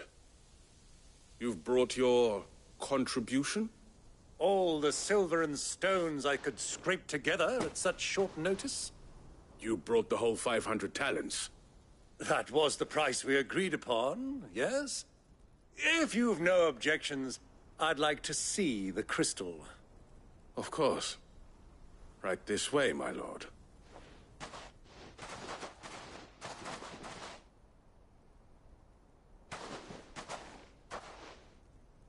Not bad at all. You weren't lying about the clarity. But what of security? If I were to be stopped on the road, what guarantee have I that it wouldn't be seized as property of the Republic? Because these crystals are no longer the property of the Republic. You're not buying from us. You're buying from them. And we have no more jurisdiction here than you, my lord. But we have ships, and will gladly deliver to a port of your choosing, now that our price has been met. Royalists, eh? What brings you here? Why, to collect their share of Drake's Fang's blessing, of course. Our nations are allies, and so they are entitled to a portion of the Mother Crystal's bounty. And, being such good friends, we elected to increase that portion and share the benefits. And now that these crystals are officially property of the Kingdom of Waloed, we are duty-bound not to interfere, no matter where they might happen to end up next. Did you get all that? They're in cahoots! So it would seem. My lord, what is the meaning of this? Double-crossing dogs. They're not here to do business. Kill them. Kill them both!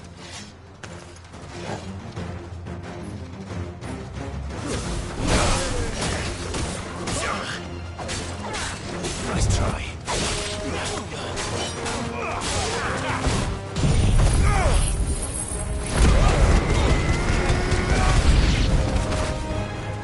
It's not over yet, Uncle.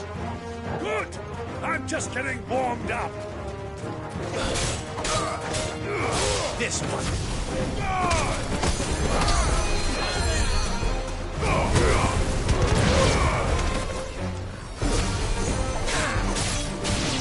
This one. Over here. Stay down.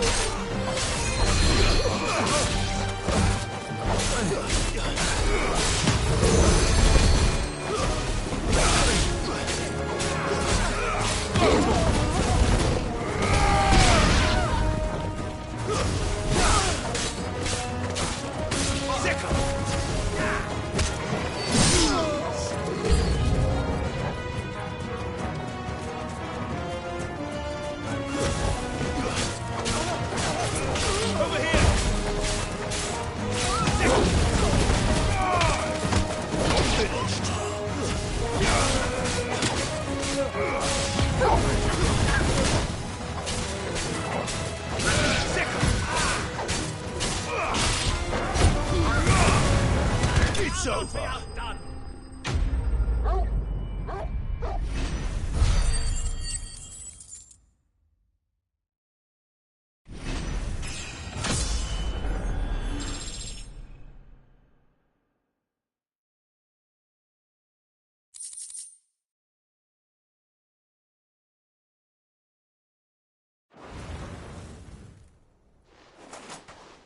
Well, that wasn't too bad. How'd you like my performance, huh? I've often played the villain on the stage. I think I did the role justice. Don't you? Greybeard, you were magnificent. The battle scene was particularly thrilling. Such a shame you didn't have more of an audience, but perhaps that's for the best. How long have you been watching? Long enough to witness your uncle's sordid transaction. I hardly expected one so venerable to degrade himself so thoroughly. Buying one's way into the confidence of degenerates. Ingenious. This was the trouble you spoke of. The men of the Rock taking crystals meant for the common folk and conspiring with the Royalists. Well, now it's over. Indeed it is. The people of Dalamil had scarcely any means of redress against Kupka's men, let alone a foreign army. Until you two came along, that is.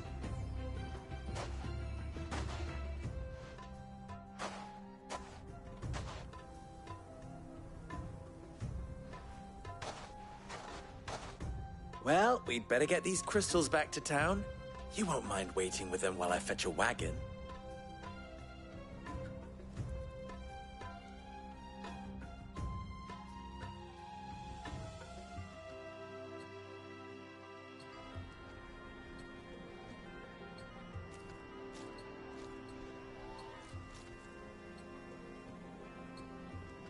It occurs to me that I still don't know your name. Clive. So, Sid the Second is a Clive? I suppose it could have been worse. Well, Clive, you held up your end of the bargain, so I must do the same. Passage through the South Gate, was it not? To tell the truth, you've helped a little there too. Many of the guards have already been redeployed to deal with the issue of their missing comrades. And those left behind have been encouraged to look the other way should you attempt to pass through. Thank you. And please allow me to cover your costs. You still have the purse I gave to the soldiers, I trust? I saw you pluck it from one of the bodies. Oh, dear. Was I really so obvious? And my name is not Greybeard. It is Lord Byron Rosfield, thank you very much. No, thank you very much, Greybeard. Double the... Ugh! Here, wear this.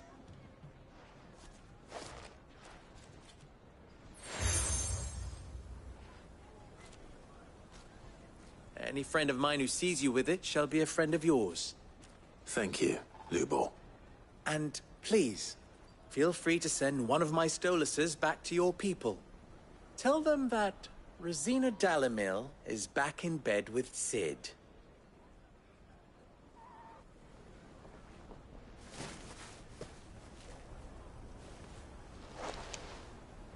Omia Lostelan.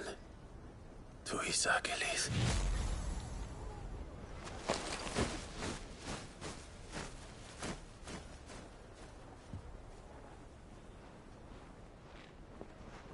I'm trusting you, Sid.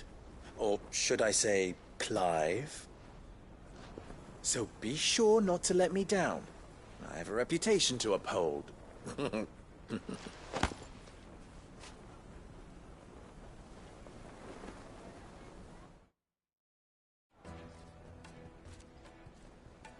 Well then, I wish you a safe journey south. Thank you. Not at all. It was my pleasure. Come on, Uncle. Let's go.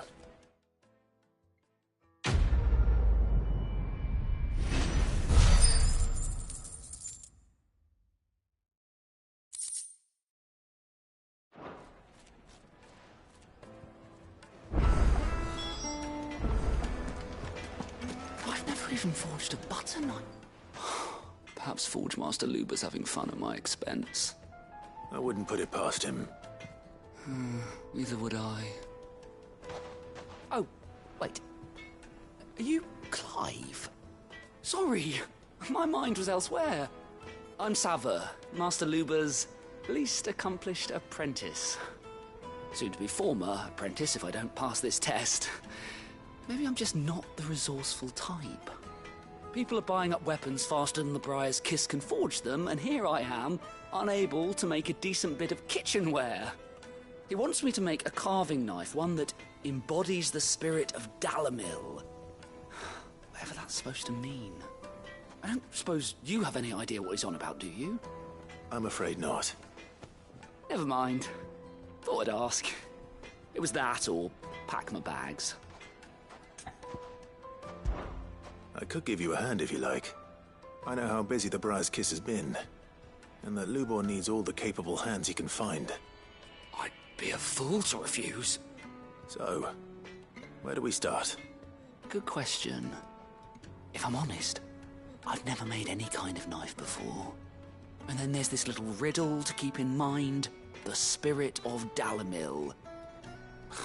Nothing is ever simple with that man. The way I see it, there's only one way we'll be solving Lubor's puzzle. We need information. The more the better. You're right. There's no point fumbling in the dark, I suppose. Now, who to speak to first? Well, there's plenty of folk in Dalamil who use knives for a living. There's the butcher, of course, and any number of cooks. They're bound to have an opinion or two about the tools of their trade. All right. I think we have a plan. Let's get to it, shall we? I'll talk to every cook I can find. You speak to the butcher, and anyone else you can think of. All right. Good luck. Let's hope that someone says something useful.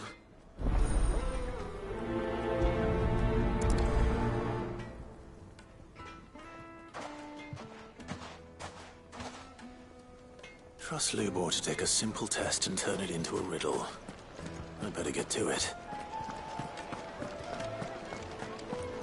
It would make a fine gift for you. Welcome, sir. What can I do you for? A question, if you don't mind. I need to know what makes a good carving knife. You a blacksmith or something? Something, I suppose. Fair enough. Knives, is it? First and foremost, it's got to hold an edge. Most knives will make it through fat, no problem, but sinew dulls cheap steel in no time. Give me a blade which can slice through anything that crosses my chopping block, and I'm a happy woman. So a knife that stays sharp. Makes sense.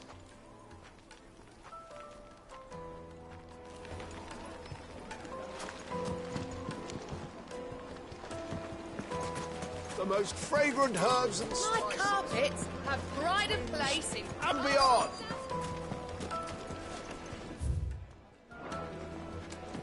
Kneaded to a silken softness, like in a cloud with a cross. Plates and pots! Silver platters, just like they eat off in... Wait, said. Ah, they've opened the gate.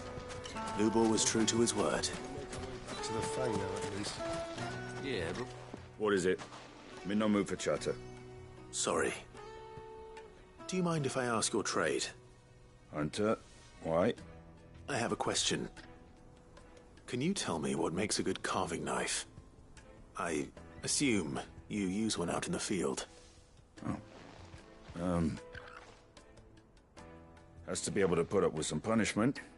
Can't be dealing with a brittle blade, not while I'm on the hunt. If your knife snaps every time you use it, you'll be spending coin as fast as you make it. Times are hard enough as it is. Thank you. I won't keep you any longer. All business, eh? Man after my own heart.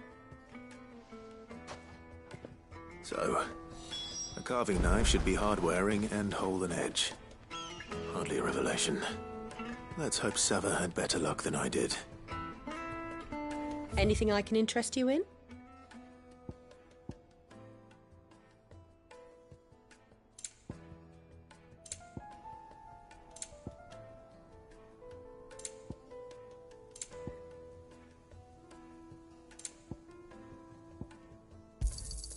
Here you are.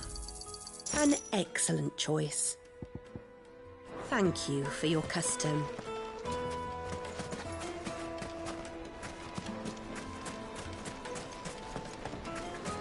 Just look at the made from the stoutest stoneware.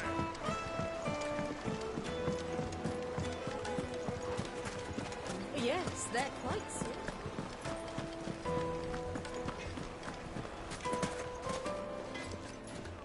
So, how'd it go? You learn anything useful, or should I be looking for a new trade? Only that a blade should be durable and stay sharp. But I don't see how that relates to the spirit of Dalamil. I didn't have much luck either. All the cook said was that he needs his knives to be light. Too heavy and they do his shoulder in. So we're no better off than when we started. Perhaps Lubor didn't mean anything with his Dalamil remark. But that can't be right. I've bandied enough words with the man to know that he chooses them carefully. No. We must be missing something. Something right in front of our noses, most likely. No doubt you're right, but I have to make a start soon. I can't put off making this knife forever. Agreed. Lubor wouldn't like that much. Right. I've been trained to work iron. The cheap stuff, mind. But it's hardy enough if you don't hammer it too thin, and it sharpens up nicely with a bit of effort. Trouble is, it's either durable or it's light. Meaning someone is going to be disappointed. Forge Master Lubor, probably. Is there no one else you can turn to? Someone who knows their metals, perhaps? The other apprentices know better than to help me with my test. But maybe there is someone I could turn to. A merchant, a favourite of Forge Master Lubor's, who sells metals to tradesmen passing through the Valcroy. I bet she'd know a thing or two.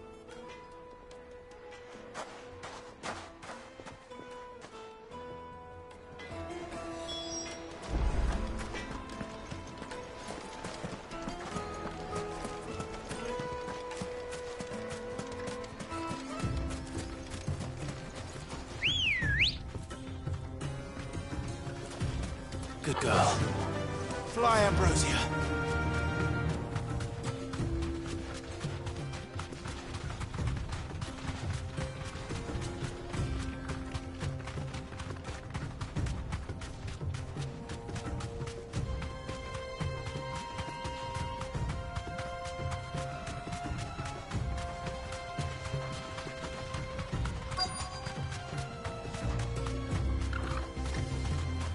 Be safe.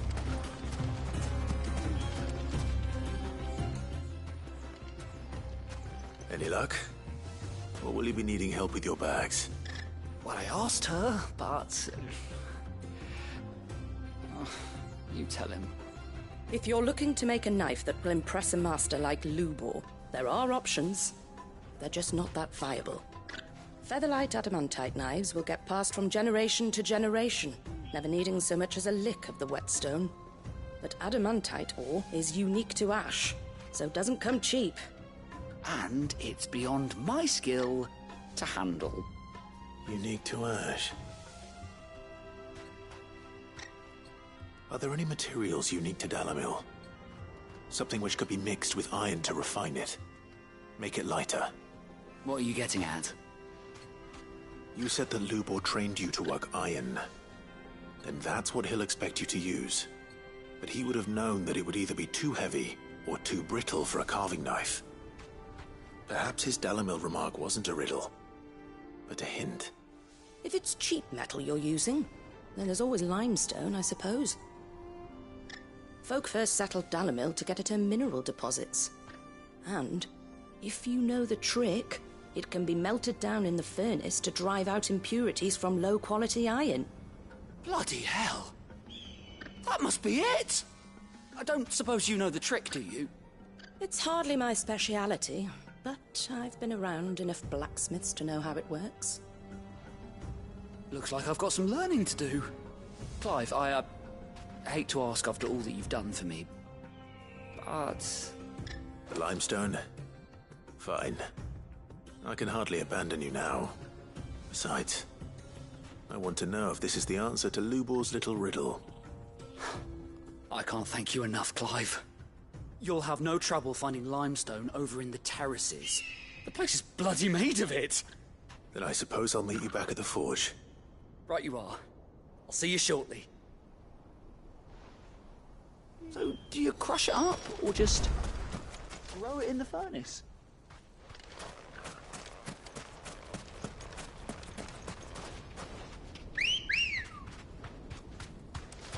Ready, go?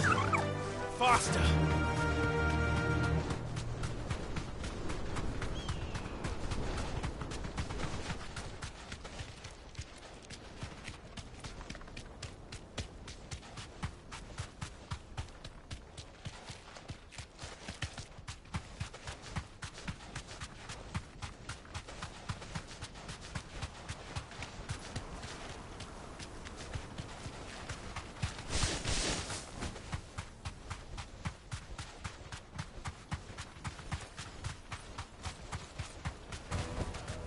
That'll do, girl. Is it true what I'm hearing? The finest fabrics! The Fresh juiciest bread, meat warm from the oven. Yeah, have a taste.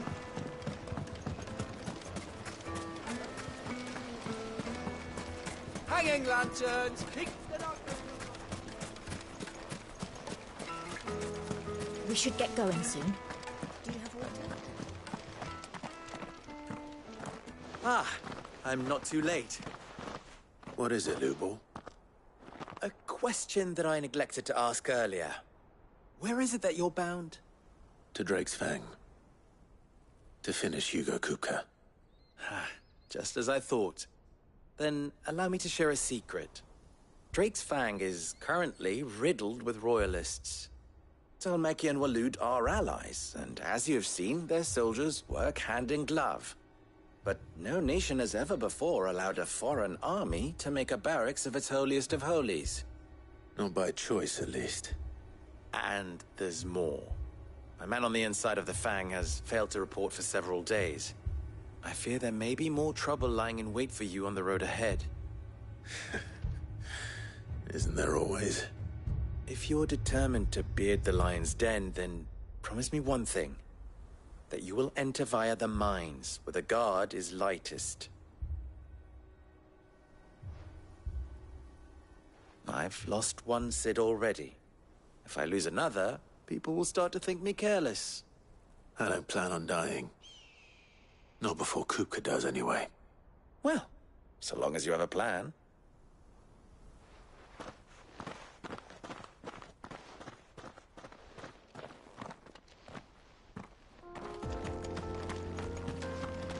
Drake's Fang should be just beyond these springs. Shall we press on?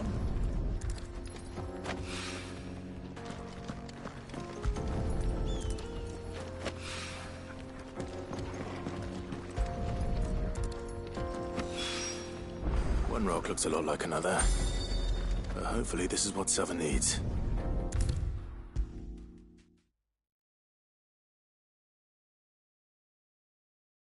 I wasn't sure how much you'd need, but I hope this is enough.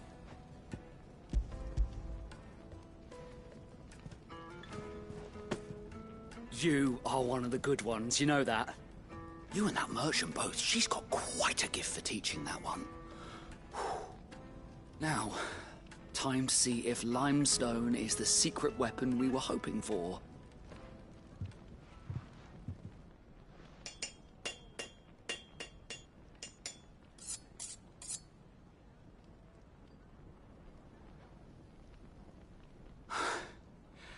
That'll do, I reckon. A knife forged from the very rocks of Dalamil. Her spirit, if you will. It's a fine-looking blade. I only hope Master Lubor agrees. That sounds like my cue. And just as well. I was getting tired of waiting. I'm sorry, Forge Master Lubor. Let's take a look then, shall we? First things first, Sava, do you think this is a carving knife worthy of the fine people of Dalamil? I'd like to think so. But what do you think? What do I think indeed? It's sharp-ish, but it won't last long with hard use. And it's heavy, heavier than it should be. You might not think it just to hold it for a moment, but sell that to a cook and you'll never hear the end of it. It looks like someone paid a visit to the terraces. The limestone was a step in the right direction, granted, but one that still leaves you short of the mark. And I was so certain I had it all worked out. I don't know who you found to teach you that little trick, but it certainly shows initiative. Next question. How much do you think I would charge if I'd made this? Well, if it took you even a fraction of the time it took me, I would say you could demand a heavy purse. And who would be able to pay that? The butcher? The hunter? The cooks over at the inn? Dalamil is home to humble traders, not wealthy lords and ladies. Rule number 1 in any business, Sava. Know your customers. Yes, Forge Master. This is just about passable. But only just. I'd say you're worth keeping around a little longer. Starting tomorrow, you'll have an anvil of your own. I will. Thank you. I was wondering, what would you do if you were asked to forge a carving knife? I'd do what I always do. Ask who it's for. If it was for the butcher, I'd make sure it holds an edge. For the hunter, I'd make it as tough as Titan. For the cook, light as a feather. And for the nobleman, I'd make it cost an absolute fortune. There goes a master, all right. It looks like congratulations are in order. I couldn't have done it without you. So much for the Forge Master's riddle, though, eh? The spirit of Dalamil had nothing to do with limestone or anything much at all. Meaning, I had you run around for no good reason. You've passed your test. That's all that matters. You'll have a forge of your own in no time. And when I do, I'll craft you the finest carving knife you have ever seen.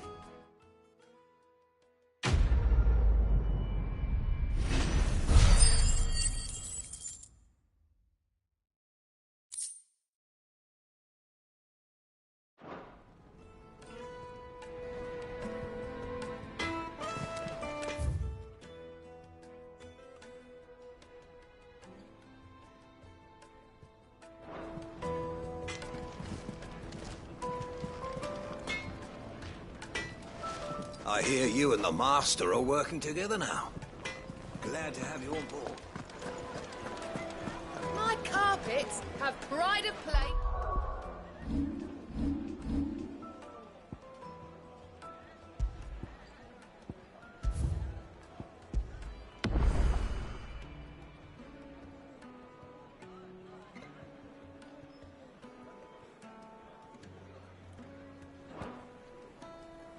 In Castle Dasbog.